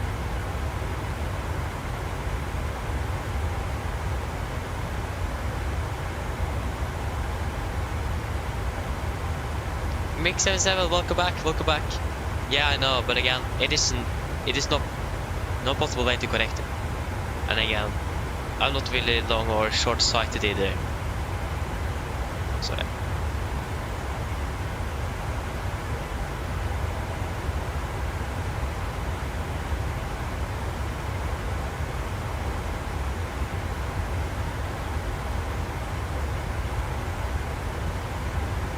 Yeah, Tomsa, and again, once you actually have, but once you're actually not at work as well, you actually have, and you're not on standby, of course, you have a lot of time in general. But again, it also really depends on what airline you're flying for and what type of flying you're doing. It really depends. So yeah. So it depends on like the type of flying you are going to be flying and with airline and so on. So it does depend a bit.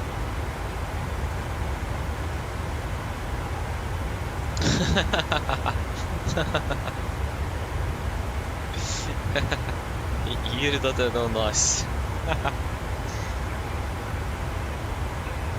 Okay, nice. Yeah, you're flying to Malaga now, Mick. Yeah, correct. I remember you said that earlier today. You're flying to Malaga from Bergen. Enjoy your flights. That's nice.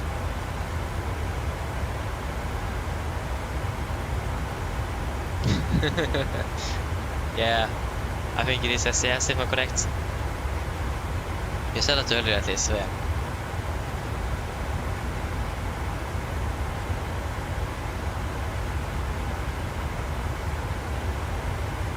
Oh yeah, okay, you work on the rig itself, but still, on the rig itself is actually quite cool though. It's not a really good paid job and so on. Like, from what I know, offshore, like working offshore is really good paid in general. But like working on the rig itself, that's really cool though. You're spending the time in the hangar when you can. Nice though. I understand that. So yeah, but that's really cool, cool though.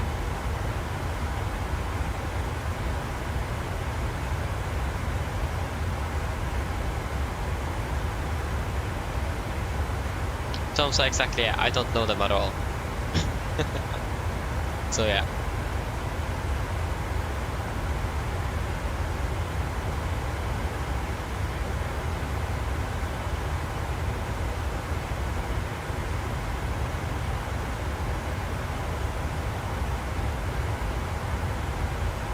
Okay, so we're currently still landing at, should we increase that cost index maybe?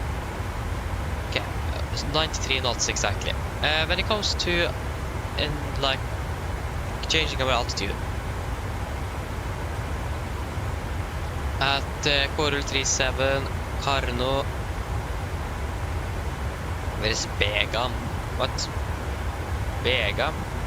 That was not the correct, there you go. Where is Begam? There you go, Begam. We just set you in the empty spot here with just a 1 mile ring or something. When are we arriving there? 7:55 at 16:54. Ah, okay. That's more than an hour. So if you check the Maximus, yeah, we can climb up to 380 now then. Will we save anything?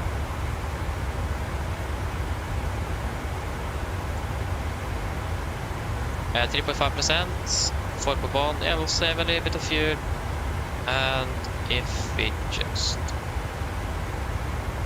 check when it comes to the winds, there's no point in climbing higher if the winds are going to be increasing at a higher altitude.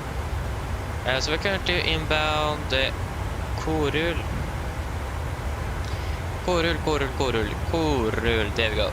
So it's flight, it's actually, like I said, it is actually a bit higher wind speed up there. It says 117 compared to 108 at 36. What's the current speed we have here at 108 is 94 knots. And we're not at Korul either. The last waypoint, it was at 83 and 93. So again, at the moment it's actually stronger the higher we go. So we'll probably stay at flight level 360 for now. No point in climbing up if the headwind is going to be stronger. We won't really say much then. So we'll just wait a little bit longer.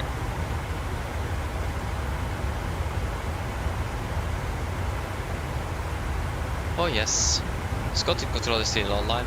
Again, most likely not when we are flying over there, but wait and see. Maybe, maybe not.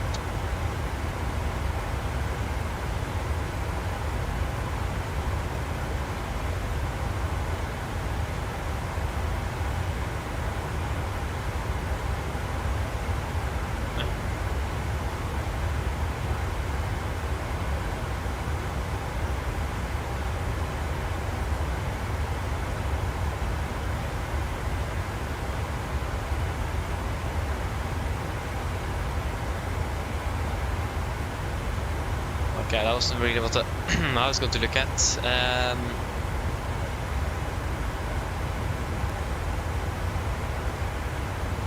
that's looking good.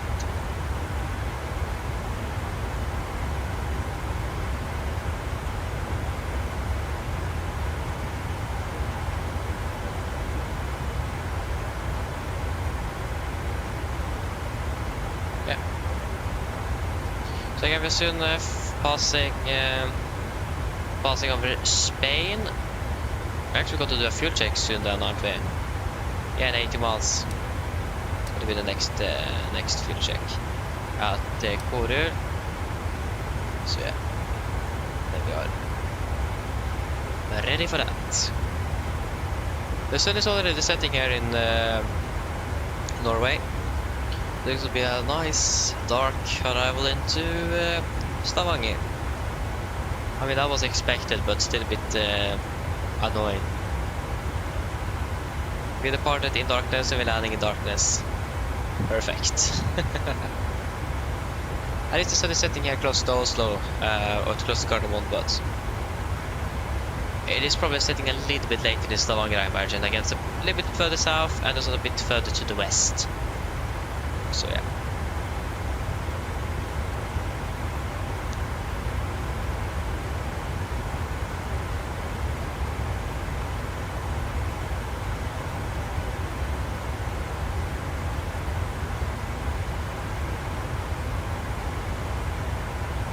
Yeah, Greg. So yeah, this is a 700 NG or the Dash 800.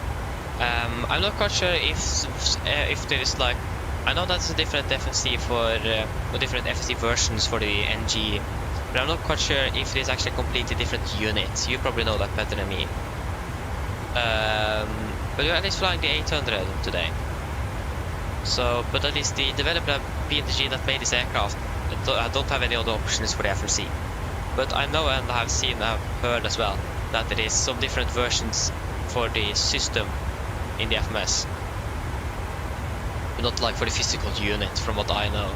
I might be wrong. But I know that the Max, for example, yeah, have the VNAV and the ATC button, but the old NG doesn't, from what I know. But again, what the add-on is made of and so on. So yeah.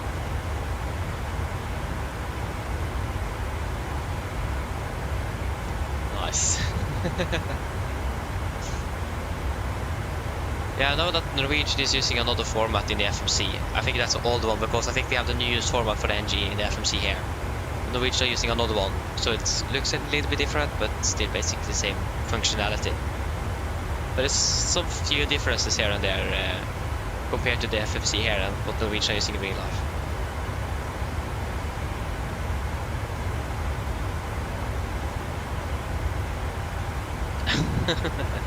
Nice also. Yeah. Hopefully it will work.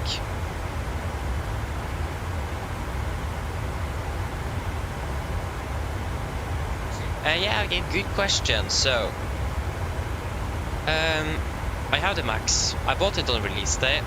Firstly, I had quite a lot of bugs with the aircraft. I struggled a bit with flying with it. Most of that have been fixed. But I also do struggle a bit with configuration because I don't understand that Boeing or EFB that they have included, and for me at least it's just a mess. There's some other things there that I don't really like the aircraft, but again that's personal preference. And from where we are stationed in Oslo, there is not a lot of Max aircraft flying, so the chance for us to be flying on a Max is quite rare. So just from that the NG is basically based in Norway makes it hard to fly the Max in general. So yeah, again, which are mainly place their Max aircraft outside of Norway. There's some Maxes coming in and out here and there sometimes, but mostly the NG in Norway. So that's actually mainly the reason why, is because we haven't got a schedule with the Max yet. Yeah, exactly. The EFB destroys the whole vibe. Yeah, I can agree on that. It is so annoying. And again, some things I don't really like is, for example, if you want to turn on the battery, you can't just close the guard. You can't even click on the guard. You need to turn on the battery and the guard closes itself. That's one thing I don't like at all. And in general, it feels like the dimensions and the colors is a little bit off, especially on the glare shield.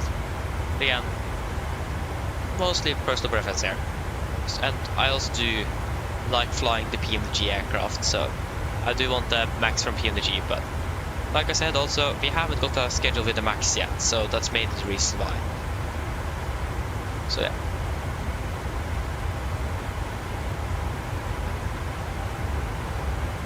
Yeah, exactly, Agik, yeah. But one thing that I really like with the Max is the sounds are great. Not the switch sounds, but like the EGP or the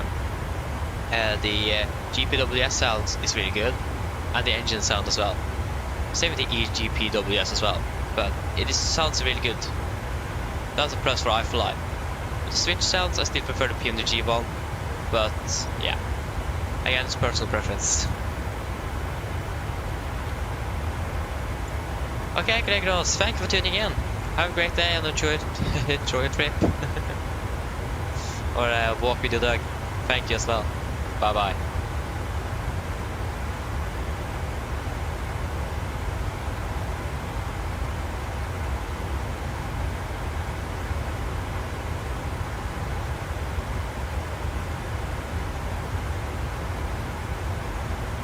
So yeah, again, it is mostly personal preference, but again, the PMDG in general also have a better system than the iFly and Max have.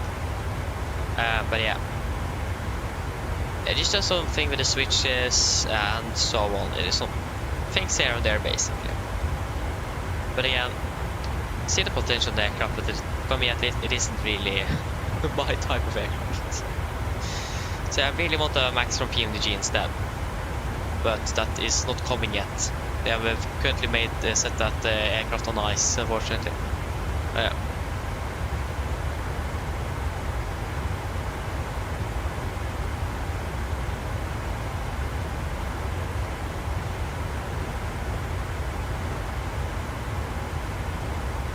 Oh, you have a 60 FPS in the Phoenix and 30 in the iFly. Okay, yeah, I can understand. That's a shame indeed, yeah. But again, if I could just, for example, like I said with the EFB, fix that at least, the aircraft would be much better. For example, the option where you could like not stop overwriting the auto throttle all the time. Where is that option? I have gone through the EFB multiple times. I have not been able to find that option anywhere. That is an option that they released on a later update, from what I've seen, but I haven't been able to find it. Again, really annoying. So yeah.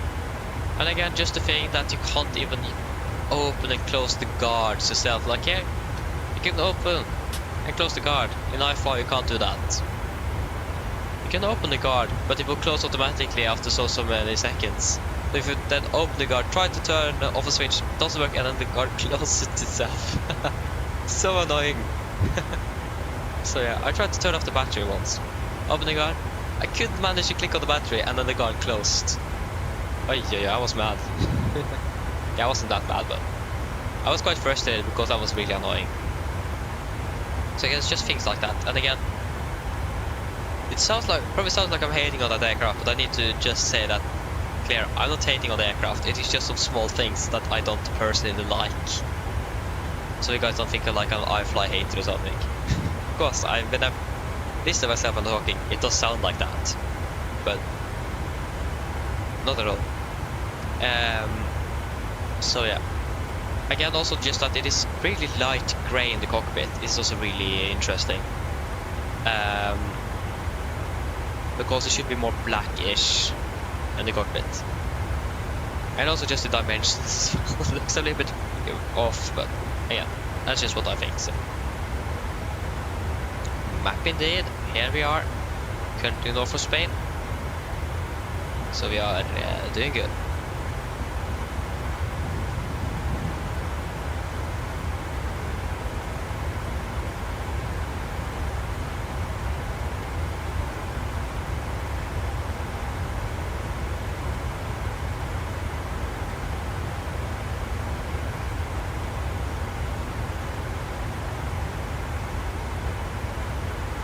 Exactly, yeah, I can agree on that.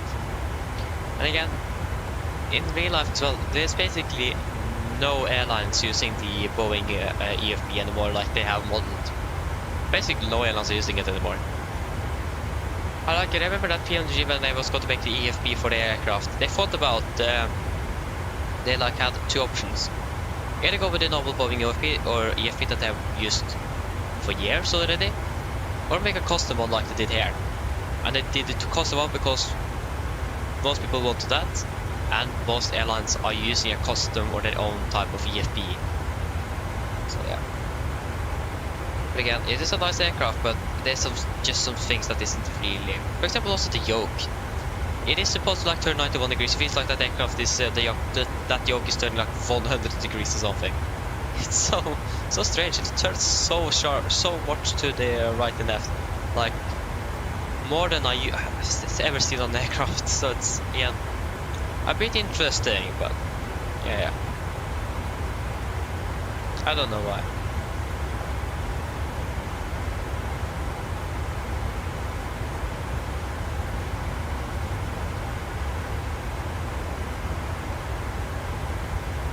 Yeah, exactly. I mean, to be honest, the aircraft was still good. It was just that you didn't have the EFB, so odd things like things in general will be a bit harder to do. But it was still a good aircraft, though.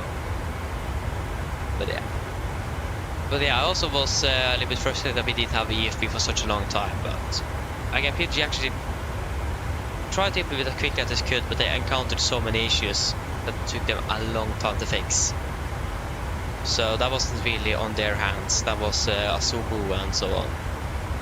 So they couldn't really do much. And they especially got half an effort for that took them a long time to fix and implement. But yeah, again, I finally got it into the aircraft, so that's nice. But again, I still prefer like a physical tablet, but I don't have that yet. Or I have an iPad, but that, how old is that? 10 years? Something. So it's really slow and doesn't really work. So I'm going to buy a new iPad, hopefully not too long. So I was looking at one 4,500 Norwegian kroner, 4,500 Norwegian kroner after Christmas. Boom, right up to 5,000. I went the opposite way. So I need to wait for the price to go down again before I'm buying it.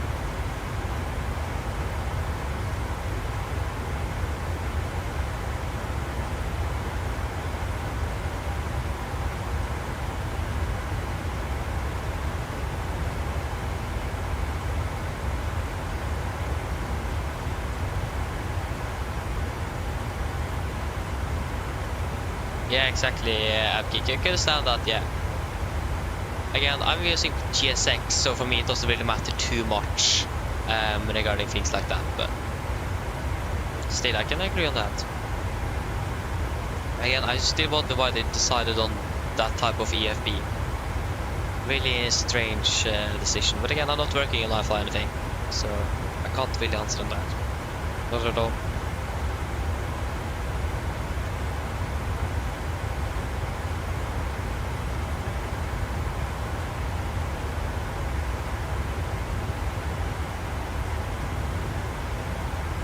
It is approximately still 3 hours left of the flight. Should be 2. Should actually be 2 hours and 20 minutes. That's not the case.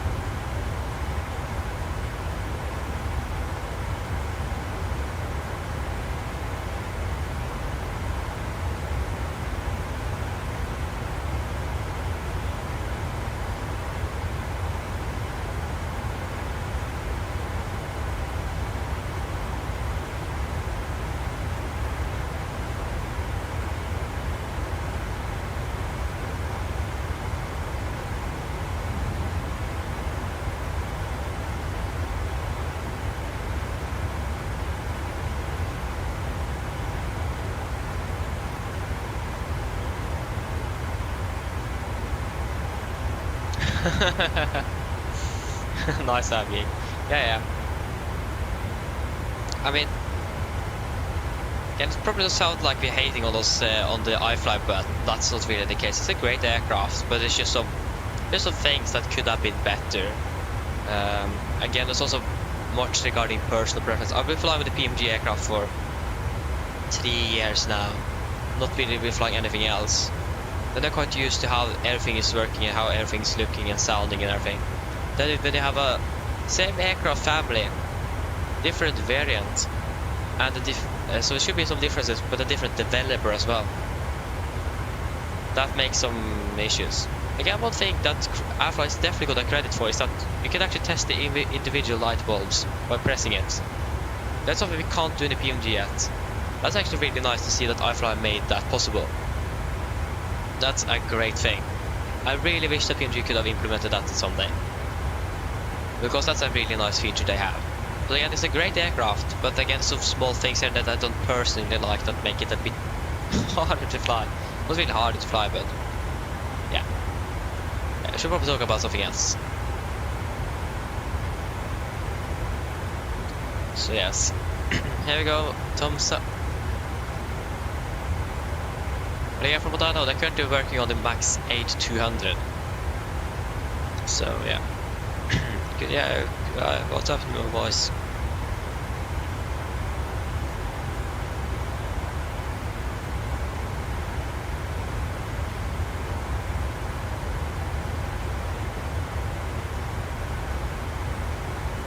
Oh, sorry for that. Not quite sure what happened there, but so yeah, we're entering over that bay again. Yeah. It's still 41 miles to fuel check.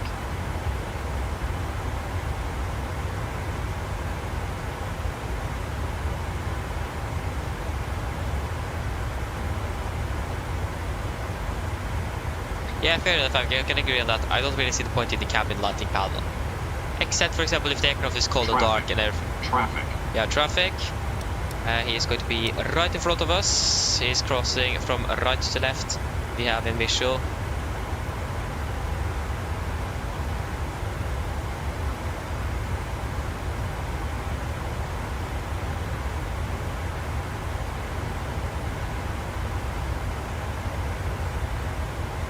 Okay, it was really close indeed. Oi, oi, oi, oi, oi. Another EasyJet aircraft. Why is it just EasyJet aircraft today? There you go. Where is the... Oh, I clicked it completely away. There you go. Nice. Yeah, I can agree with you. Why, like I said, it is quite nice if you're walking into the aircraft for the first flight of the day. It's cold and dark, and you can just open the door and then just start up the lighting in the cabin or so on when they're going into the cockpit. That's like a nice thing you could do. Like, normally don't do that pilots as well, but just like why not? But again, I don't really need the most, like it feels like they've done more work in the cabin than in the flight deck itself regarding the modeling and texturing as well. But I mean, that's how they want to decide. But again, it's still a nice aircraft, it is. But yeah. There's also one thing, again, if you're going to be flying Alpha, I definitely going to have a physical iPad or tablet beside me here. Before I'm flying with that one, because I can't use the EFB for the same things I'm using for in the PMDG EFB. So yeah, things like that.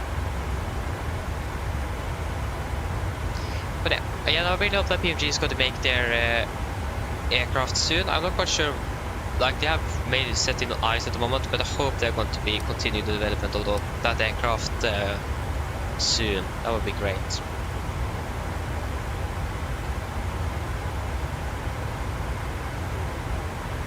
I mean, the earlier we actually increase that cost next, the more we actually be saving through the flight. But again, I don't really want to increase it now because of fuel burn. We don't want to overburn, but like burn too much fuel either. Especially now that the headwind have increased. Probably not save us a lot either.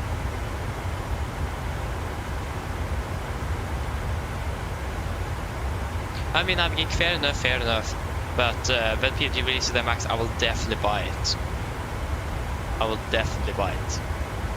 Because it is something, because again, the 7% NG and the Max in the real world share the same type rating because of commonality.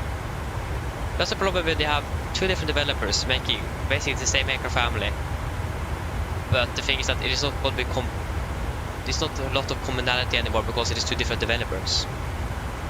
So the NG and the Max from PMDG will make it easier to transition between the aircraft because it is basically going to be the same nevertheless, compared to the NG from PMDG and the Max from iFly. It's two a bit more different aircraft because it's two different developers. That's like the problem. So that's also why I want the PMDG one instead, because of commonality. It's going to be easy to transition between the aircraft, like it is in the real world as well. But again, wait and see. I really want the PMDG one, but it isn't in development at the moment. Or it is currently on hold.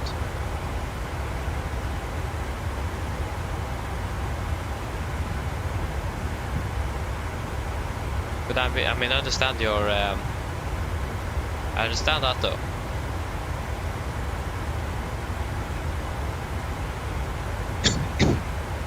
Oh, excuse me. It's a beautiful sunset at the moment that we can't really enjoy from the flight deck yet because we are still too far south.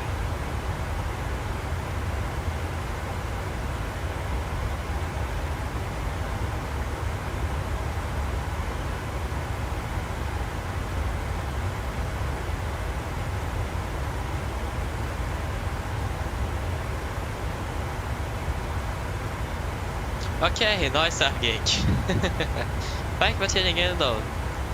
Really, really surprised that you found me via Volanta. No one have done that before, so that's actually really nice. But yeah, thank you for tuning in, and enjoy the shopping. See you later. Bye bye. Thank you as well. Thank you. Thank you. We'll wait to see how that goes.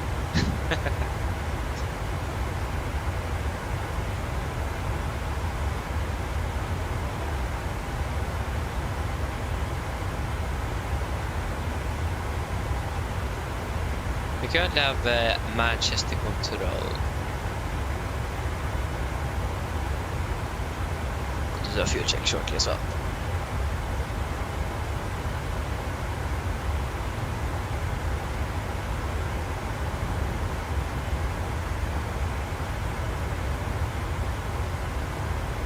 So, the next waypoint we're going to, yeah, this Korul. Korul, where are Korul? Korul, there we go. It is a still 7 miles to go, so we can wait to take it over. It's a lot of 1, 2, 3, 4, 5, 6 tower controls within one approach sector. What is happening here? Nice. Okay, so we can do a fuel check at Korul. So 8.4 tons, 9.1, and it's going to be 8.4 burnouts. Perfect, 8.4 and 8.4 both ways. That's going to be 7.8 tons. And 3 hours exact. What? 3 hours exact. 8.4 and 8.4. What a coincidence this is. We'll be flying for 2 hours 55. Not bad. So Korul, where are you? Korul, there we go. We can delete Korul.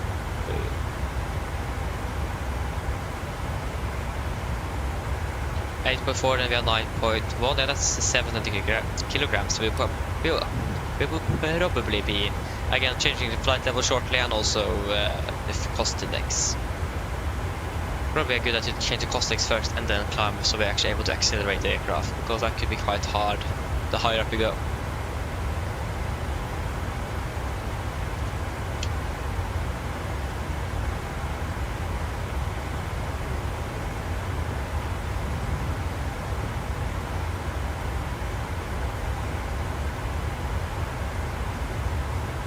Marcus, yep, that's correct. AMD CPU and GPU as well. It's a really nice one, I do like it.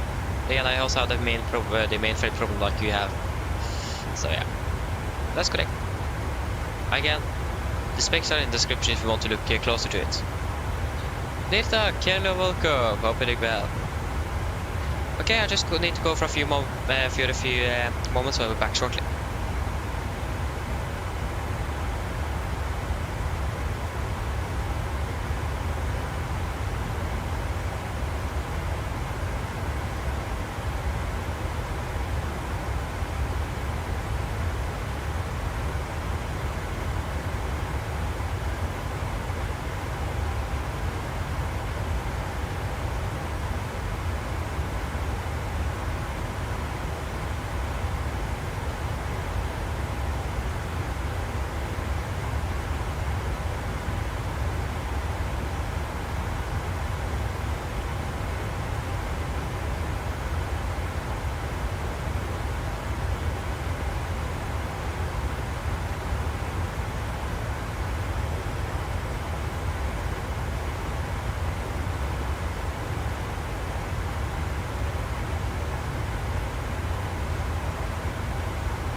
Okay, I'm back.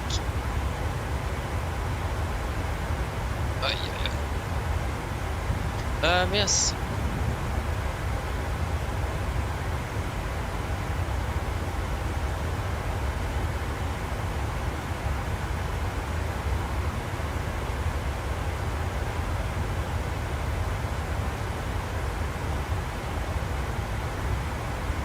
Oh, Marcus. Oh, thank you. Wait, huh? That's interesting. Just wait a moment there. Hello. Hi, Captain. How are things? All good? Yes, everything is fine. Thank you. If you need anything more, just give me a call. Of course.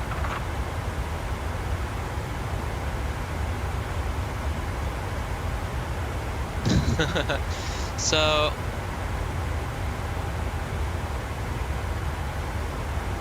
Ryzen Master. I haven't talked to her about the Ryzen Master. What? I need to look up that. Yeah, thank you for that. Marcus. Master. Yeah, for overclocking control. Ah! Okay, I'm going to look at that after the flight. Thank you, Marcus. Hope that will be working. Oh, I'm going to from 70 to 58. I also have a temperature of about 70 degrees. That's quite a bit.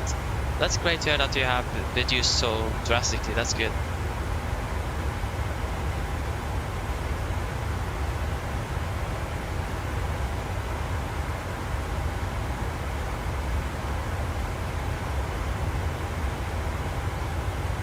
Yeah, let's go. I would recommend you to be called A330 driver, previously known as 747 NG driver. He's a previous 747 pilot and a current A330 pilot, and he's really good. That's how I've been able to learn this aircraft inside and out, is from him. So I would really recommend A330 driver. Definitely recommend him. He has a lot of different tutorials on different subjects and so on. Definitely recommend him. Yeah, that's what I have most of my, especially 737 knowledge from. So again, A330 driver.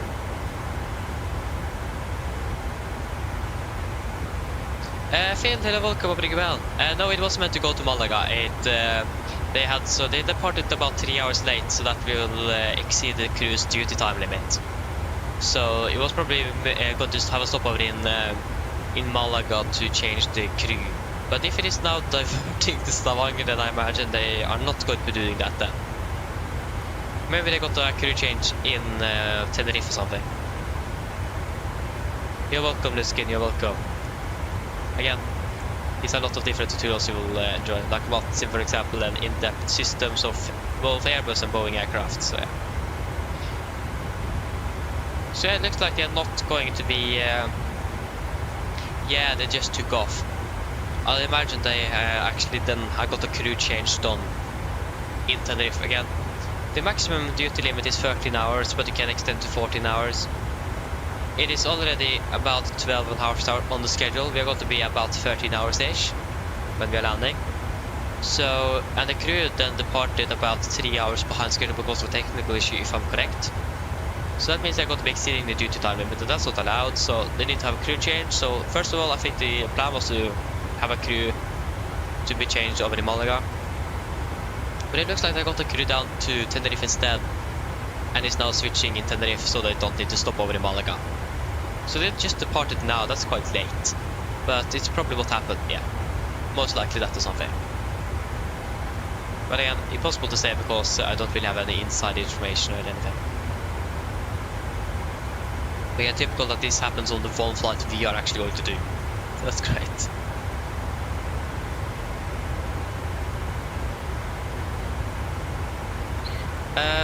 But Thompson, yes, indeed, that's possible. With the version you are using, depends. I always forget which version of the A320 you're using. If you're using standard, in-built and fly-by-wire, or Latin VFR. But it does depend. If you fly the in-built and fly-by-wire, that should be possible. If you fly the standard, I don't think that's going to be possible. But yeah, should be possible to do that, but it depends on the developer or who made the aircraft. Yeah, using the default remote deliveries, yeah, then I don't think that's going to be possible, because it doesn't have the system depth to actually be able to do it. But again, I'm not flown that aircraft, I don't know, but I imagine it doesn't work.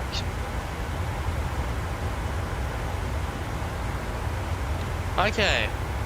I'm not quite sure if they have actually improved much on the system there, but I don't know. Good question, I don't know.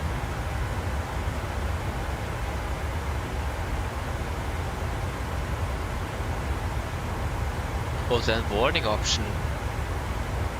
Interesting. I don't know.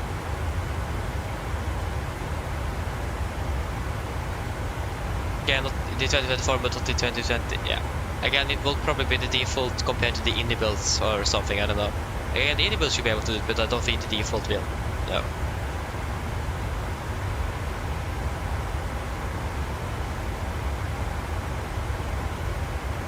Okay, so if you see the 3XT CPUs, yeah, that will not work. Okay. I'm actually not using that, so we'll wait to see how it works. Yeah, that's good to know, though, Phil. That's good. So with the 3XT it won't work. I actually thought about buying one of those, so yeah.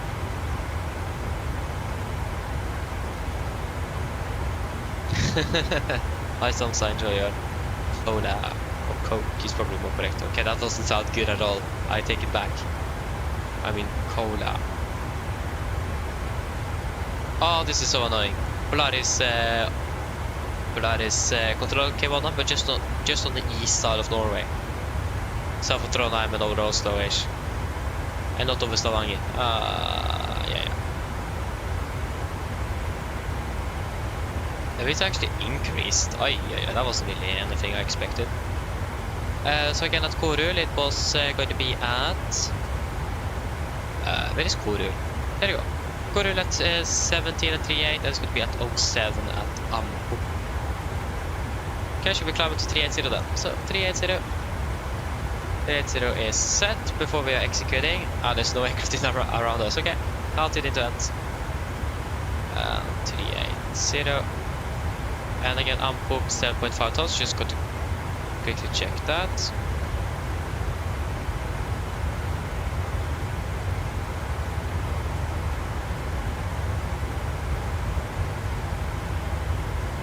$6.6S. Oh yeah, then we can increase the cost next to 40 as well. 40. Boom. Execute. So now we'll hopefully save a little bit of time. Yeah, there you go, we saved approximately 10 minutes.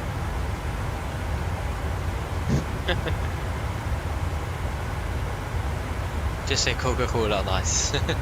I'll probably do that instead.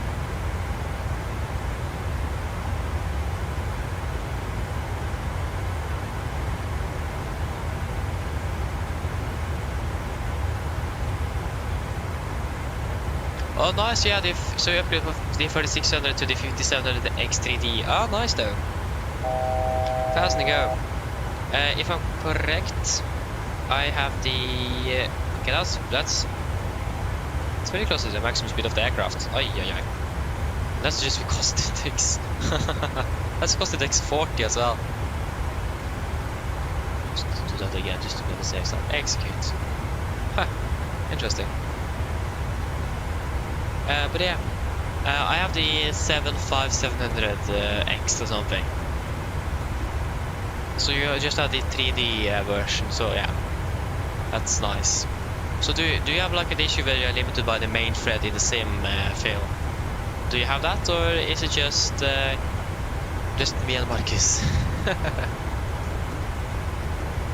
But again, my CPU should be quite good, but again, I'm still limited and so on. Like the temperature on that one is still really high though. What's the current temp? My CPU is currently running at a temperature of approximately... and what does it say? That's a bit up for about... oh wait, 10 hours. Yeah, that would make sense. I would have said 1 day. Oh no. I mean, that's a problem I had before where the PC says I've been up for like 3 days now, and I've been up for like 20 minutes. So yeah.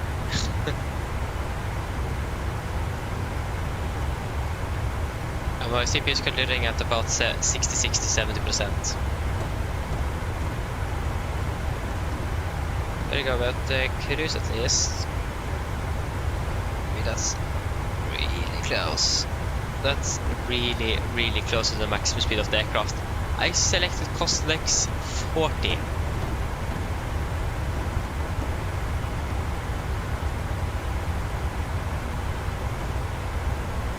Because I don't really like it we have such a high speed.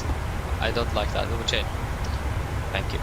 We will change it down to 30 or something instead and see if that is better. Okay, we can feel the aircraft is buffeting. It's probably not a good idea.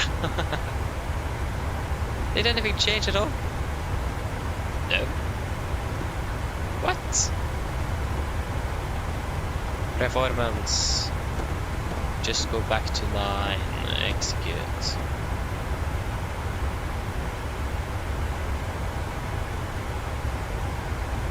I think we'll stay at 9 instead. Yeah, I think that's a better idea. Yeah, we will stay at 9. We'll have the penalty of 10 minutes there. That works for me.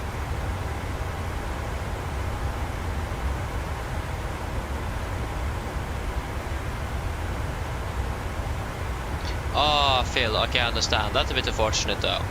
Yeah. Hope we will be back in the skies soon then.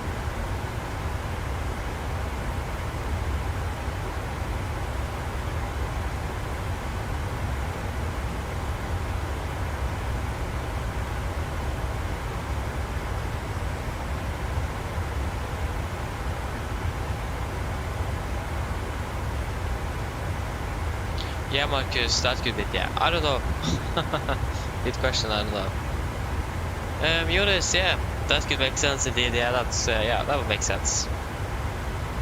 That would make sense indeed. Didn't think about that.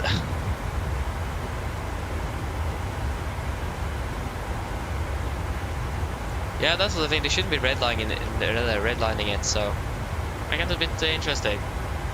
Like, that was really, like, up on the maximum speed of the aircraft, so yeah.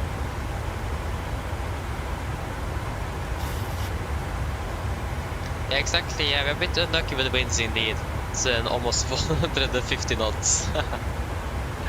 Yeah. Really unlucky indeed, but they should be slowing down hopefully soon. This is like the area where it's worst. And it's also almost a direct headwind, so that's the first thing. And you got 20 knots tailwind, Tom, so that's great for you.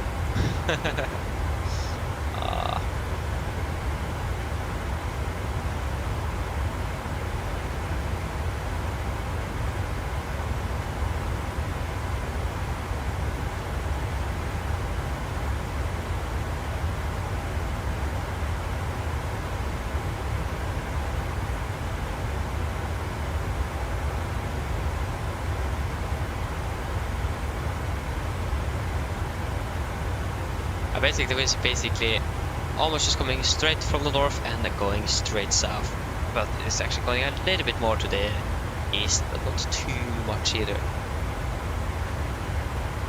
So yeah. Oh, what was that? Ah, that was like the dumb ad thing on the computer. There you go, the sun is almost down already here. And it's still shine and bright. Or bright to shine is probably more correct. Still bright to shine here over the Atlantic Ocean. Or whatever bay it was called again. I don't remember what it is called. What's it called again? It is called Bay of Biscay. That's what it is called. I have a lot of control on it as well. Also, that was the wrong sectors. Wait, what? Yeah, Volanta, of course, is always wrong. Wrong. Yeah.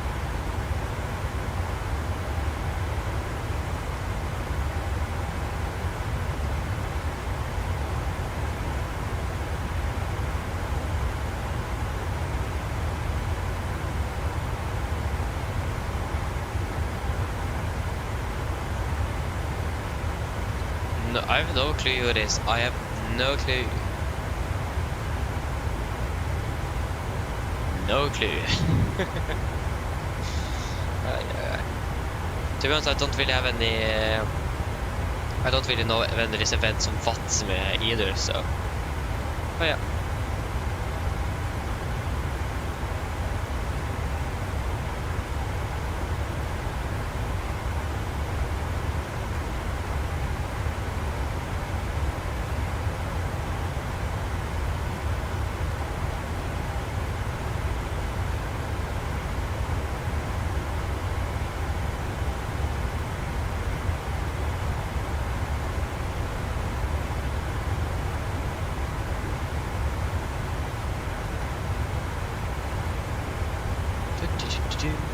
So the next waypoint we are flying to is where we're going to be crossing into British airspace. British airspace. Yeah, and it's British controlled airspace.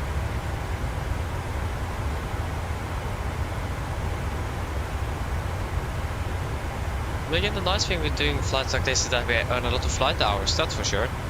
But the scheduled day is way too long. Oh yeah.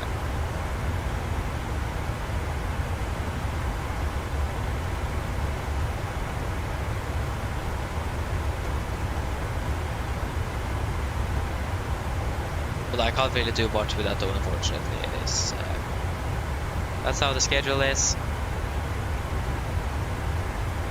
Like we had three medium holes and one short hole today to choose from. That was it. So that was great.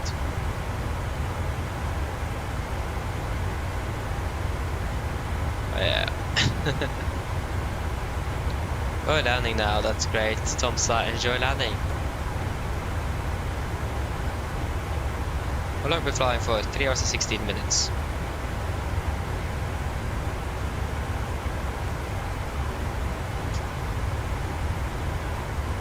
Now the clock is now 15:40, 16:40, 17:40. There's almost 3 hours left of the flight. Oh, yeah.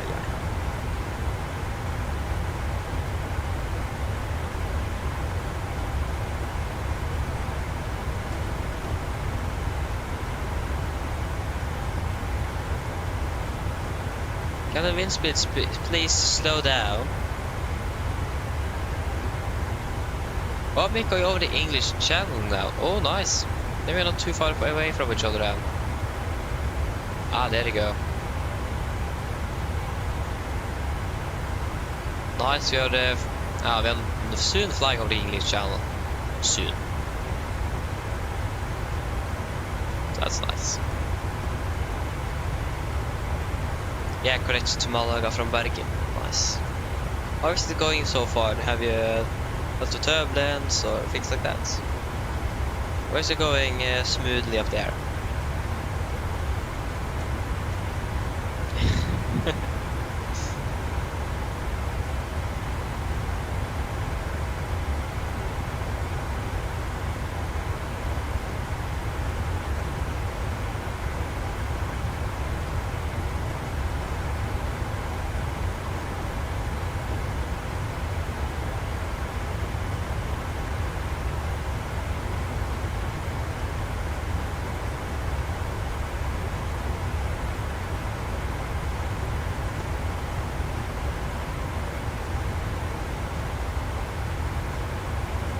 Oh man, come on, that's so unfair. 488 on the ground speed and we are running at 339? We're running more than 100 knots faster than us. Oh, that's so unfair. I mean, you have the tailwind, so that's fair enough, but still. No wonder that we are half an hour or 40 minutes actually now behind schedule. Just because of all of this headwind. Yeah. Annoying it is. But I can't really do much with that, unfortunately.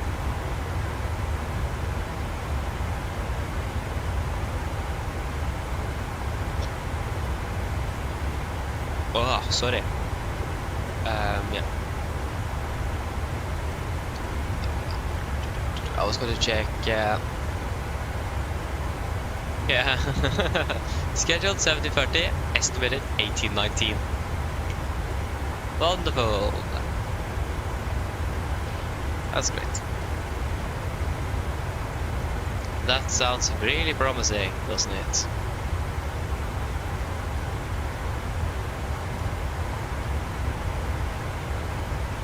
Hey, that's nice, Tomsa, that's great. Good. And now Tenerife is online, of course. Oh my, what stuff have we done in Tenerife? We have now clearance, ground, tower approach, and center control as well. What is happening over here? Same with Las Palmas as well. What? We should have been landing there now. Not 4 hours ago. Oh yeah, that's a bit too late now. Ah.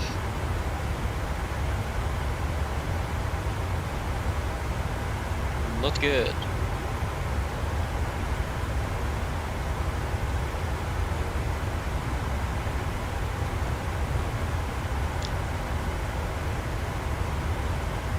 Where is the sun at the moment? It's still over there.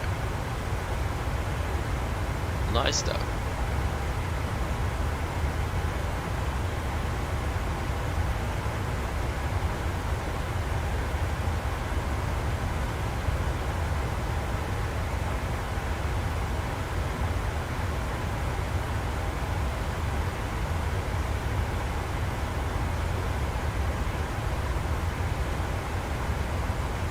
Minutes miles left, 141 at 59. 59, yes. So it's 15 grueling hours, not hours, sorry, minutes, and to be at the next waypoint. Again, just because of the headwind. Yeah, we can't really increase the cost of the exit, otherwise we will fall out of the sky. Well, not really, but we will be flying very fast. Way too fast. So I don't really like that. So yeah.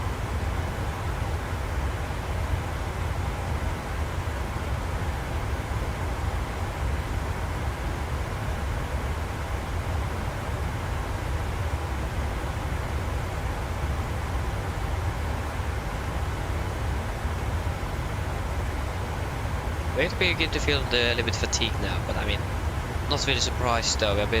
How long have I been going on for now? I don't know, a long time at least.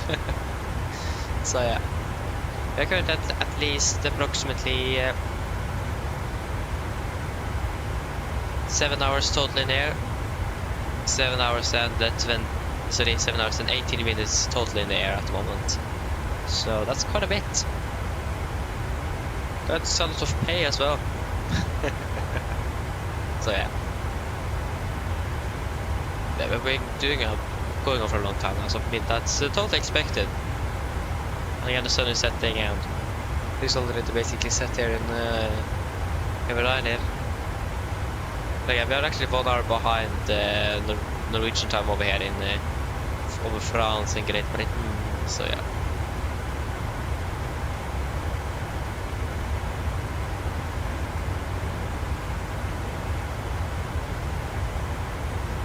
Hey, nice song, so I hope that will be working.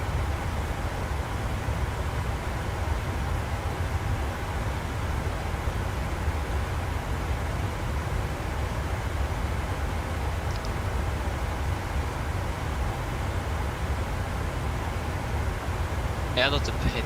Yeah, okay, I mean, it makes sense though. Also to take the free one, but again, it makes sense. It's a nice one, just a free one, so yeah.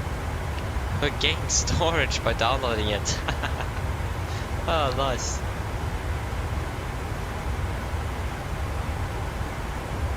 That's interesting. That's really interesting.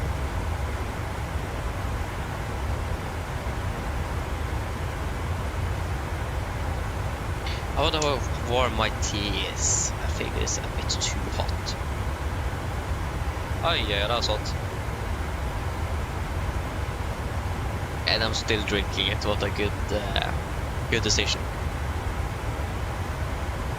But at least it is some coffee in it, that one, so it should be probably actually quite sure if even it's that much affected by coffee, and so might not help at all.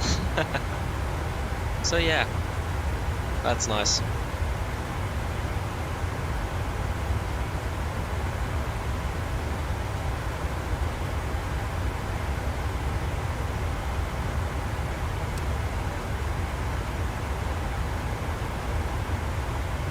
It is still more than 10 minutes, or just to be exact 11 minutes, until we're actually arriving at the next waypoint and doing the fuel check. It's approximately 10 minutes blank then until we're doing the fuel check. So yeah. Still a few miles to go.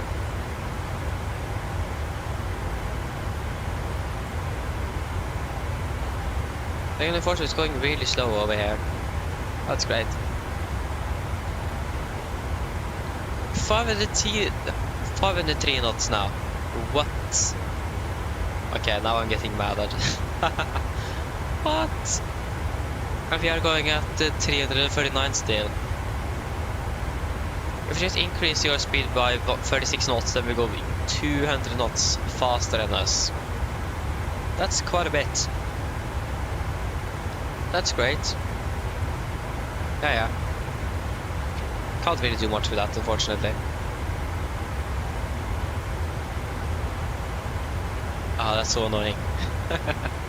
Yeah, the worst part is to have the longest flight back home. Like when you begin to feel the fatigue, getting tired, you just want to be finished. And then you have the longest flight on the last leg. That's great. Better to have the shortest one. But again, that's not unfortunately not how the winds are working here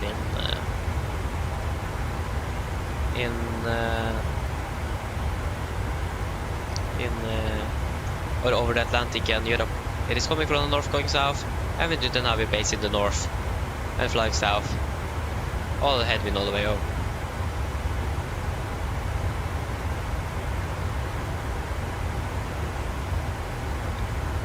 Like, it is a shame when I go to school, for example, because it is all downhill all the way down. Except, of course, a few uphills, a little bit here and there, but not a lot. And then when I'm going back home or biking back home from school, just uphill all the way up. Like, this is quite high as well. I think I had a elevation gain of how much was that? It was quite a bit actually. So I mean, great to have it on the way home. But again, the good thing is that then I'm not arriving at the school like burned out because I've been biking too fast up all the hills, so or up all the slopes. So I mean that's probably a good thing that's all downhill and down to the school. So yeah.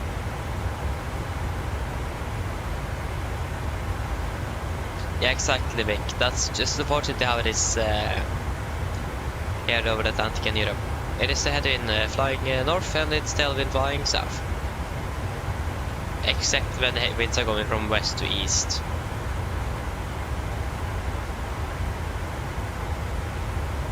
But yeah, you're lucky sometimes that you actually will have tailwind on the flight back up north. So the winds will basically change direction by 180 degrees. That happens sometimes, but it's quite rare. So yeah. That's been unfortunate, but can't really do much with that.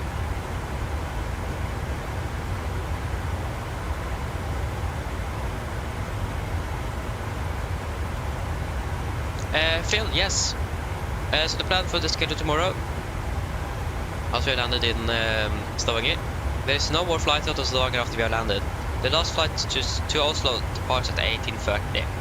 That's with SES as well. So yeah, again, when we're landing, we're going to be having a layover again over the Stavanger, because again, we can't be flying back to Oslo today, because there's no flights to take. And then tomorrow morning, we will be deadheading on the first Norwegian flight back to Oslo, and then we will continue or start flying out of Oslo tomorrow afternoon. Maybe morning, afternoonish, depends on how the schedule is looking. So mostly the notice for the stream will not, or the stream itself will not be out before tomorrow. It will not come out this evening like it would normally do, it will come out tomorrow morning. Again, I will probably wake up at around the time where the flight departs, so I'm able to find something. Maybe even earlier than that as well, I don't know, we'll find out. But I will be setting up everything tomorrow. So, where we're gonna be flying? No clue. But we're gonna be flying tomorrow, that's for sure. But it's gonna be out of Oslo, not out of Stavanger.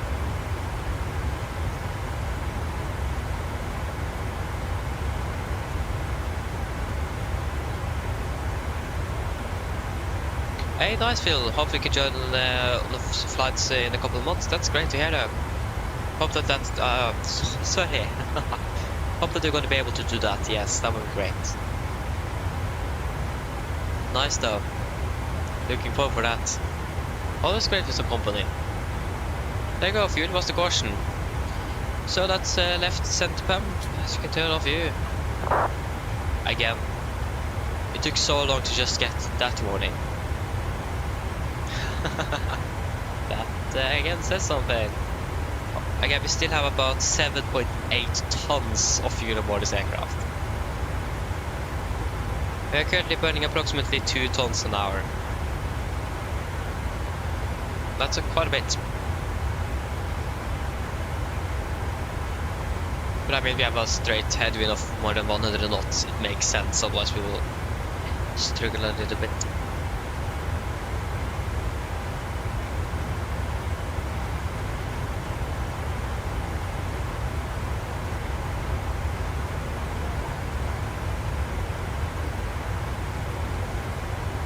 At least it looks like the winds are now slowing down, thankfully, so that's good to see.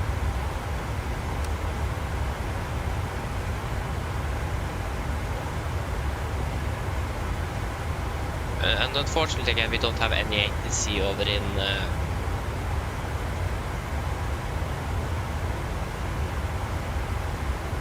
in Stavanger. Again, that's a bit unfortunate. At least now that we have the left pump already emptied out, it won't take long until the right pump is also dried up. It won't take long.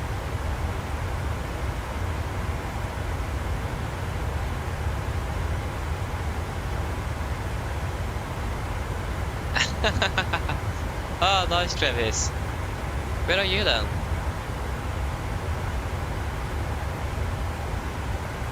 Oh yeah, is that you? Ah, yeah, of course you're the Emirates flights, yeah, from Athens to Newark. Nice. Yeah, I see. Not too far from each other. How are you dealing with the nice cross-heading you are encountering? Yeah. Flying with the 777. That sounds good. Well, looks good at least.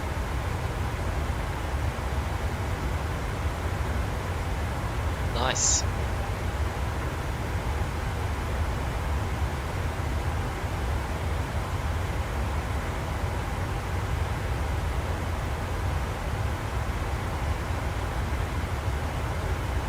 Oh, nice, Mick. So yeah, you're based in Oslo during the winter, and then you're based over in Bergen again once the summer schedule starts. Okay, that sounds good. Nice.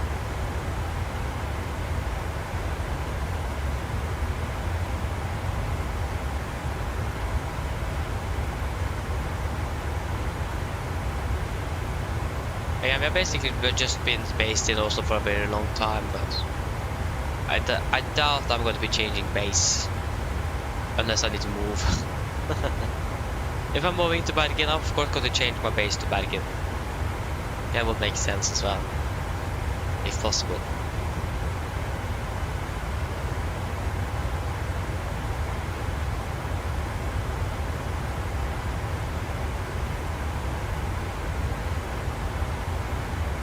Yeah, that's good.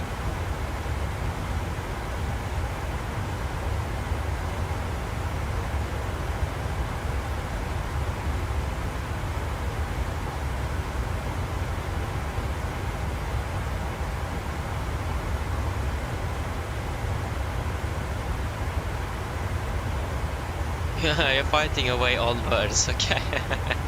Oh, that's good, Travis. Yeah.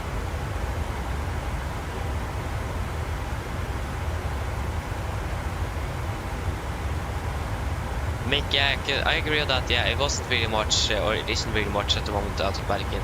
That's I've seen that myself. So yeah, but I can agree with you that you're looking forward to the summer. It's gonna be a lot more flying. Like the unfortunate thing is that actually we had the summer vacation itself. It's like 2 months, so that's good. But also does have a lot of time during the winter to fly as well. And like normally when people want to have like a week off, for example, because of holidays, wait a moment, we have a fuel master caution off with you. I want to fly them because I like, again, that's the only time I'm able to fly is during the holidays and vacations and so on. That's the time I have. If I would have time every day, that would be something completely different. Yes, we'll probably still fly through some days during the holidays on, but I will probably take a little more off. But again, I don't I don't have time to fly anywhere else because of school and so on. Oh yeah.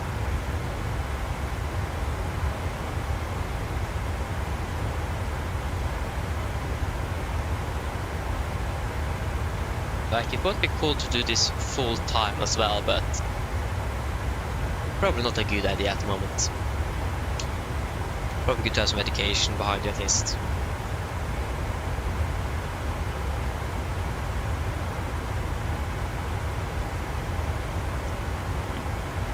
So yeah.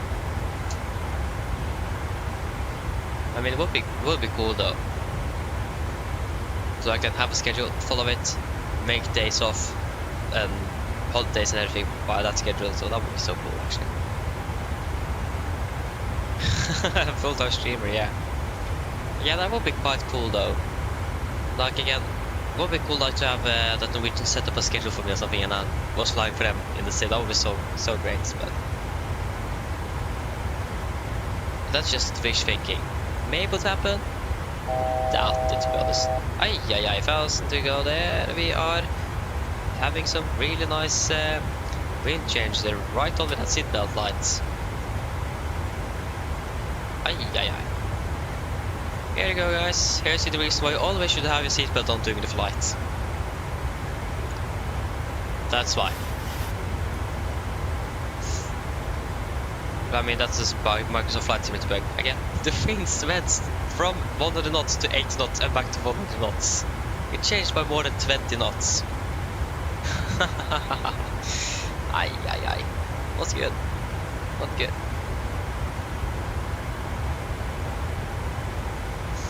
Yeah, I see you there, Mick. Yeah, flying over France there, yeah. Almost side by side indeed. Which altitude are you at? You're at 39,000 feet. Are you light today? Maybe you are, I don't know. But that could explain the altitude at least. It is already dark over Denmark. Yeah. Okay, we'll just let things stabilize a little bit more before we turn off. It could be a possibility that it could happen again. But again, this is a good old normal Microsoft Flight Simulator problem. It won't really happen too much in real life, this thing. It happens quite often actually. Surprisingly often. So yeah.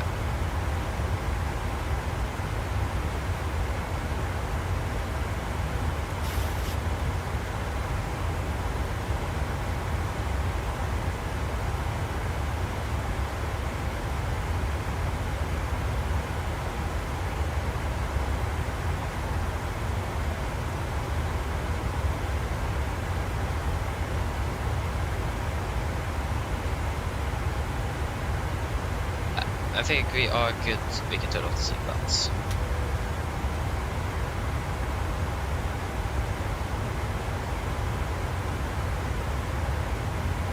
Marcus, hydraulic PTU fault. I think you're thinking about the Airbus then. So I'm not really technical about the hydraulic system of the Airbus aircraft, of course, but I've heard about the PTU. I don't remember what it's standing for.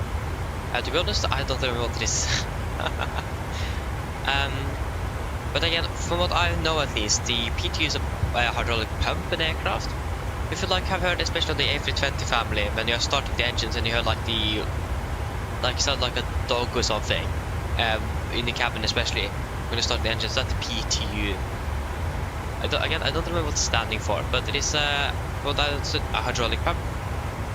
It is controlling one of the systems. I think it is the green or yellow. I don't remember, but at least it's a hydraulic pump. So if you have fault that one, then that one is not working at least. Try to search for A320 QRH or something. A320 QRH.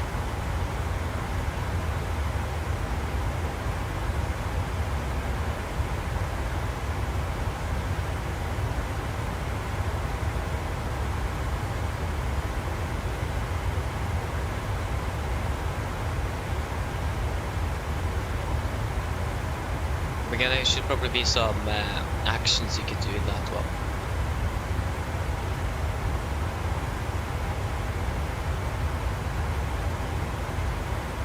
There's basically nothing in this QRH. Like literally nothing.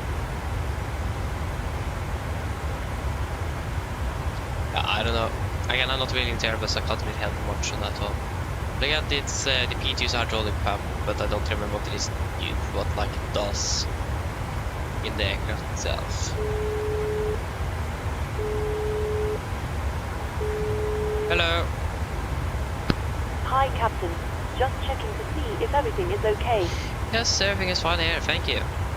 Give me a call if you need anything else. Of course. Yeah, it would probably be good. Again, from what I know, the P2 is starting in or something when you're starting the engines. So it would make sense that you got it before you're taking off. But yeah, I'm not quite sure what they could be. I'm not really into Airbus, so I can't really help you much.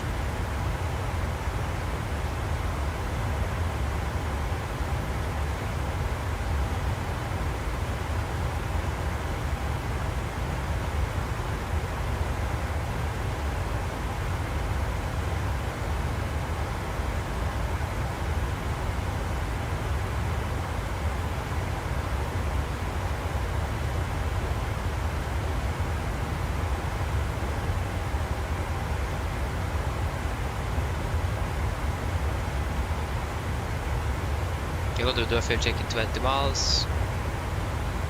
They got the winds are gradually now slowing down like you could expect. Like that bit.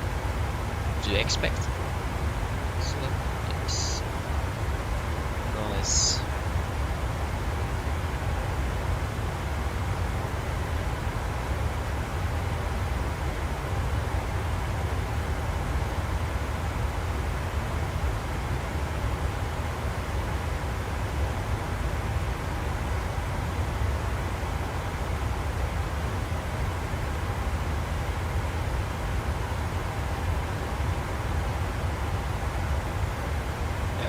Change the cost next after we have passed this waypoint at least, because now the winds are changing in more direction and strength, so more speed. So it'll probably be a bit easier to fly a bit faster as well. Should also close to the limit of the aircraft.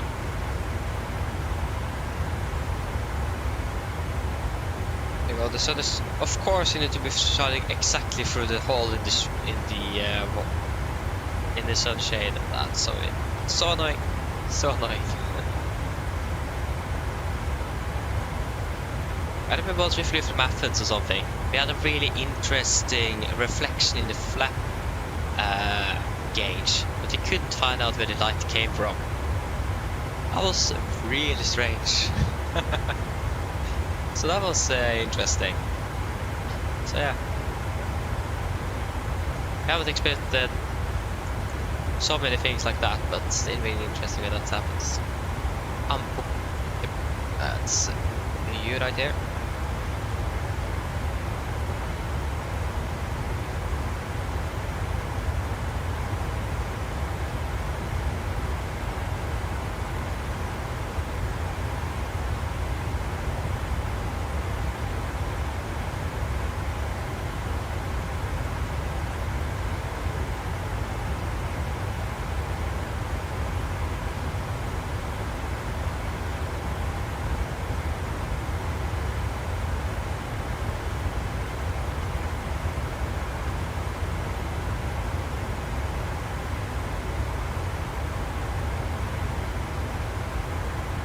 I expect to be landing in about the next 2 hours, unless we will be able to save some time. So we're closing at least, but there's still some time to go.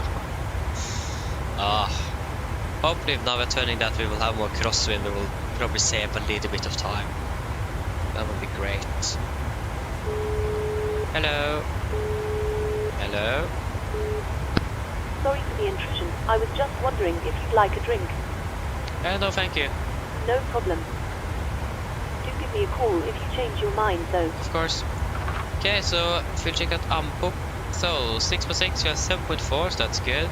10.2, we have currently burned through 9.6 tons. And flight time 3 hours 50. We'll be flying for 3 hours 45. Good.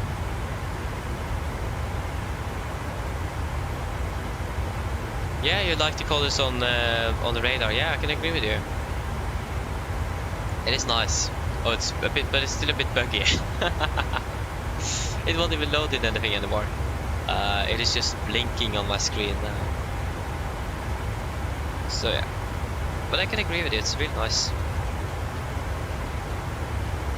Okay, should we increase the cost next to 40? So index performance 40 execute, saving approximately 6 minutes minimum. Okay, that's good to see. So now we can remove ammo, delete. So the next one is going to be at infec.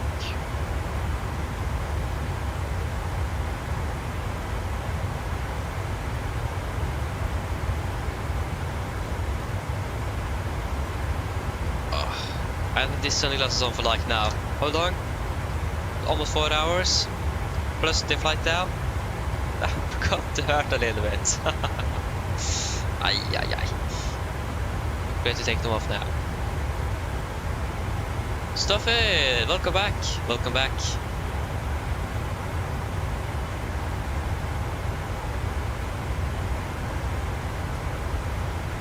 Yeah, I've actually already reloaded this website twice today on this like on this schedule today because it has been updated.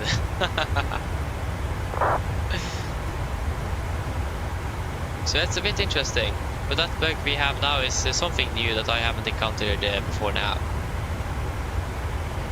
So yeah. So that's something new at least. Should we ask the cabin for a snack? Yeah, I want a snack.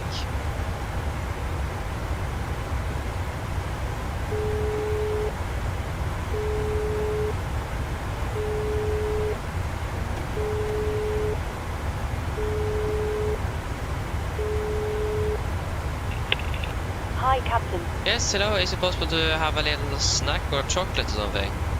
No problem. I'll get it for you now. Thank you. Won't really say no to chocolate now. It's basically dinner time at this moment, but not quite sure when dinner is going to be served today. At least probably not before I finished flying, at least for me at least. But where's the family? I have no clue. Yeah. It's nice to see that the flight is progressing well, though, except for the 30 to 40 minutes delay because of the winds. But yeah, again, that's the problem when they're flying over Atlantic. It could be some really strong winds over there. That's having a real effect on the flight. Again, this flight in general is expected to be 1 hour longer than the flight down, but 30 minutes behind schedule on the way up, if that made sense. So yeah. But just check what runway are they using. For 1830 is the last departure out of Stavanger, so that's within the next 1 hour and 15 minutes. That's SAS to Oslo. We're scheduled to land at the same time that the aircraft is going to depart, but that's not going to happen. We currently have a little small private aircraft flying around here. Nice. Hello. Hi, Captain. Your food is ready. It's in the storage area, so feel free to collect it whenever you're free. Thank you. No problem.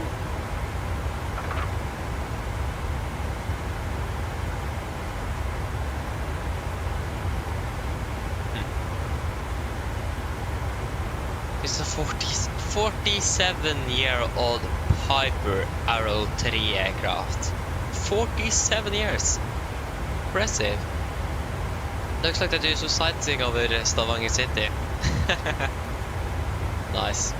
And again, they also use the runway 18. What's the good weather in Stavanger actually? That's something we can check. So, the weather in Stavanger at the moment, we have winds. Yeah, winds are calm. KVK -6, 1028. To be honest, if you can, we will probably just use runway 36. It's going to be much faster for us to use that runway.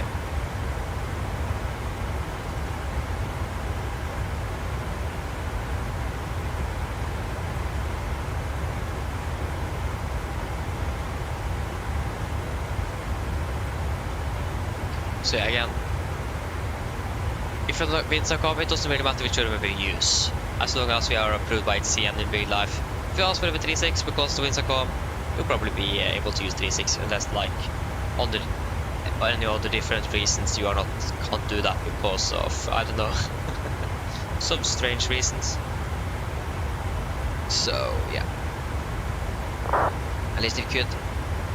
We're expecting runway 18, but we will probably change that to runway 36. But again, it depends on the winds. If it is beginning to blow from the south, again also depends on the speed of the wind. Though if it is really a lot of wind, then we will not be able to use 36. But if it is not that much, then we will probably use it.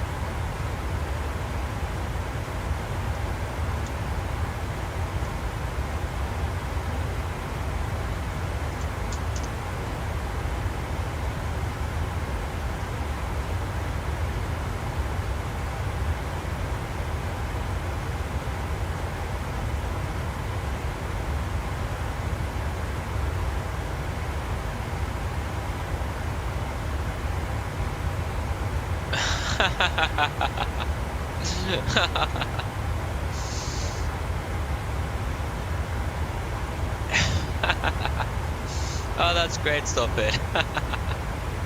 Ay, ay, ay. Yeah, I began to wonder a bit as well if I would have seen that myself. Yeah, I can I can understand that.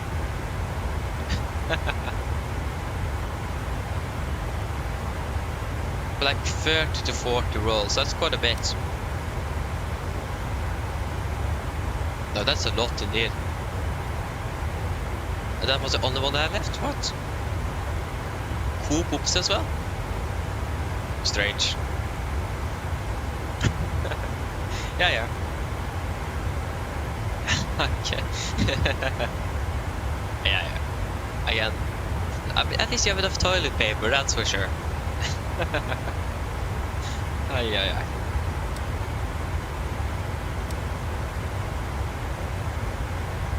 Yeah.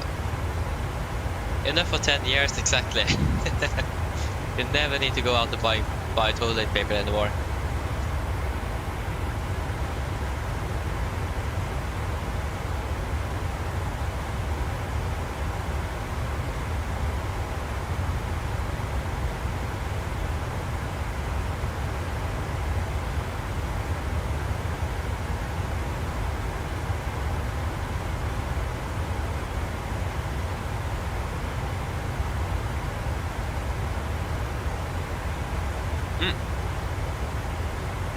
Are you serious? When did this aircraft pass us?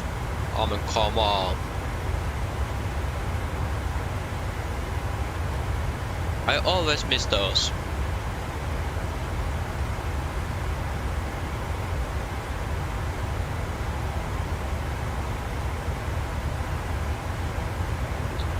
Oh yeah.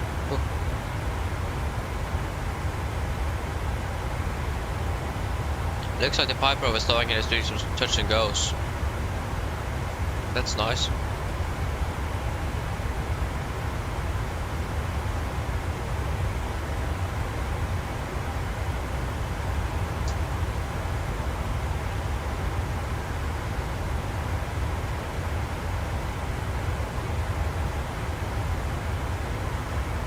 Looks like a sim rating. Yeah.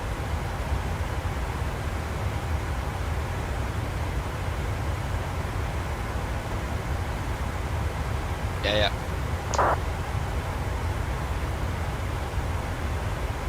I would be really impressed if you managed to sim rate your real aircraft. That would be that would be really impressive. They go 18 to, so you're saving a bit more and more time now, so that's great to see. If at least could manage to land before 1800, that would be great, because then we are just 30 minutes behind.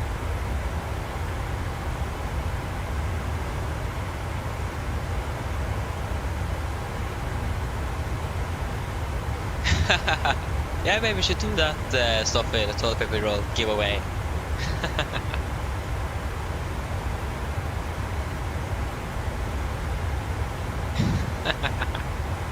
Oh yeah.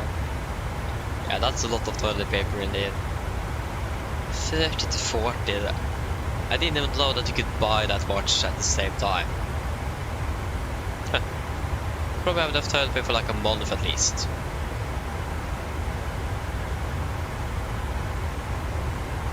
Yeah. Nice. So, the general traffic we're expecting in, at least with this aircraft taking these circuits, we will not be able to land at runway 36. Yeah. The next, actually we got another departure now, suddenly. An Aerologic aircraft to Frankfurt. What? At 777, where did you come from? Scheduled 1905 is estimated 1840. That one is actually departing later than us. Oh, then, yeah. Houston, Stavanger. When did Aerologic begin to fly the 777 freighters from Houston to Stavanger? What? That's nice though. There's like one stand they're able to park at though. Yeah, that's nice to see though that they are flying to Stavanger, not bad. And they landed at 1605 and departing at 1805, okay. But before that it is just Amsterdam with KLM on the E2 and SCS with the CRJ 900 to Oslo.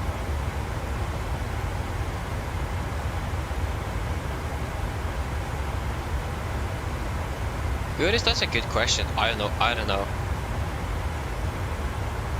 I mean, I've never won anything, but I never had a giveaway myself actually. I'm not quite sure even how we do it, so I mean maybe one day, but wait and see. Still a bit early, maybe, I don't know. Wait and see.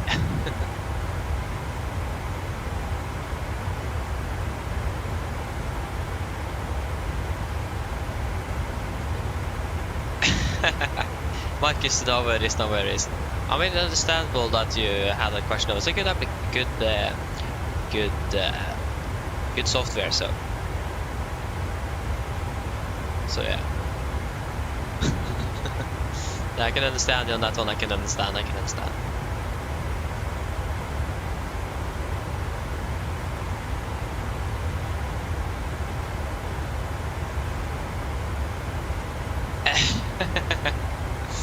Yeah, Marcus, I mean, I can feel you on that one.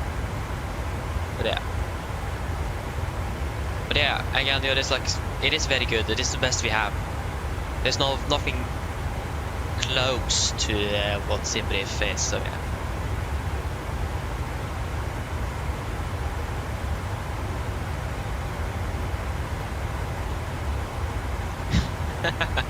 Exactly it is. Exactly. It is really good, and the best thing that it is mostly free. Like if you just want updated nav data and so on, then you need to pay for these Navigraph subscriptions, but other than that it's basically free, so that's also great. Then you now have a Takeoff performance calculations as well. That's also really nice to see. Yeah. We do have some alternates, but they are not good, or they are not as good as SimBrief. That's the thing. SimBrief is just superior. There's nothing else close to it. But like you could use some other things. But SimBrief is still just much better. There's nothing close to it. Okay, so what ATC do we currently have? We have Manchester Control. Nice.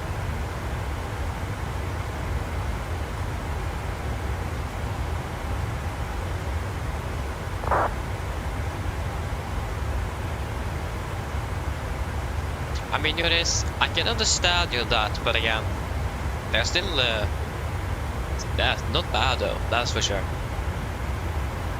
But again, I still prefer using the PMDG one, and I do really want the virtual performance tool, but I'm going to buy that after I have got an iPad. Then I'm going to buy virtual performance tool. or something. But yeah, again, the unfortunate thing with that one is that you are not able to buy the NG and the Max as a bundle. From what I understood, you need to buy them separately. That's a bit unfortunate because it is the same aircraft type, but just different versions. Like you can buy the 7 or the 777 and the 78 series in the same performance tool, but not the Max and the NG. So if I'm going to buy that, I'm going to send a mail or something to them and ask if it is possible to like buy a collection of those two in the subscription. Because I'm not going to be paying 2,000 kronor extra a year just for those two calculations alone. That's a bit too much. But I do really want the virtual performance tool though, it looks really great. A bit expensive, but as long as I can get both in the same bundle, I will be happy.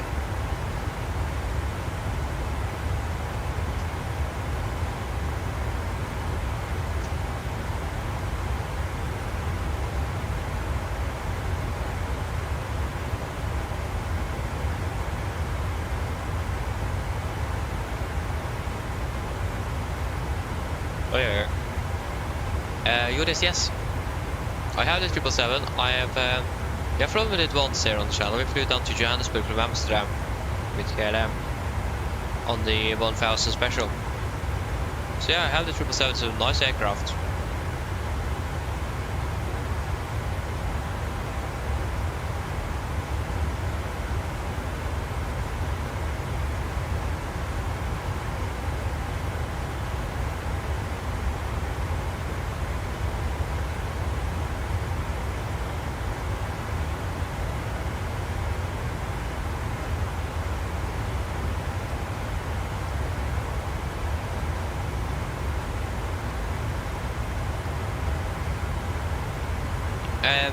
Marcus, we're talking about the PMDG 777 now. The beautiful, magnificent T7. So yeah, it's a really great, great aircraft. No, I don't have the freighter. No. I'm not quite sure if I'm going to be buying it either. Maybe one day, but I'm still mostly flying the 737. The basically only reason I bought the Dash 300 is because I wanted the 777 in the first place, and also I wanted to fly the 777 instead of the 78 because the system depth of that aircraft is better than the 787, and it does share the same type rating, so legally we are allowed to fly the 777 as well. So it's just to switch to an aircraft that was a little bit more system depth in it and so on. That was basically why I bought that one at least. But yeah, the 777 is a nice aircraft though, so I don't regret it. Okay, we're infec ready to go.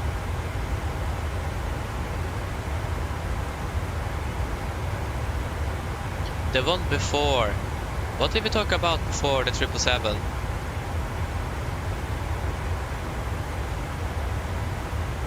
What did we talk about before that?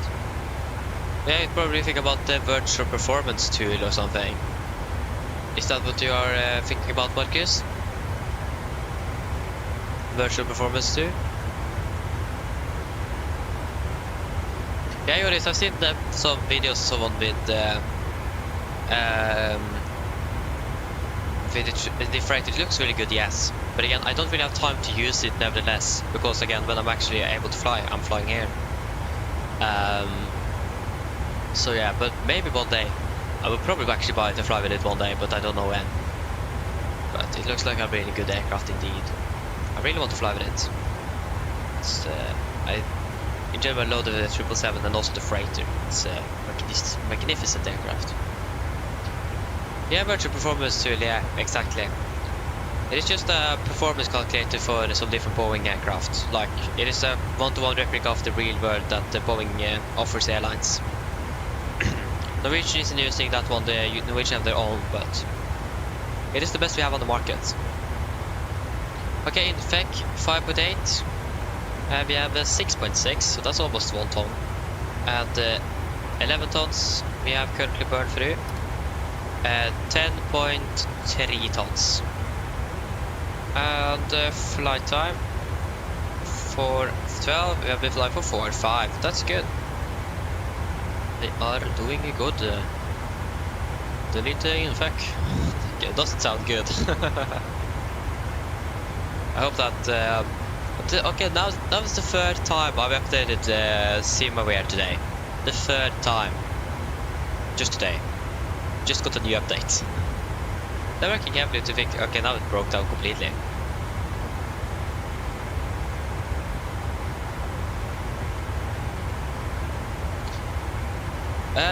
Juris, no, I don't really have work. Not at the moment, at least, except for this. I do earn some money from the channel, but that isn't really the most. Like from what I earned in December is enough to buy the 777 freighter, for example. But that's like what I averagely earn actually per month. But it does heavily depend. It does really depend a lot. But yeah, I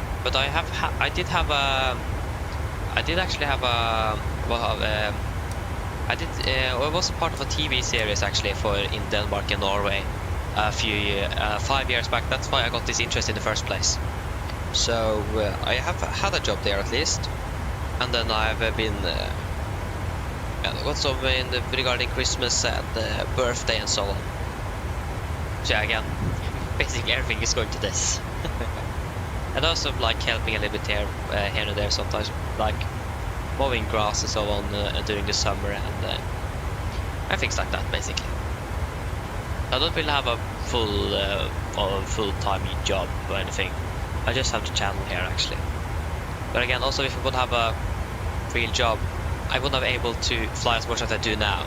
So I will prefer flying here instead. So yeah.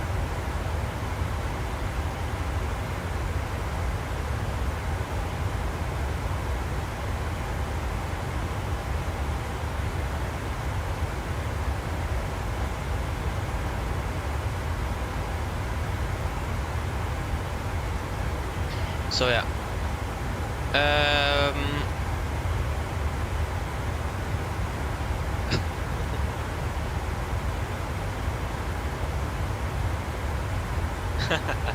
Thank you, Marcus, thank you. So yeah. I appreciate it. But yeah, what was thinking about again? Yeah, virtual performance tool again is it is a one replica of the real like the real Boeing tool that again Boeing provides to airlines in the real world, like Ryanair is using, for example. So it's basically just a virtual copy of it, basically made by real pilots, Boeing pilots. So yeah. Okay, so they are diverting to Malaga. Okay. Because again, they have exceeded the duty limit, but again, it's thought that it said that they're diverting to Stavanger. So then it looks like, yeah,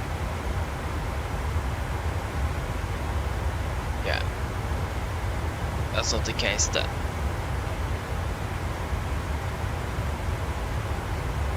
Or maybe they're flying up to Stavanger, I don't know. But again, it is because they did change the crew because of duty time limit. So yeah.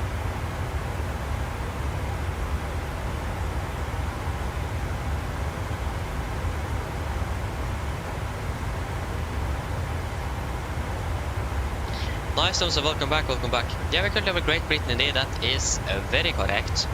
We are currently flying over Wales. So yeah.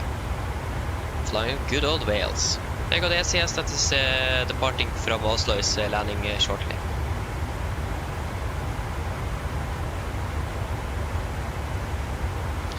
So yeah.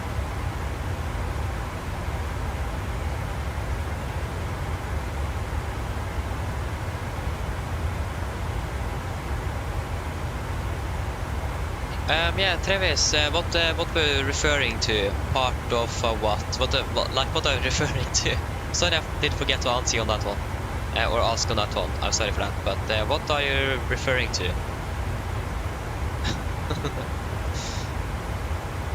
Just I'm not misunderstanding or anything. I don't really like doing that. bit embarrassing and so on. So yeah.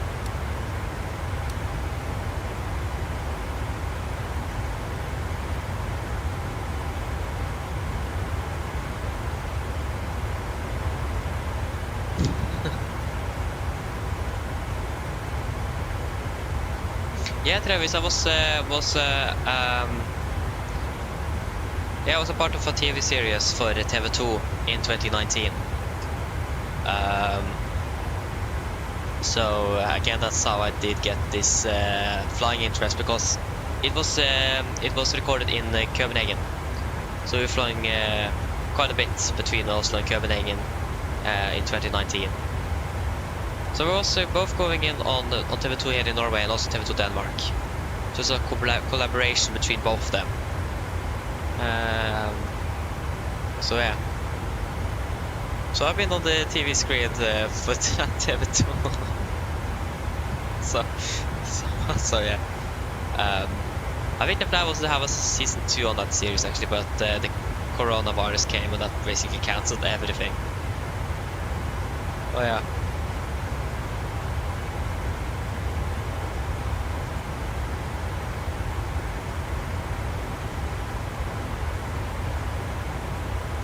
Yeah, Tom, so that happens as well.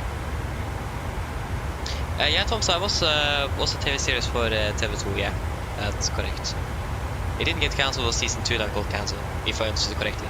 Again, I was at 5th grade when I was at that, or playing in that TV series.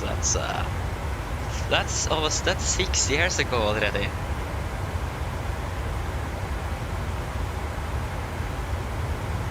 Time is flying fast. Oh, yeah, 6 years ago. Travis, you can just guess. It was because of my eyesight. Because there was actually you can watch the series yourself if you want to. It's called Melamos. So yeah, basically they wanted then a young child that would play blind with. Like 2 parents would move down to Denmark with a blind child. So they contacted Norges Blindeforbund, or the Norwegian Blind Organization, to try to find someone who was visually impaired or completely blind. So then, yeah, why not? We applied for it, and I was the winner. So yeah, that's how. So again, that's what I'm saying when I wouldn't have this interest without my eyesight, because I wouldn't have been at a TV series without it, and that means I wouldn't have been able to fly between Oslo and Copenhagen so much. So yeah, it was a lot of fun. So yeah, it was like almost already 6 years ago. Insane. Or it's like just over 5 years ago since the premiere was in November 2019 was the premiere. So unfortunately though, they did show the first episode that I wasn't a part of, so that's great.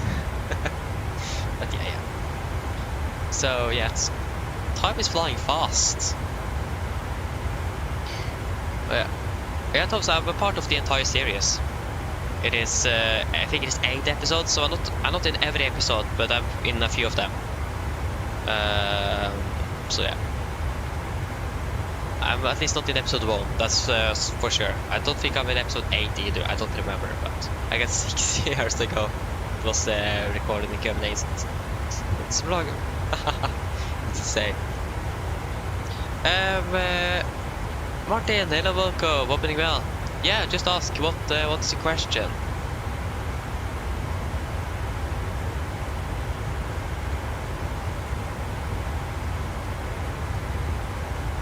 Yeah, exactly, Marcus. Time flies indeed. It's insane. Yeah, it's. I remember actually someone on stream once actually Googled my name, and then found out about it and then asked in the chat if that was true. So yeah, that was a bit interesting. I remember I laughed very a lot after I got that question. So yeah. Martin, sorry, I don't really have time. unfortunately.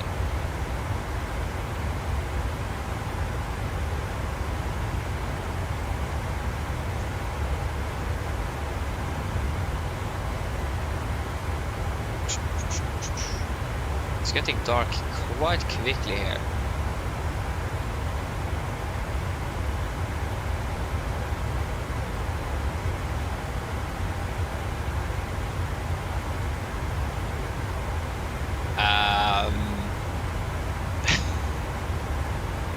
Yes, that's correct. That's correct. I remember that scene so well. I think that was one of the first we actually recorded. Yeah, yeah, that's correct. Got any lines? No. Not at all. I don't really remember. I don't really remember anything.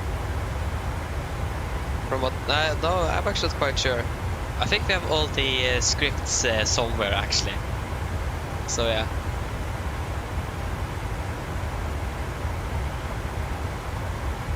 But I don't really remember any lines at the moment. Ay.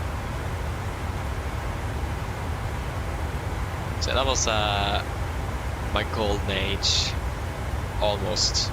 I think that this is more my golden age. Oh, it's an aircraft down there. Ooh, nice. Or is that the beacon? That could just be a normal beacon actually. But yeah. Nice. There's aircraft all around us today.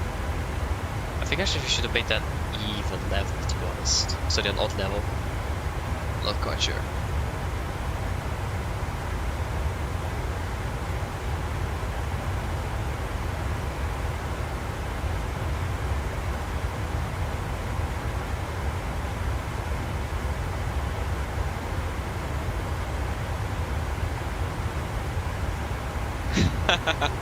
No worries, Travis. Tom said yes, that's correct. But yeah, indeed. Famous actors indeed. So that was a lot of fun. So yeah, that was. So yeah.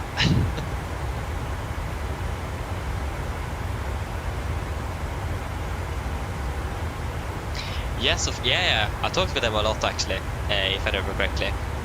So yes, that's correct.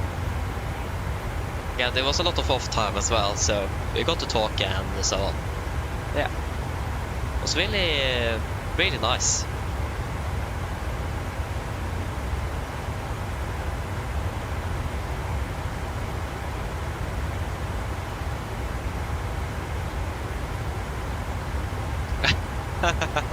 Oh, nice, Marcus. Oh, that's great. Exactly. My dad also did that to me. Or he didn't really do that, but he did watch some of that. But I actually did have a little bit of fear of flying in the start, but that quickly turned. Up 180 degrees. Boom.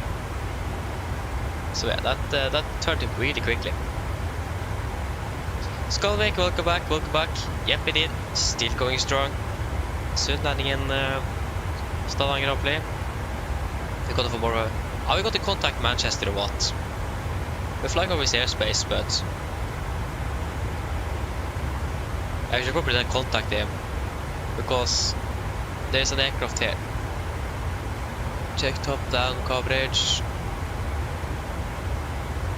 This aircraft is at cruise. No, he's flying into Manchester, isn't he? Because we might be above his airspace again. Check top-down coverage.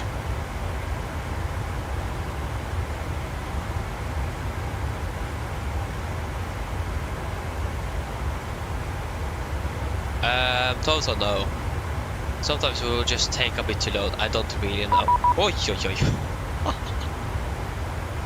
That scared me so. What? That scared me. Ay. Ah, London North Control 33705. Ay. Yeah, that scared me really bad as well.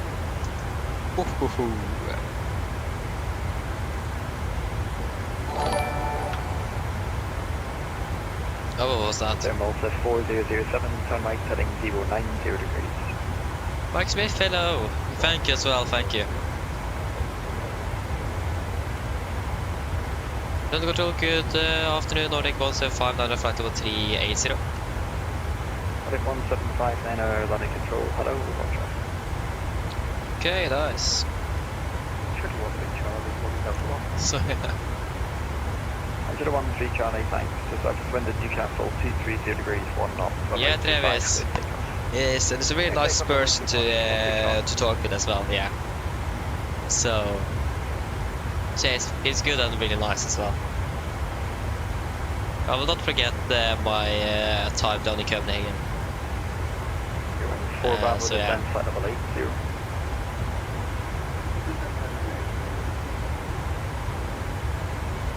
Ah, that's a bit unfortunate. For 30 minutes, okay, that's maybe just start to restart the simulator or something. Maybe also a computer, I don't know. Yeah.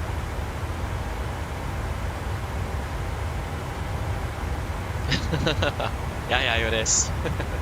Could be Scottish as well, but yeah. Portugal 908 to the descent, flight level 80, level 9 Mersey. Yeah.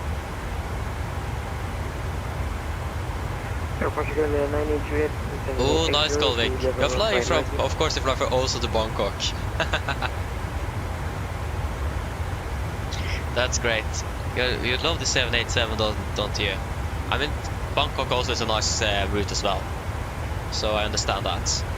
Now it's getting dark, like, fast. The sun is setting really quickly here. Joris, yes, I was in a TV series for TV2 here in Norway, or TV2 here in Norway in 2019. Runway 3 Charlie, London Control, hello, report you passing altitude. So yeah, that's correct. That's also why I got my interest in aviation, because it was recording Copenhagen, so we need to fly between Oslo and Copenhagen all the time. So that's why I got my interest. And I also got the role because of my eyesight. But that was one of the reasons, so... D2101, London Control, that's also why I'm saying I wouldn't have this interest without my eyesight, because it was because of that I got that role, and then I could fly between Oslo and Copenhagen. 3 Charlie, So yeah. Control, flying now, flight level 130. Turn left. Yeah, the program is called Mellom oss in Norwegian, or between us in English. so yeah. You'll probably find if you just Google my name, actually. So yeah. D6290 back, then flight level 140. Flight level 140, please. Back. Shuttle 5 Papa, contact London Control, frequency 127.105, goodbye. That's great, Skolvik. I mean, they are all great aircraft. I haven't really much from the 747, 576. From the 747 simulator, but again, it isn't the best. And not the 7576 because we don't really have it. But yeah, I can agree, it's all good aircraft, yeah. Charlie, report your passing altitude. No, to be honest, I don't really care if you watch it or not. So totally up to you. It is public on the TV, so I mean, I don't really mind. Or it is on... If I'm correct, I think it is actually on TV2 Play. I don't think you can watch it anywhere else.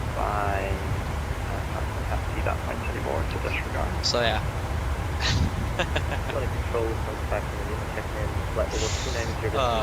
Like that's so long ago already. Insane. God. Yeah, time is flying so quickly by. It's insane. 5 you're in, that's great, Tomsa. That's great. Now we're just planning exactly 1800, so again we have saved more and more time now, so that's also great to see. 56 Delta, when ready, descend flight level 250, level 5, Debow. Repeat that for 50 I like us like speed control is completely... When ready, descend flight level 250, level 5, Debow. I can't remember. It is like red-purple, if I'm correct. You're in 4 Bravo, contact Manchester radar, 118.580, I'm not quite sure. I can't think. Binary 3 Charlie, claiming flight level 280. Yeah. ED1, correction, ED2101, descend flight level 120. That's a 120, G2101.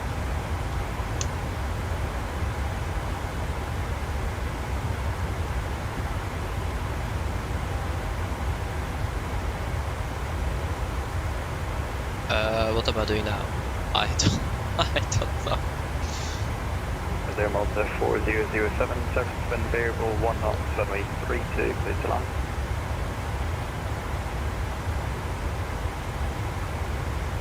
Oh, TFDI decides to shutting down smart cars too. What was that? There Malta 4007, runway 32, please to land. Never heard of that before. D6 to Mike back, descend, flight level 110.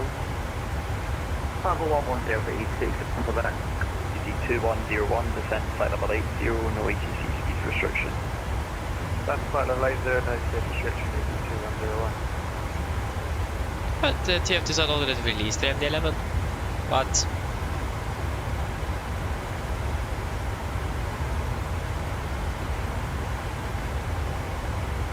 I don't know. I don't have the MD11, but looks like a really nice aircraft. Oh, do we have a lot of student aircraft now? 175, I know you're leaving my sector shortly. Model Unicom 122 there, goodbye. Unicom Nordic 17500, bye bye. That was quick. Det går videre in from Bergen. The Q400 as well. And then Torp to Torp. And you're not flying back to Torp, you're currently flying to Stavanger, so I'm not quite sure why you're flying to Torp. You're flying from Torp to Torp, but you're also flying into Stavanger, so that doesn't make sense. Yeah. And we currently have a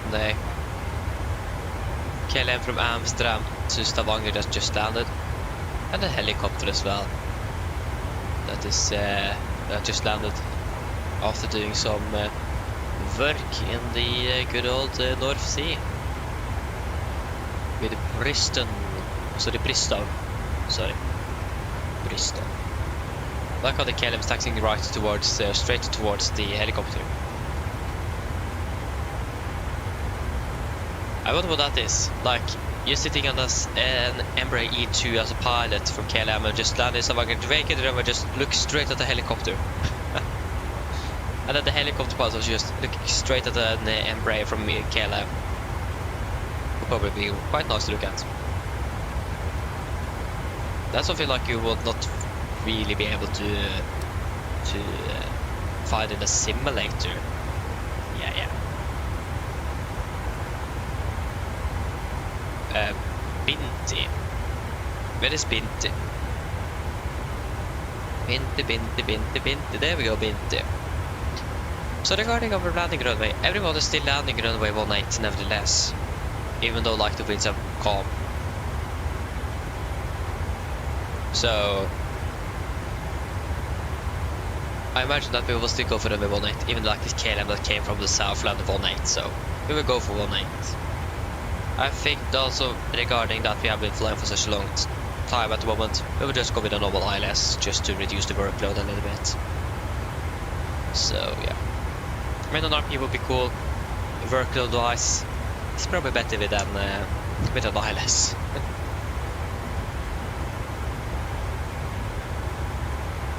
Or maybe not. But I think about this. We will have a glide slope warning on short flight mode, so that's what we need to remember to brief at this time. Oh.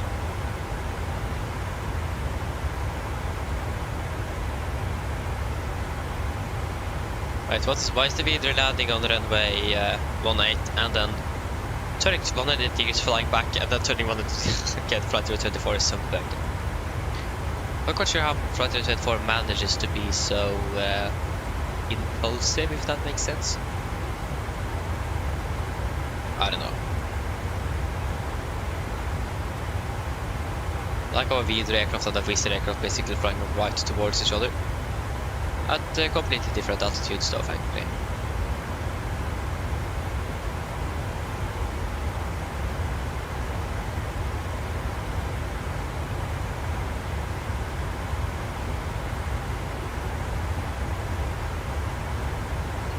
Yes, so 16 miles to go.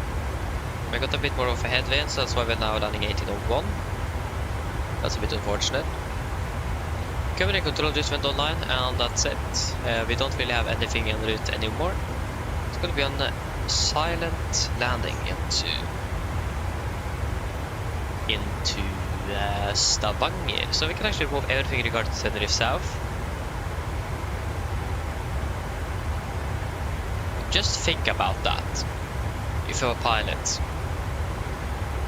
departing from Oslo, for example, and throughout one day you crossed basically the whole part of Europe, landed in the Canary that is in Africa, turned around and crossed Europe again, back home.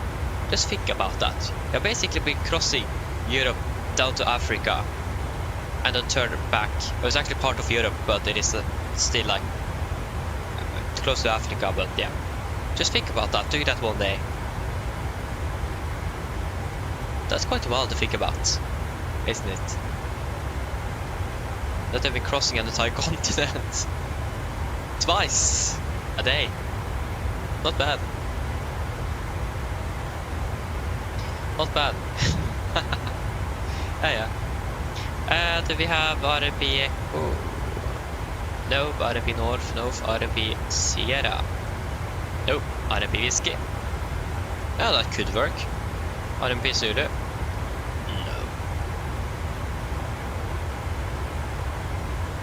Here is what you... Oh yeah, you can't... I was still trying to find the TV series. I guess the Norwegian and Danish series though, so it will make sense that you can't find it, but if you just search up my name, you should probably find something. Someone else found out by just searching up my name. Okay, I actually need to search up myself to see what you find.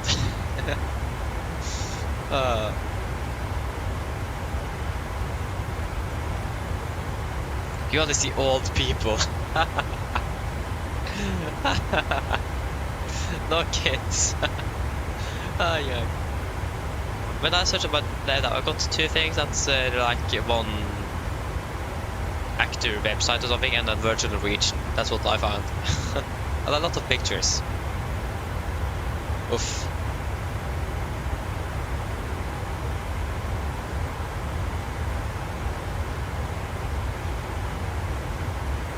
It is a bit I'm not quite sure why. Yeah, it's a bit strange to Google your own name. Oh, yeah.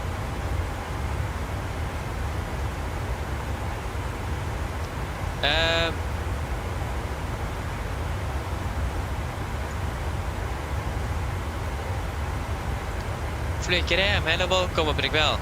Yeah, the main reason why we have not been flying with the Max is because the routes we are flying is not with the Max. So that's mainly why, because we haven't got the schedule with the Max yet. It is just with the NG. That's basically why.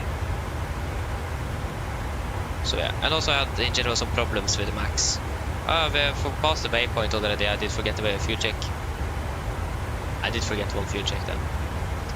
It was a bit. Yeah, we can do at Rapum. Where is Rapum? There we go, Rapum. Try to remember that then. So yeah, that's basically why we have not been able to find anything. Joris, yes, that's correct with the blonde hair. That's correct. That's me 5 years ago. Almost, yeah, 6 years ago actually. That was me in 5th grade. Yeah, that's a long time ago. Yeah, fuel check shortly.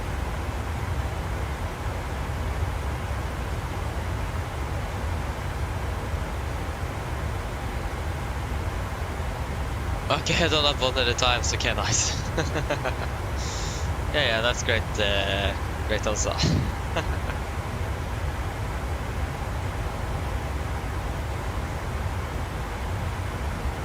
Okay, we'll do a fuel check at Rapum. So 4.6, we have 5.6, 11.2, we have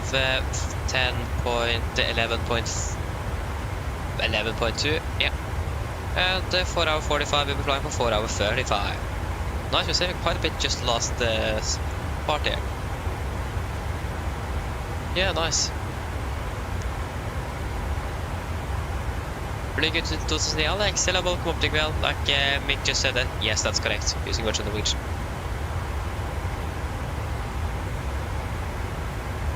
Oh yeah, a lot of things happening here. Yeah, Jonas, the reason why is because basically, main reason is because of my eyesight. They wanted someone because the boy was like supposed to be blind, so they want someone to have like be visually impaired or blind, just play that role. So that's how I actually got it.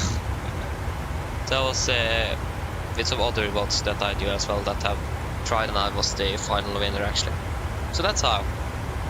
It is because of my mainly because of my eyesight. That was like how I actually got to at least try. But yeah. Yeah, I can understand that it's frustrating, Tom, so I can understand that. Meow.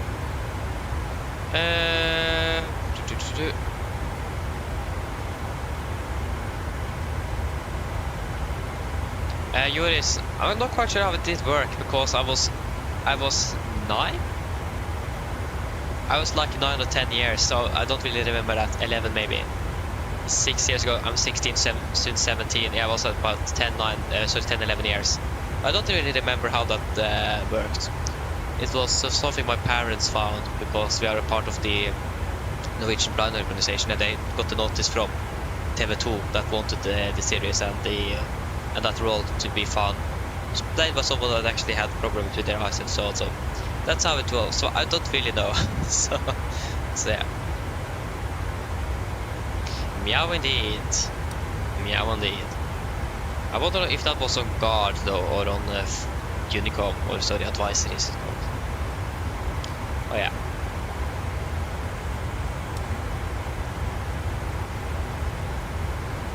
Yeah, it's still 2:44 until top of the set. I don't really need to stress too much then. Just some nice chocolate, just enjoy the night sky.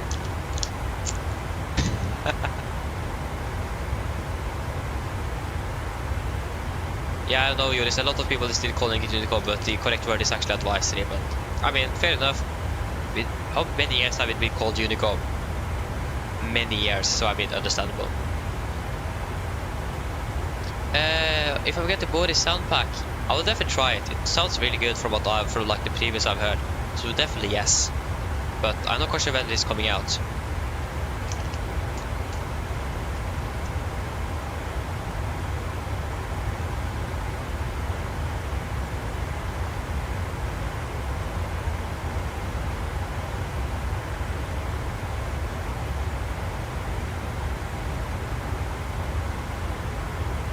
Yeah, fair enough, Joris, fair enough, yeah.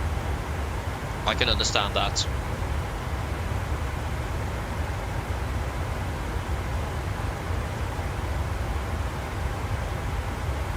Wait, just $15? Wait, what? Okay, that was really cheap indeed.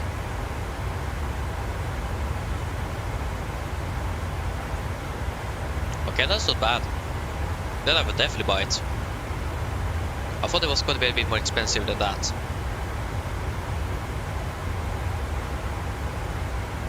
Yeah, Joris, I heard that they're still calling it in Unicom in the UK, yeah. I found that out. But hey guys, just a question regarding the approach. What do you guys think we should do? Should we just do the normal ILS, or should we do the RMP whiskey for 1.8? What do you guys want and think we should use? You can now decide that. The RMP whiskey or a normal ILS? RMP, okay, that was quick. Then we'll take the RMP then. We save a little bit of time as well, so not bad.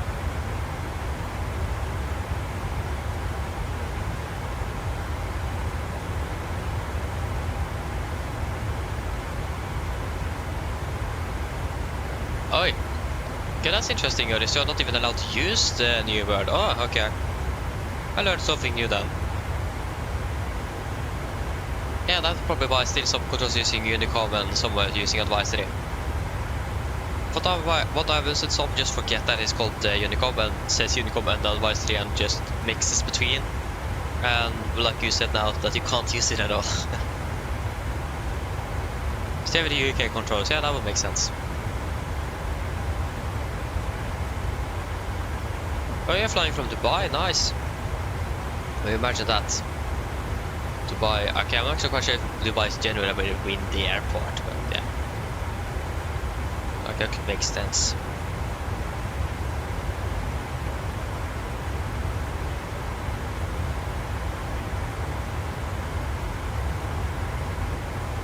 Like being a helicopter pilot is probably something completely different from being an airline pilot, that's for sure. Nice. Yeah, it looks like the Torp aircraft that flew from Torp to Torp is did a touch and go in Stavanger. Yeah. Manchester to Tromsø with EasyJet, not bad. Looks like the other aircraft as well is doing exactly the same. They actually did a touch and go at Kjevik as well, or a flyby or something, I don't know. Looks like they're probably training on IFR procedures, that could be it.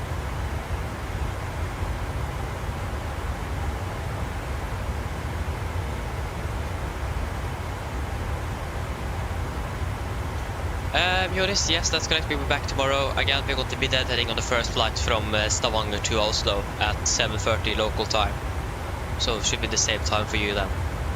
So it's going to be after 8:30. We should, because that's when the aircraft is landing, so somewhere around there. But yeah, see you later then. And yeah, enjoy your work. But yeah, see you later. I don't think we really need the airport one anymore, actually. There's no airports over the North Sea, so... One thing I thought about I should probably buy is actually Aerosoft offshore pack. Because again, the North Sea, it's basically right outside Norway's doorstep. So you should probably actually have that, but I don't know. Should just see some lights of oil rigs around there.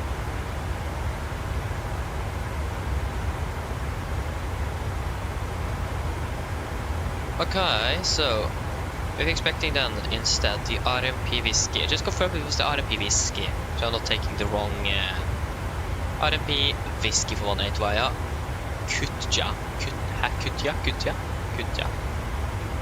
RMP whiskey for runway 18 via Kutja. The question is just from which waypoint. We could do directly from Zulu Victor 6 34 and turn a little bit on, but a nice final on there. Zulu 634. And we could do direct from Zulu 637 as well. Something like this. Oh no, that didn't work. We need to take Q, of course. But where is that waypoint?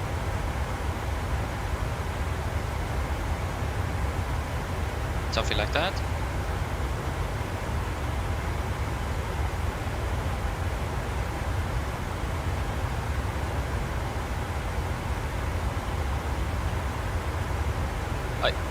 That means we will landing at 55. We save actually about 7 minutes by doing the RMP approach. Like we'll save something nevertheless if we did the normal ILS, but yeah. Is it good idea to do RMP? I don't know, but if you guys want to do the RMP, then why not? A bit more fun than the normal ILS nevertheless.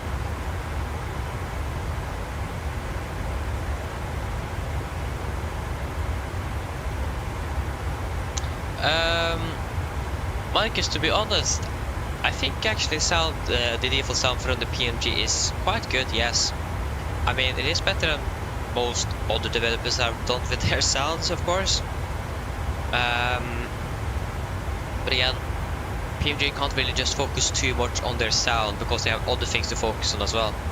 So it's just some small things like with the broad up and engine, because in the CFM56 you'll have a little bit more light, high-pitched, as you may hear. You see the CFM56 on the Airbus aircraft. It should have about the same sound because against the same engine. So you should have about the same sound in the on the CFM on the 747 as well. So something like that is what you should have. If you're using the CFM engines, you'll understand what I'm talking about.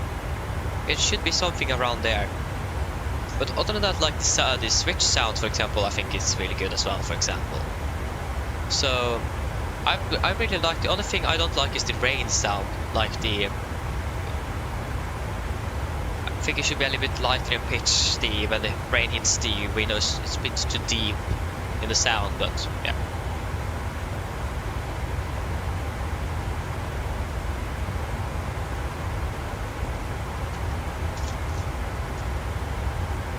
But other than that, I agree, it's actually quite good.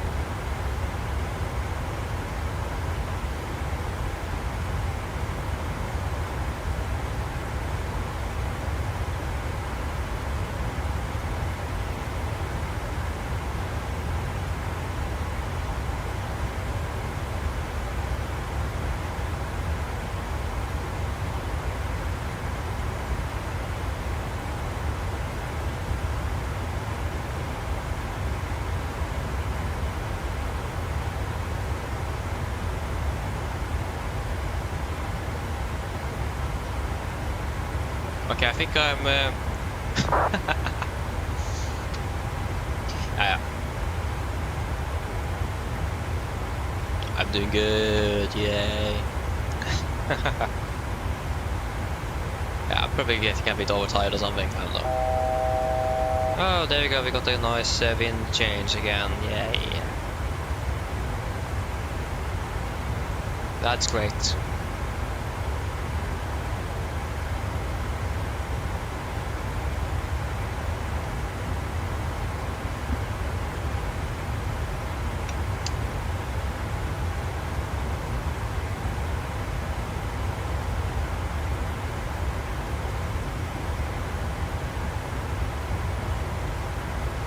There's another patch after version 1 for the SimAware was released with so many updates, patch updates at the moment.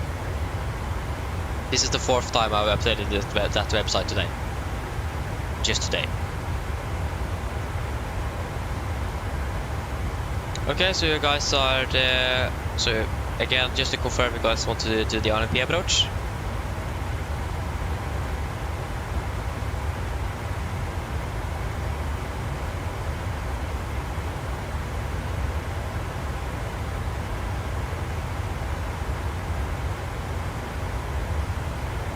Because I will need to begin to prepare.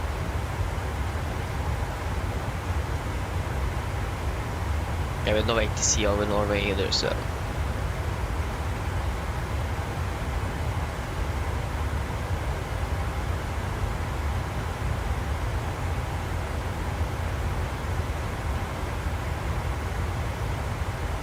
I'll take it as a yes.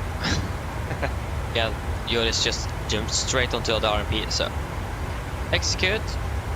So we'll be sending at 31. We're descending in about 20 minutes, so we just call that to cabin crew. We have approximately 140 miles to go.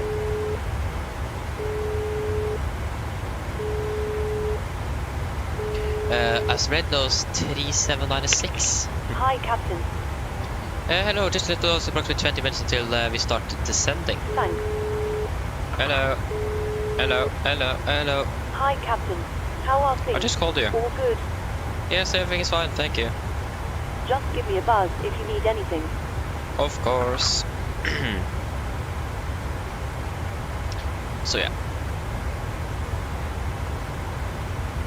Okay, that's 1 ton blank, so we probably should remove that. So we have the weight, so it's gonna be 57,900. So you're not gonna be light on this one. Actually not going to be that heavy either. Actually gonna be lighter than the... Yeah, that makes sense, but... That's nice to see.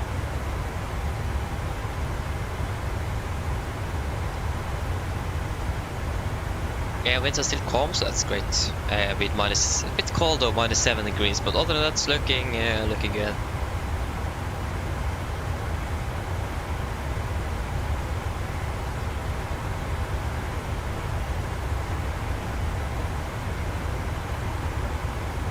There's some more helicopter traffic going on at the moment as well. KLM from Bergen to Amsterdam is currently flying. Is the KLM? Yeah, I think the KLM aircraft that landed in Torp is still on the ground. We can check. Should be easy to find a KLM. Yeah, there you go. There you go, we have a KLM aircraft on the ground. 13 days ago.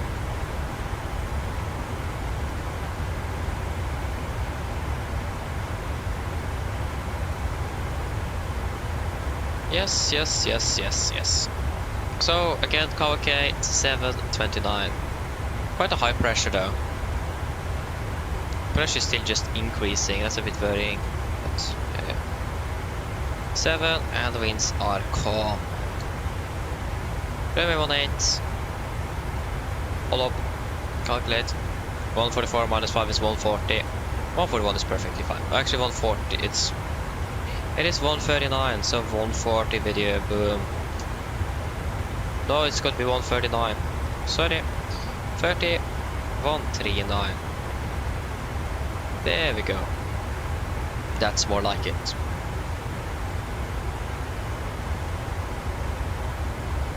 Do we have the star? No, we should probably just have a bit of the star as well, because we're going to be flying a little bit of that. We're flying the Unbud to Sierra or something. Unbud to Sierra, if I'm correct. Come on, thank you. Just gonna confirm we're flying the Unbud.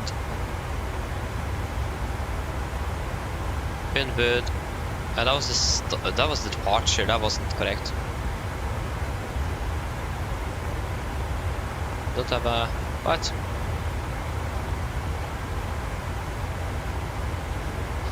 That's definitely gonna be the Unbud then.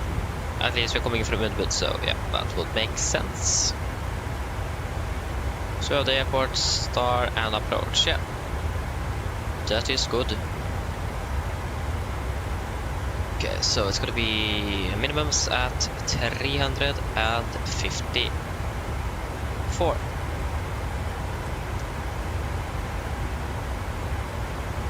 Three, 5, 4.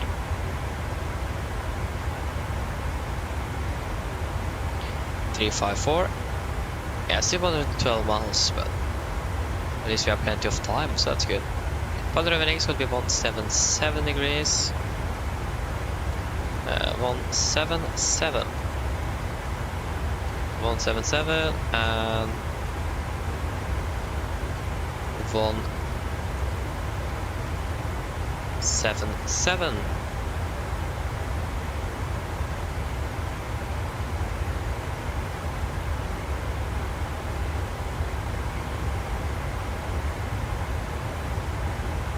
Oh, Mick, nice, you're descending towards Malaga now. That's great. You are soon descending into Stavanger as well. Again, if we would have been flying down to Tenerife, we would have landed now. Flight time there was 1 hour 4:55. Couldn't be 4:53, so it's going to be at least half an hour longer than the first one.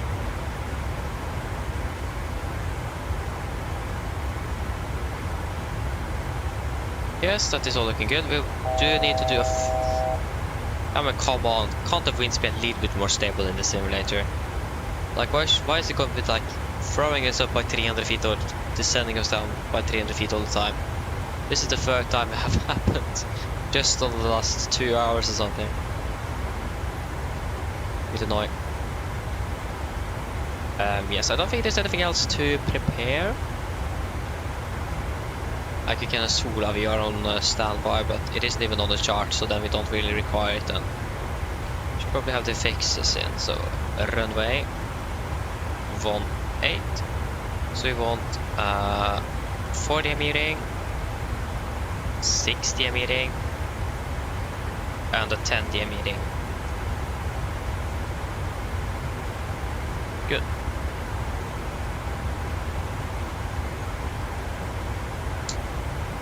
Looks like we can see the coast of... no, sorry, that is just some more clouds.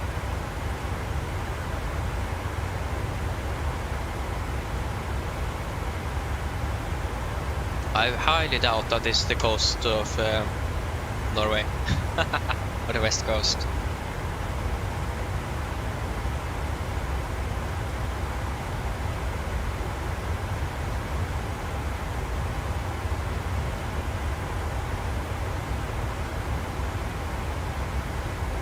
Exactly, Travis. It's very annoying indeed.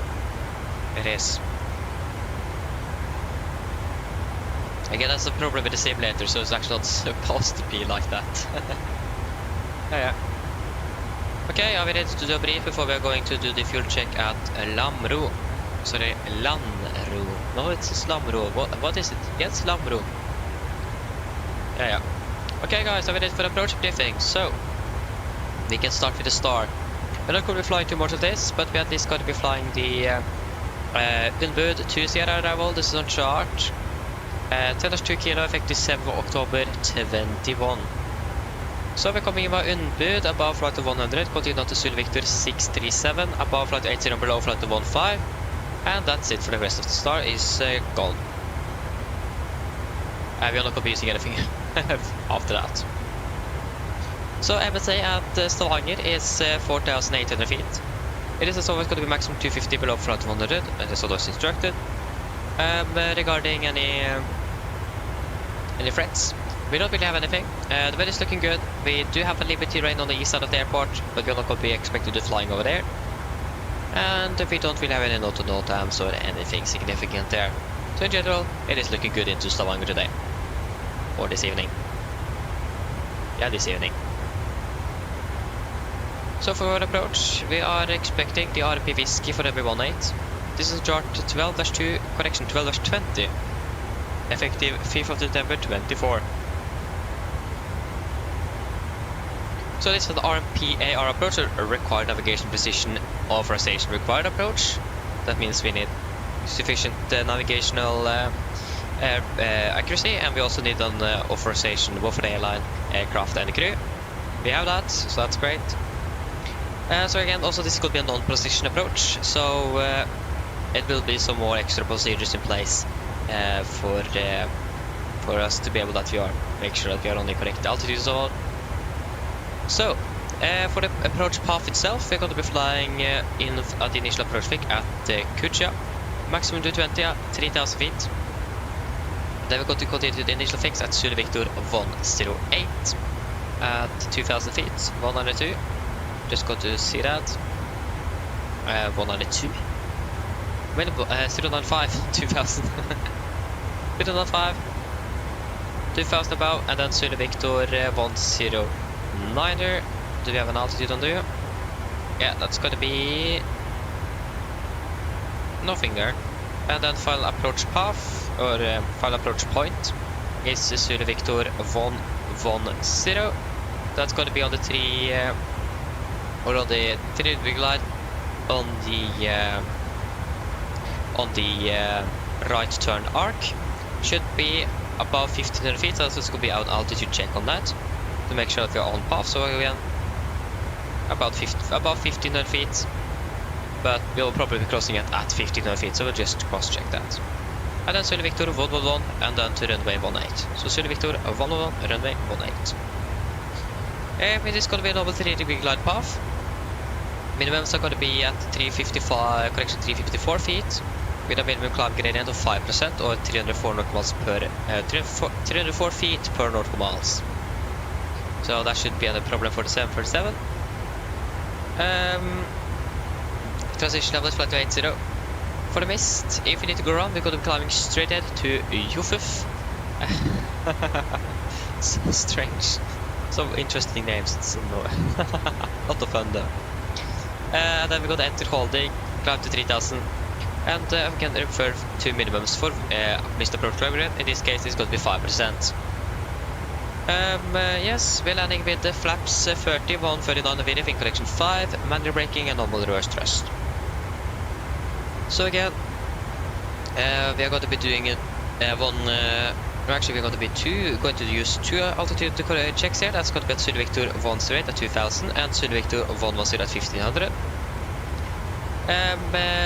We will configure the aircraft a little bit earlier than normal as well, to just make sure that we have a good control of the energy management of the aircraft, to make sure we're able to slow down and actually be stable throughout the approach.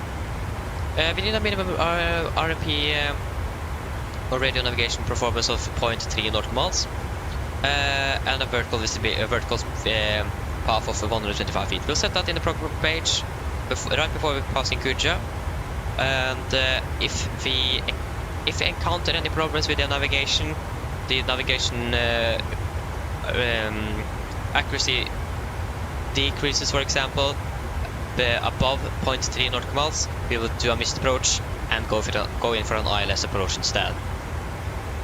Other than that, if you encounter any problems especially with the navigation performance of the autopilot, we will go around.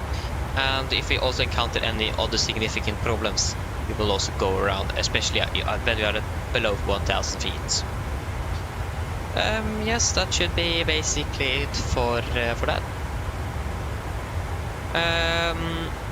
Yeah, I don't think there's anything else to say about that one. For the airport chart, 10-9, effective 5th of September 24. We're landing 18, we got to vacate via runway 28 and then Golf 3. And then go to taxi to our parking stand as required, or as assigned. I don't know where that's going to be, so we'll wait and see what we could find. I'm not quite sure where this aircraft's going to be flying tomorrow. That could be a clue, but I don't know. Again, we don't really have any notable times, hotspots, or any of the taxi directions here in Sola today. So again, it is looking good. So yeah, that should basically be it for the brief. Are there any questions? Probably not, then our brief is complete then. Other send checklist. So, presentation. Where are you? You are there. Landing altitude set to 0 feet. Recall is checked. Auto break off. Landed at VRF 139, minimum 354 feet. Approach briefing completed. Descent checklist complete. So yes.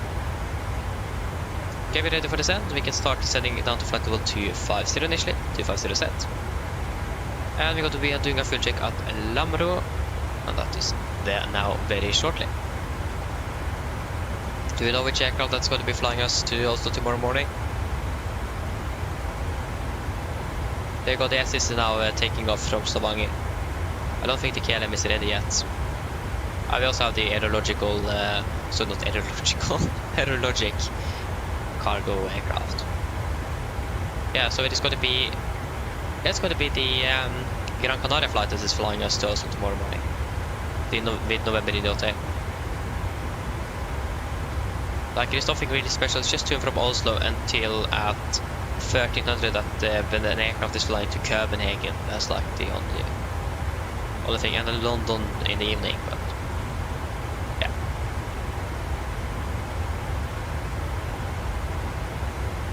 Also, one thing to actually note about the approach is that the glide path is a little bit higher than it should be. So if we are going to be going down to E3 or even 4 poppies, it will be expected because the touchdown zone and the aiming point is right at the end of the runway. So we need to be a bit lower than the poppies and glide slope generally want us to be at. So if you're deviating for that, that is perfectly fine. Just to note that, because I forgot that. I knew I forgot something. So yeah, but that should be it. There shouldn't be anything else significant. Any questions for that? Probably not. Ole, hello, welcome. Good evening. Hope you're doing well.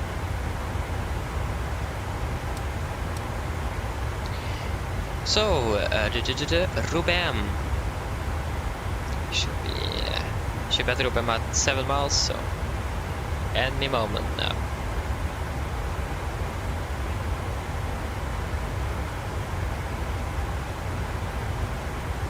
Mitsubishi CRJ 900 LR. Why did actually Mitsubishi buy the CRJ family? I don't understand that. Okay, so Lamro fuel check 3.6. We have 4.6. We have 1 extra ton of fuel on board. That's really nice to have. At 13.2, we have burned through approximately now 12.4, so that's also good. At 5 hours 60 minutes, we have been flying for 5 hours and 5 minutes. That is looking good.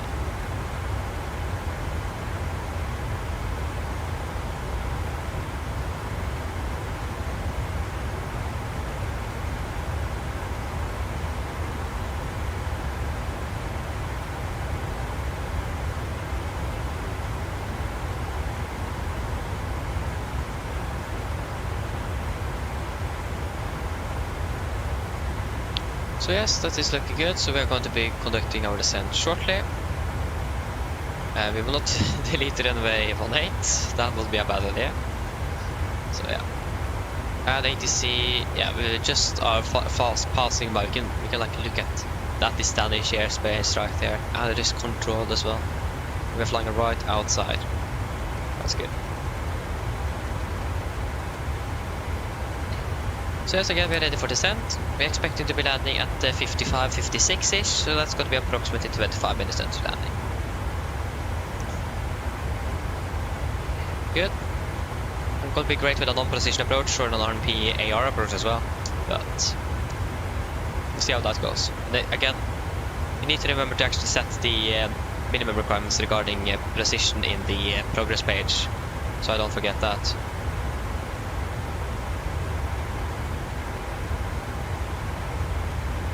And also altitude check and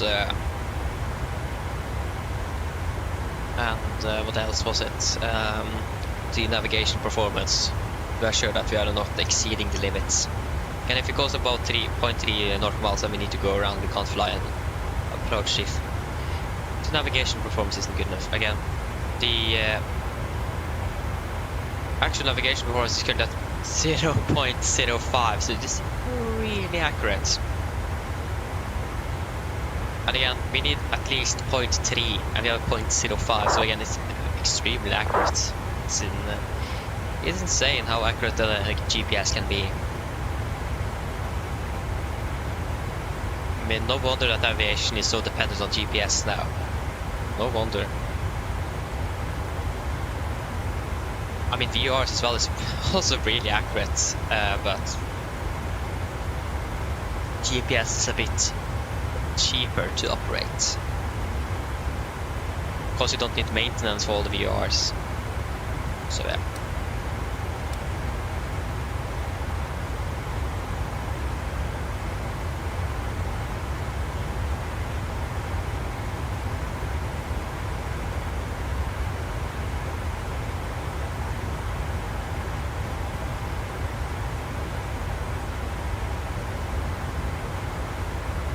There you go, the KLM aircraft is now flying to Amsterdam again. There you go, we just started our descent.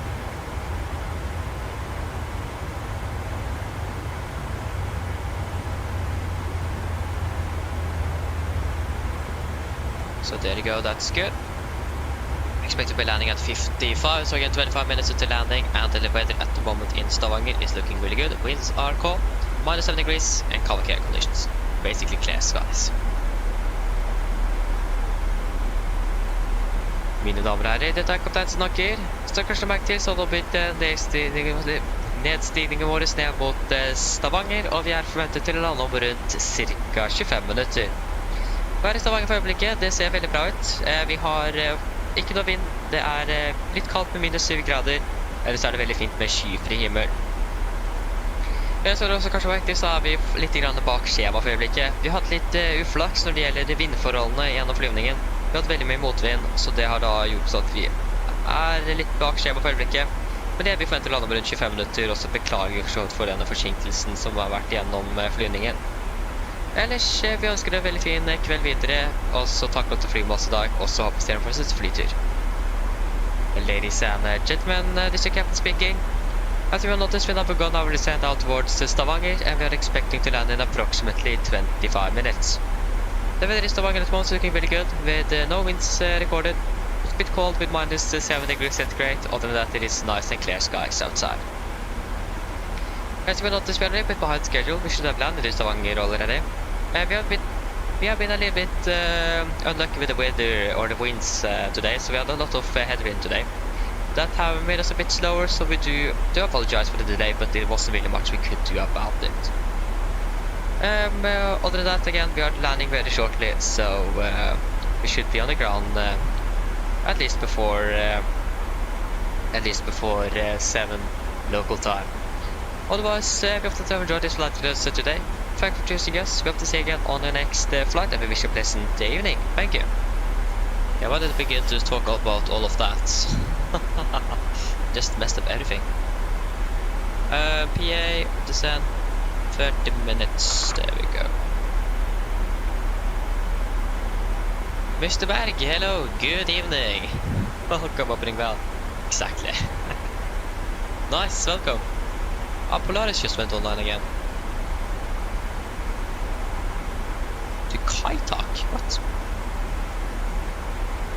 Oslo Kaitak, that's something new.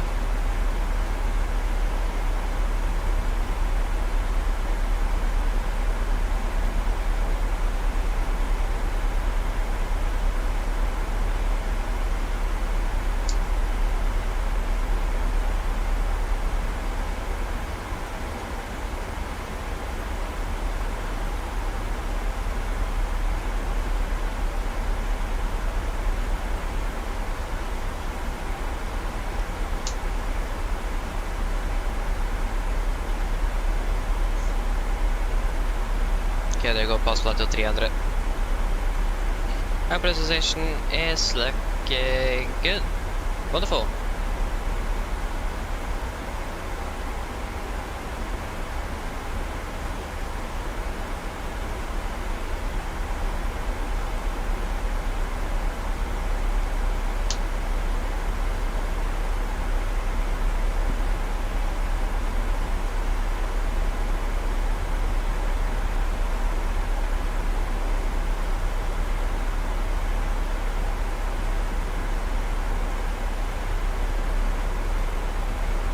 Nice, we're descending nicely into Stavanger now, so that's good. Oh, yeah, we have the chart ready to go here.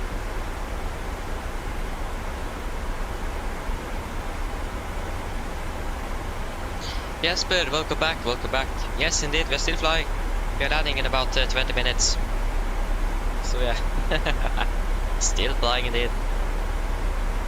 Turn on the seatbelts in about 4 minutes. Oh yeah, again the Canary Islands hop is quite a long one.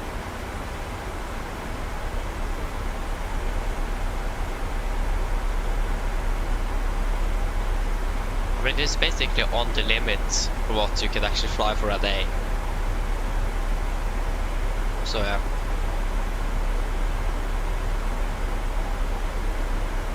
Yeah, continue down to flight level 150 then. 150 set. And I thought I set actually 200 on MCP, but it was 25. Yeah. I got to wonder when we were suddenly so close to level off.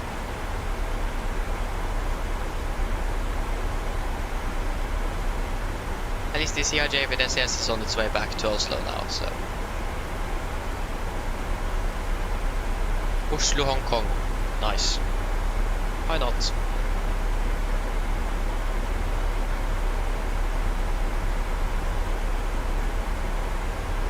Yeah, that's correct. Captain Sim, I just released a space shuttle for MSFS.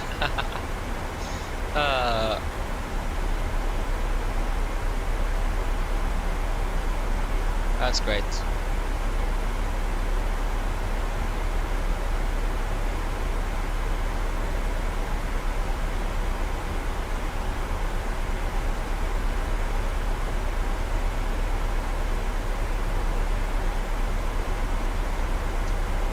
Yeah, that is 20. Yeah, we will increase some speed here.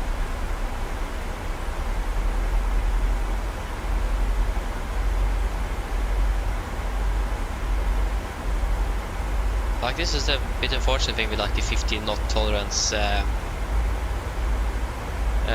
with the VNAV.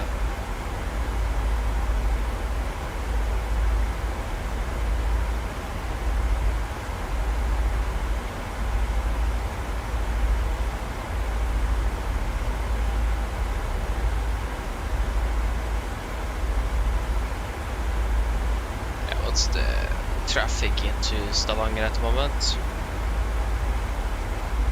It's basically nothing. There is one arrival, and that's us. Yeah, that's good to know. We close off view then.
Okay, just turn on the seatbelts here. Cabin prepared, prepare the cabin for landing. Okay, we continue down to flight level 100. 100, set. Okay, just wait a moment, I will be back very shortly.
Okay, I'm sorry. I'm back. Just some things I need to be fixed a bit quick. Okay, so how are we doing? We are currently passing Zone 140. You are setting nicely. There is still no ATC online. Okay. Yes. So. Mr. Berg, no. Just on YouTube. I'm not multi-streaming, just on YouTube. That's where I'm doing it. Yeah.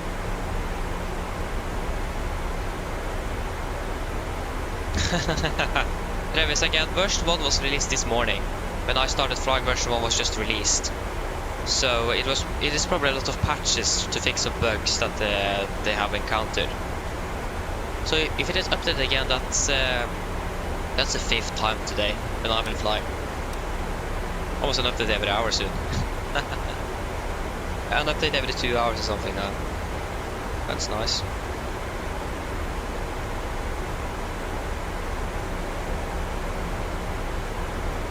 Need 30 miles at flight level 100. Yeah, we should have enough. Oh, the sim weather. Ah. Yeah, that's a bit annoying. It happened again with the sim weather. Ah, okay. Didn't understand. Okay, we can continue down to 3,000 feet. Or is it 2? I think it is 3. No, it is, yeah, it is 3,000 at, 3,000 at Kucha. So 3,000 set, QNH in Stavanger is 1029er. 1029er. Hello. Hi, Captain. The cabin is secured for landing. Thank you, kommer med det. No problem.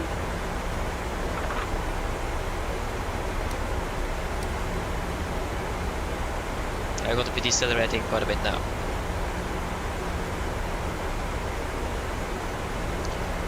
Okay, good.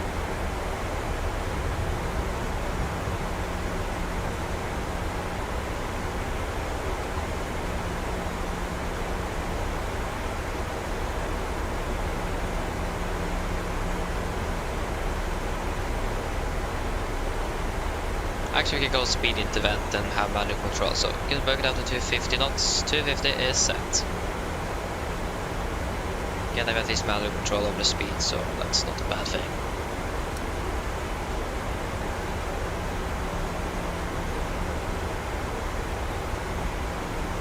Stavanger should be right around here somewhere, so should be quite close. Where is my... There you go.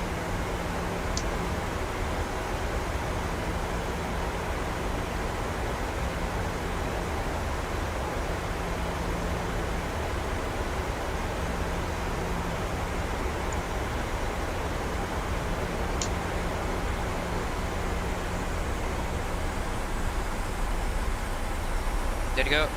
We are passing flight level 100.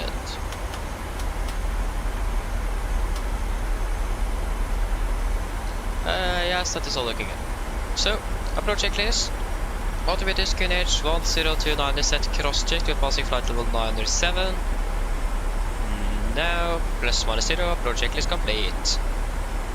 That is the 90. There you go. It was 1029. Okay, good. We are pretty much ready for the approach.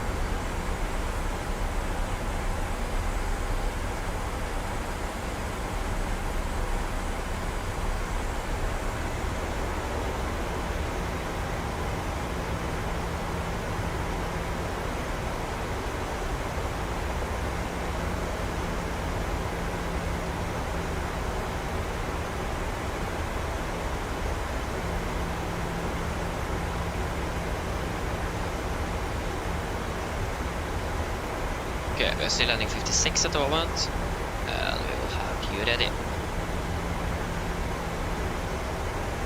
The current navigation performance of the aircraft is 0.07, so actually been a little bit worse now than it was at the cruise, but that will make sense as well. Closer to the satellites at 38 compared to flight level 80.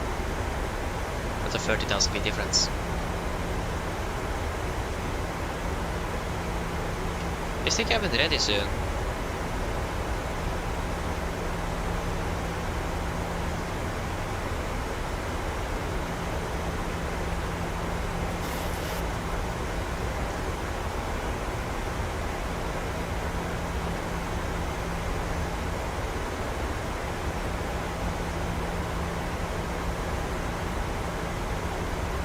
Like, really, what's happening back there?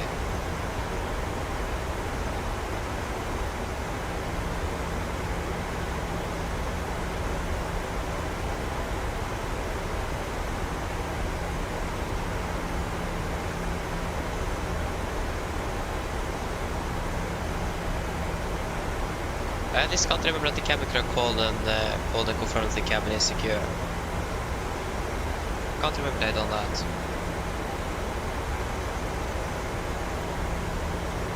At least the light is not on.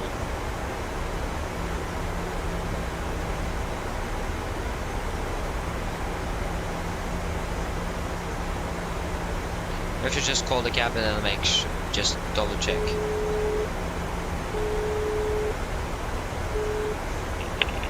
Hello, Captain.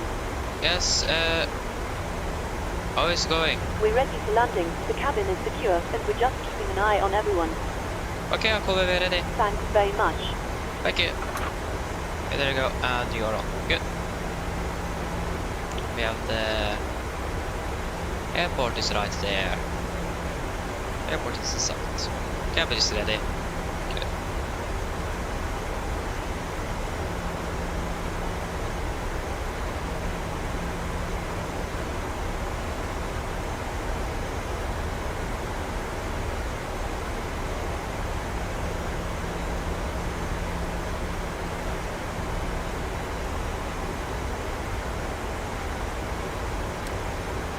And it's maximum 220 at Kuja. Why did I go out of the approach plate again? Kutja, not Q, it's not a D, it's a T. Kutja.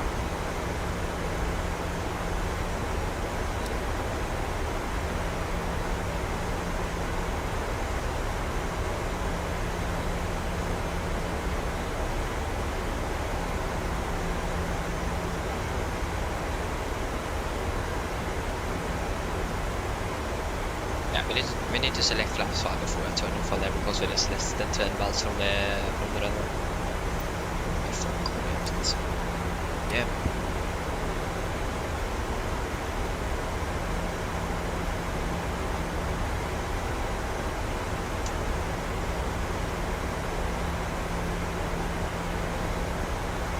And could you at 3000 and Zulu Victor 110 at 1500?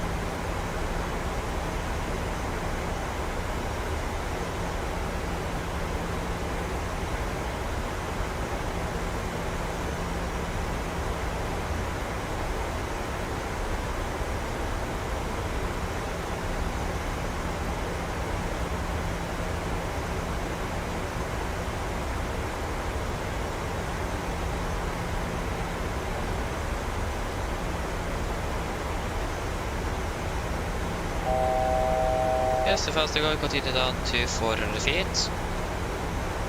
400 set. Speed 220 knots. 20 set.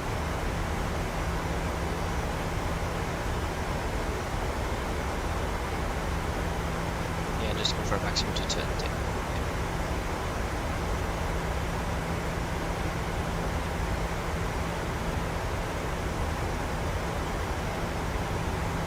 Laps 1 speed checked.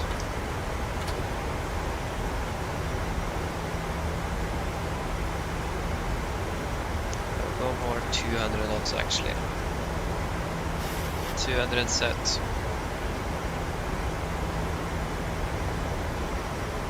Flaps 5 speed checked.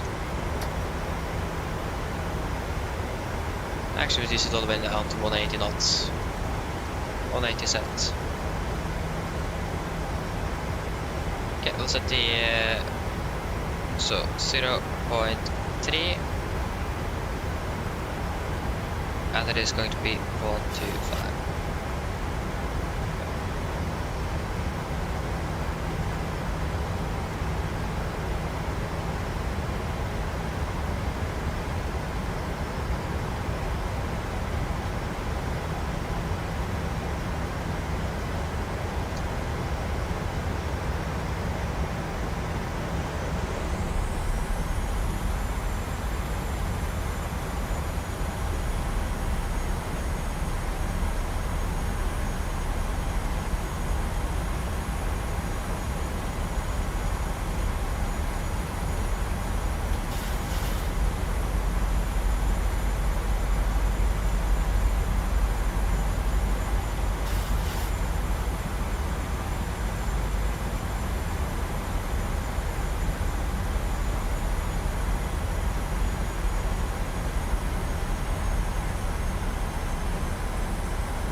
$2,500.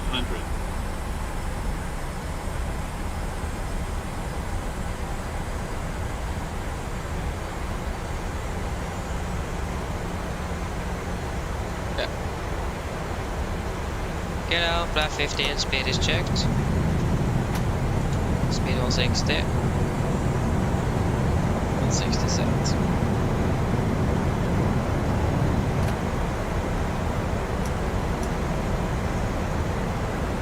Cap crew seats for landing, please. Land check the flaps, cap call given, any start switches. Continuous, speed brakes are going down, flaps holding 15.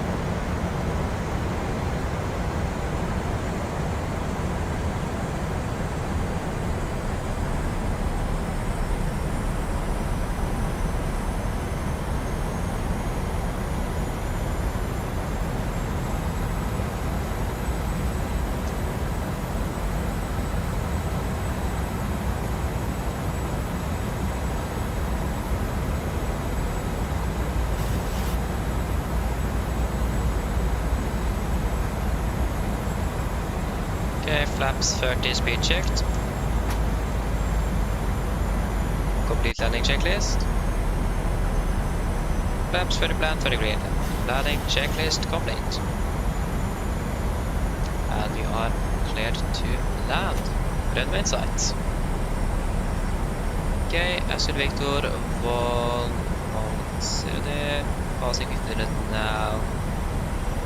Yeah. Okay, missed approach 3000 feet. 3000 is set.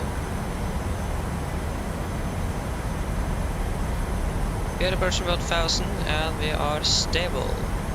Heading 177 degrees. 177.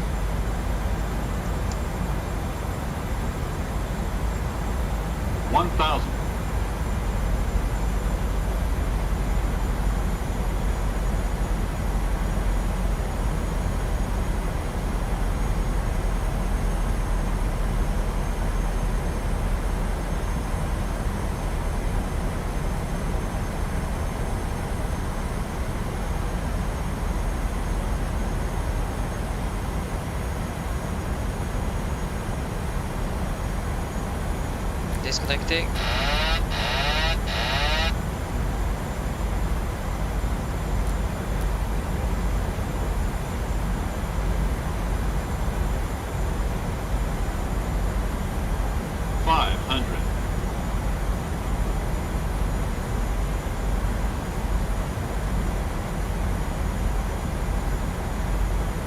Approaching minimums.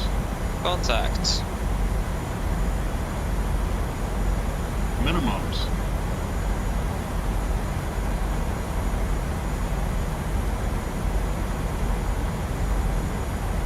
$200.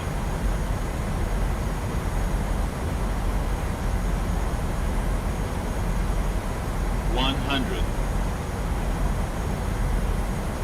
50, 40, 30, 20, 10.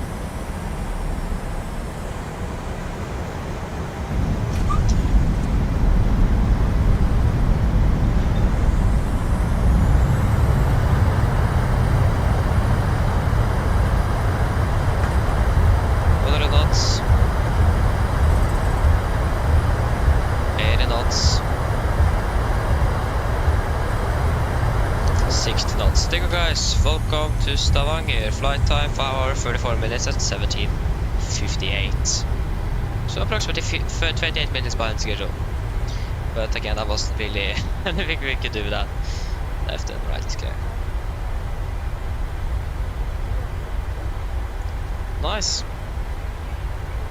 Beautiful approach. Good. Unfortunate with the performance there with all of this stuttering or freezing, but couldn't really do much with that. Thank you, let's get. Thank you. Yeah, it was a nice one. Except again, would be great if we didn't have the performance problems, but yeah. Again, all the thing was that it was maybe a little bit too high, too much of a float down the runway, but was still within the touchdown zone for what at least I noticed. So at least it is within limits there. As long as I'm not doing anything illegal, I'm happy. Yes. Okay, but we'll be vacating down the right here onto Gulf 3.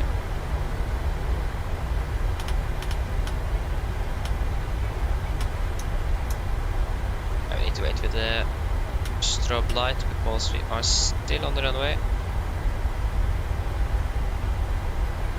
We don't need the airport, don't need the weather, and we do not really need the terrain either.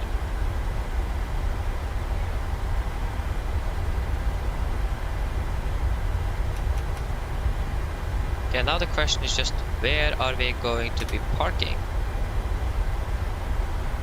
That's like the ultimate question.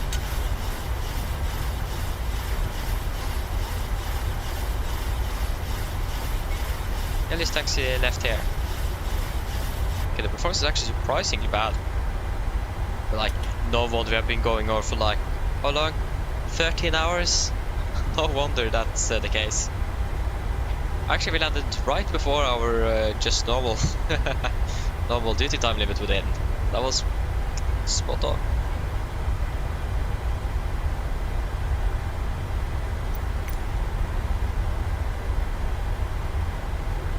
Okay, we will go gate.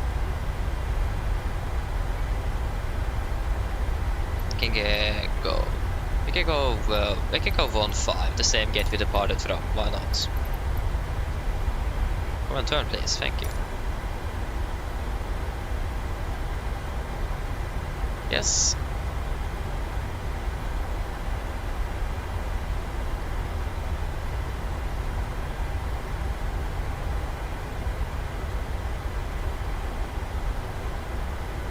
This is 1-5 right in here. That's good. Can turn off the lights and taxi.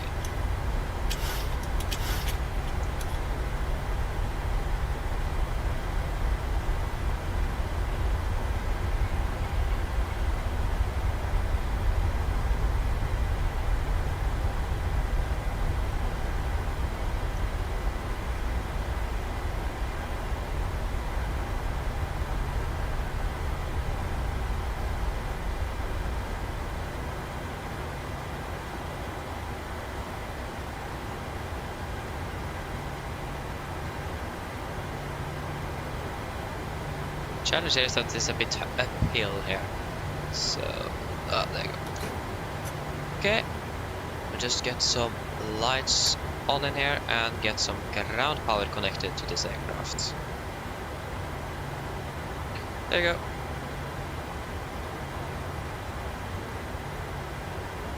I think, yeah, we're past the cold down time, but we can just turn it off now.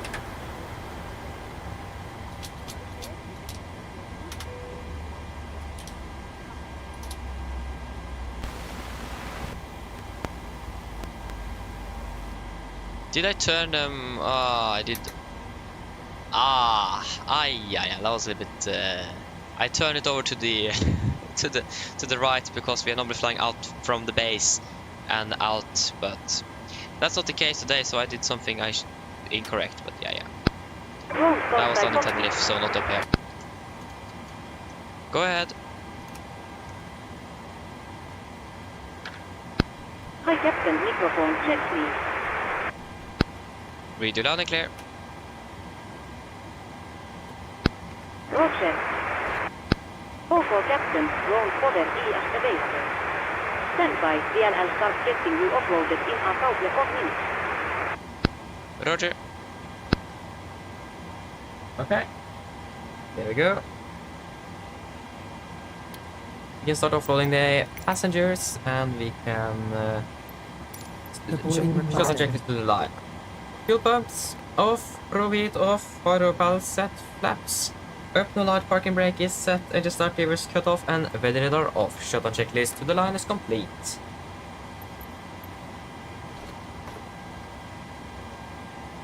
Cabin crew, the aircraft is secure, you can start deboarding once you're ready back there.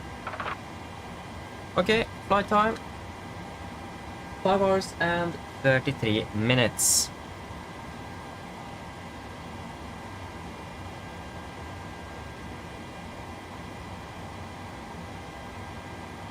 5 hours and Passengers deboarding started. 33 minutes.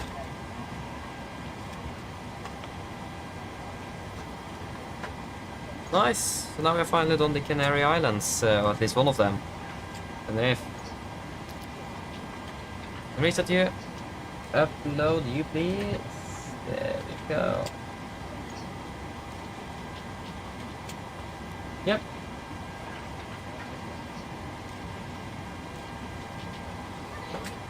So, shutdown checklist bloodline. Technical log completed, EFB completed, shutdown checklist complete. Wonderful.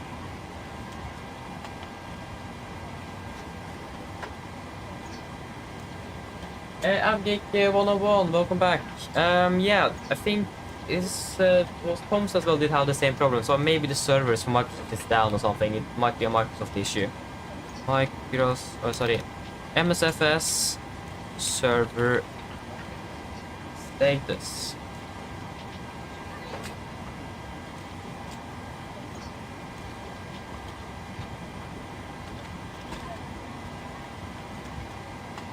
Yeah, they have a problem with the live traffic. The server live traffic is currently not working as it should.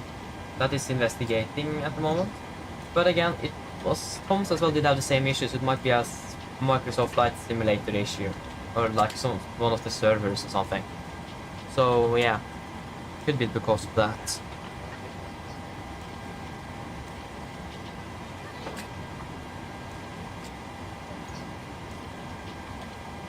Good skin, yeah, but the problem here is that I don't have NVIDIA graphics card. I have a AMD one, so that won't really work for me.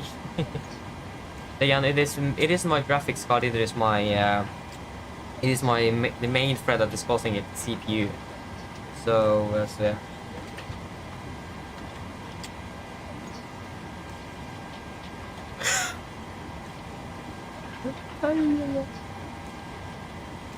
So yeah. So it's an only issue I know of. Again, when we start a flight, it's about 50-40 FPS area, at least in Stavanger. After one flight, it drops down to like 30 or 20, so it's a standard, or like a really common issue for me at least. Bit annoying.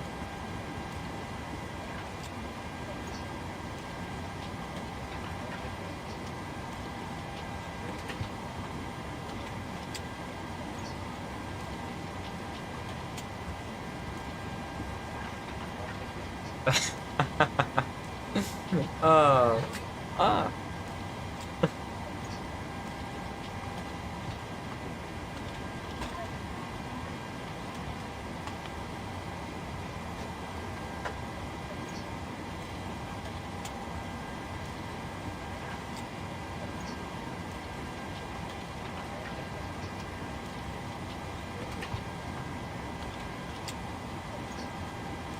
Yes.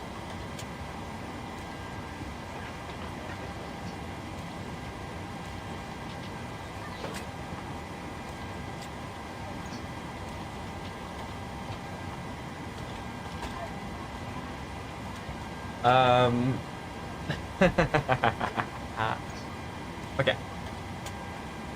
Yeah, I'm looking. I'm probably a bit over time now. I need to check how long have I actually been going on for today. We started at 6. The clock is now currently 18. We started at 6, yeah. We started at 5 UTC. The clock is now 80, so that's 13 hours and 7 minutes have we been going on for today. So a bit longer than usual, to say it that way. Forgot to open the cockpit door as well. But how long is it going to take to deboard some passengers? Like, are they so slow? Yeah, actually they are.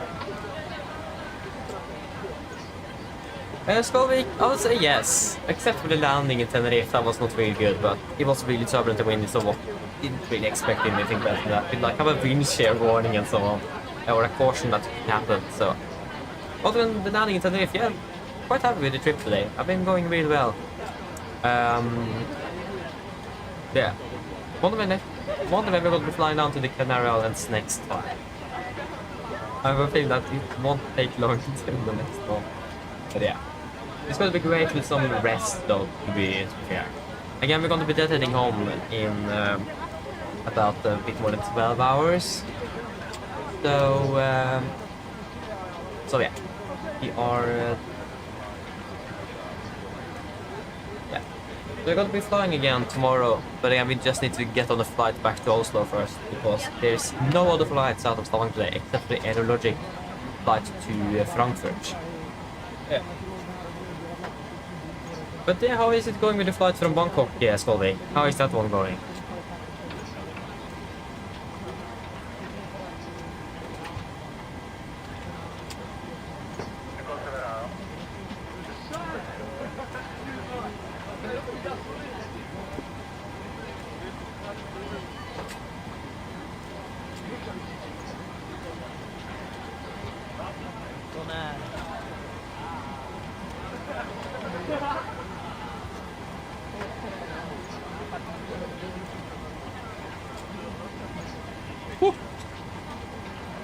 I'm definitely a little bit overtired.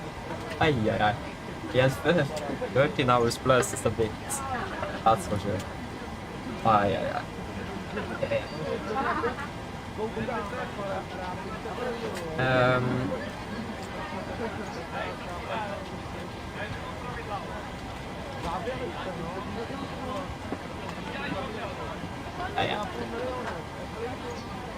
Is it anything interesting going on now? Nothing in the news at least. Meant to pilot to release a new video. Oh, that's a like compilation as well. Hi. 2 hours 20 minutes long. Yes, that's what I'm going to be looking at for the rest of the evening before I'm going to sleep. Going to bed is probably correct. Nice. Oh, nice over the Black Sea. That's great. Sounds good. Sounds good. Hello. Hi. We're all done back here. Everyone's offloaded. Brilliant landing, by the way. We barely felt anything. Thank you. Just give me a buzz if you need anything. Of course. Go ahead. Just want to check where this aircraft is flying tomorrow. Yeah, it's probably just the part of Right, my Captain. Okay, our bags have been offloaded. Ear crossing is now empty and will be a cross-side next time. Roger. Where is my mouse? There you go, Roger. It was a B minus. Again, it was because of the late arrival, but that was a perfect landing. On Volante it was like 0.98 Gs. Here on Stavanger it was 1.07. With a minus 45 feet a minute. Yeah. I mean, I think the runway is quite flat here in Stavanger, so that's nice. Okay, that's great. The aircraft is now emptied out. Don't think the cabin will have much else to do in that in there. Looks like the aircraft is going to be standing here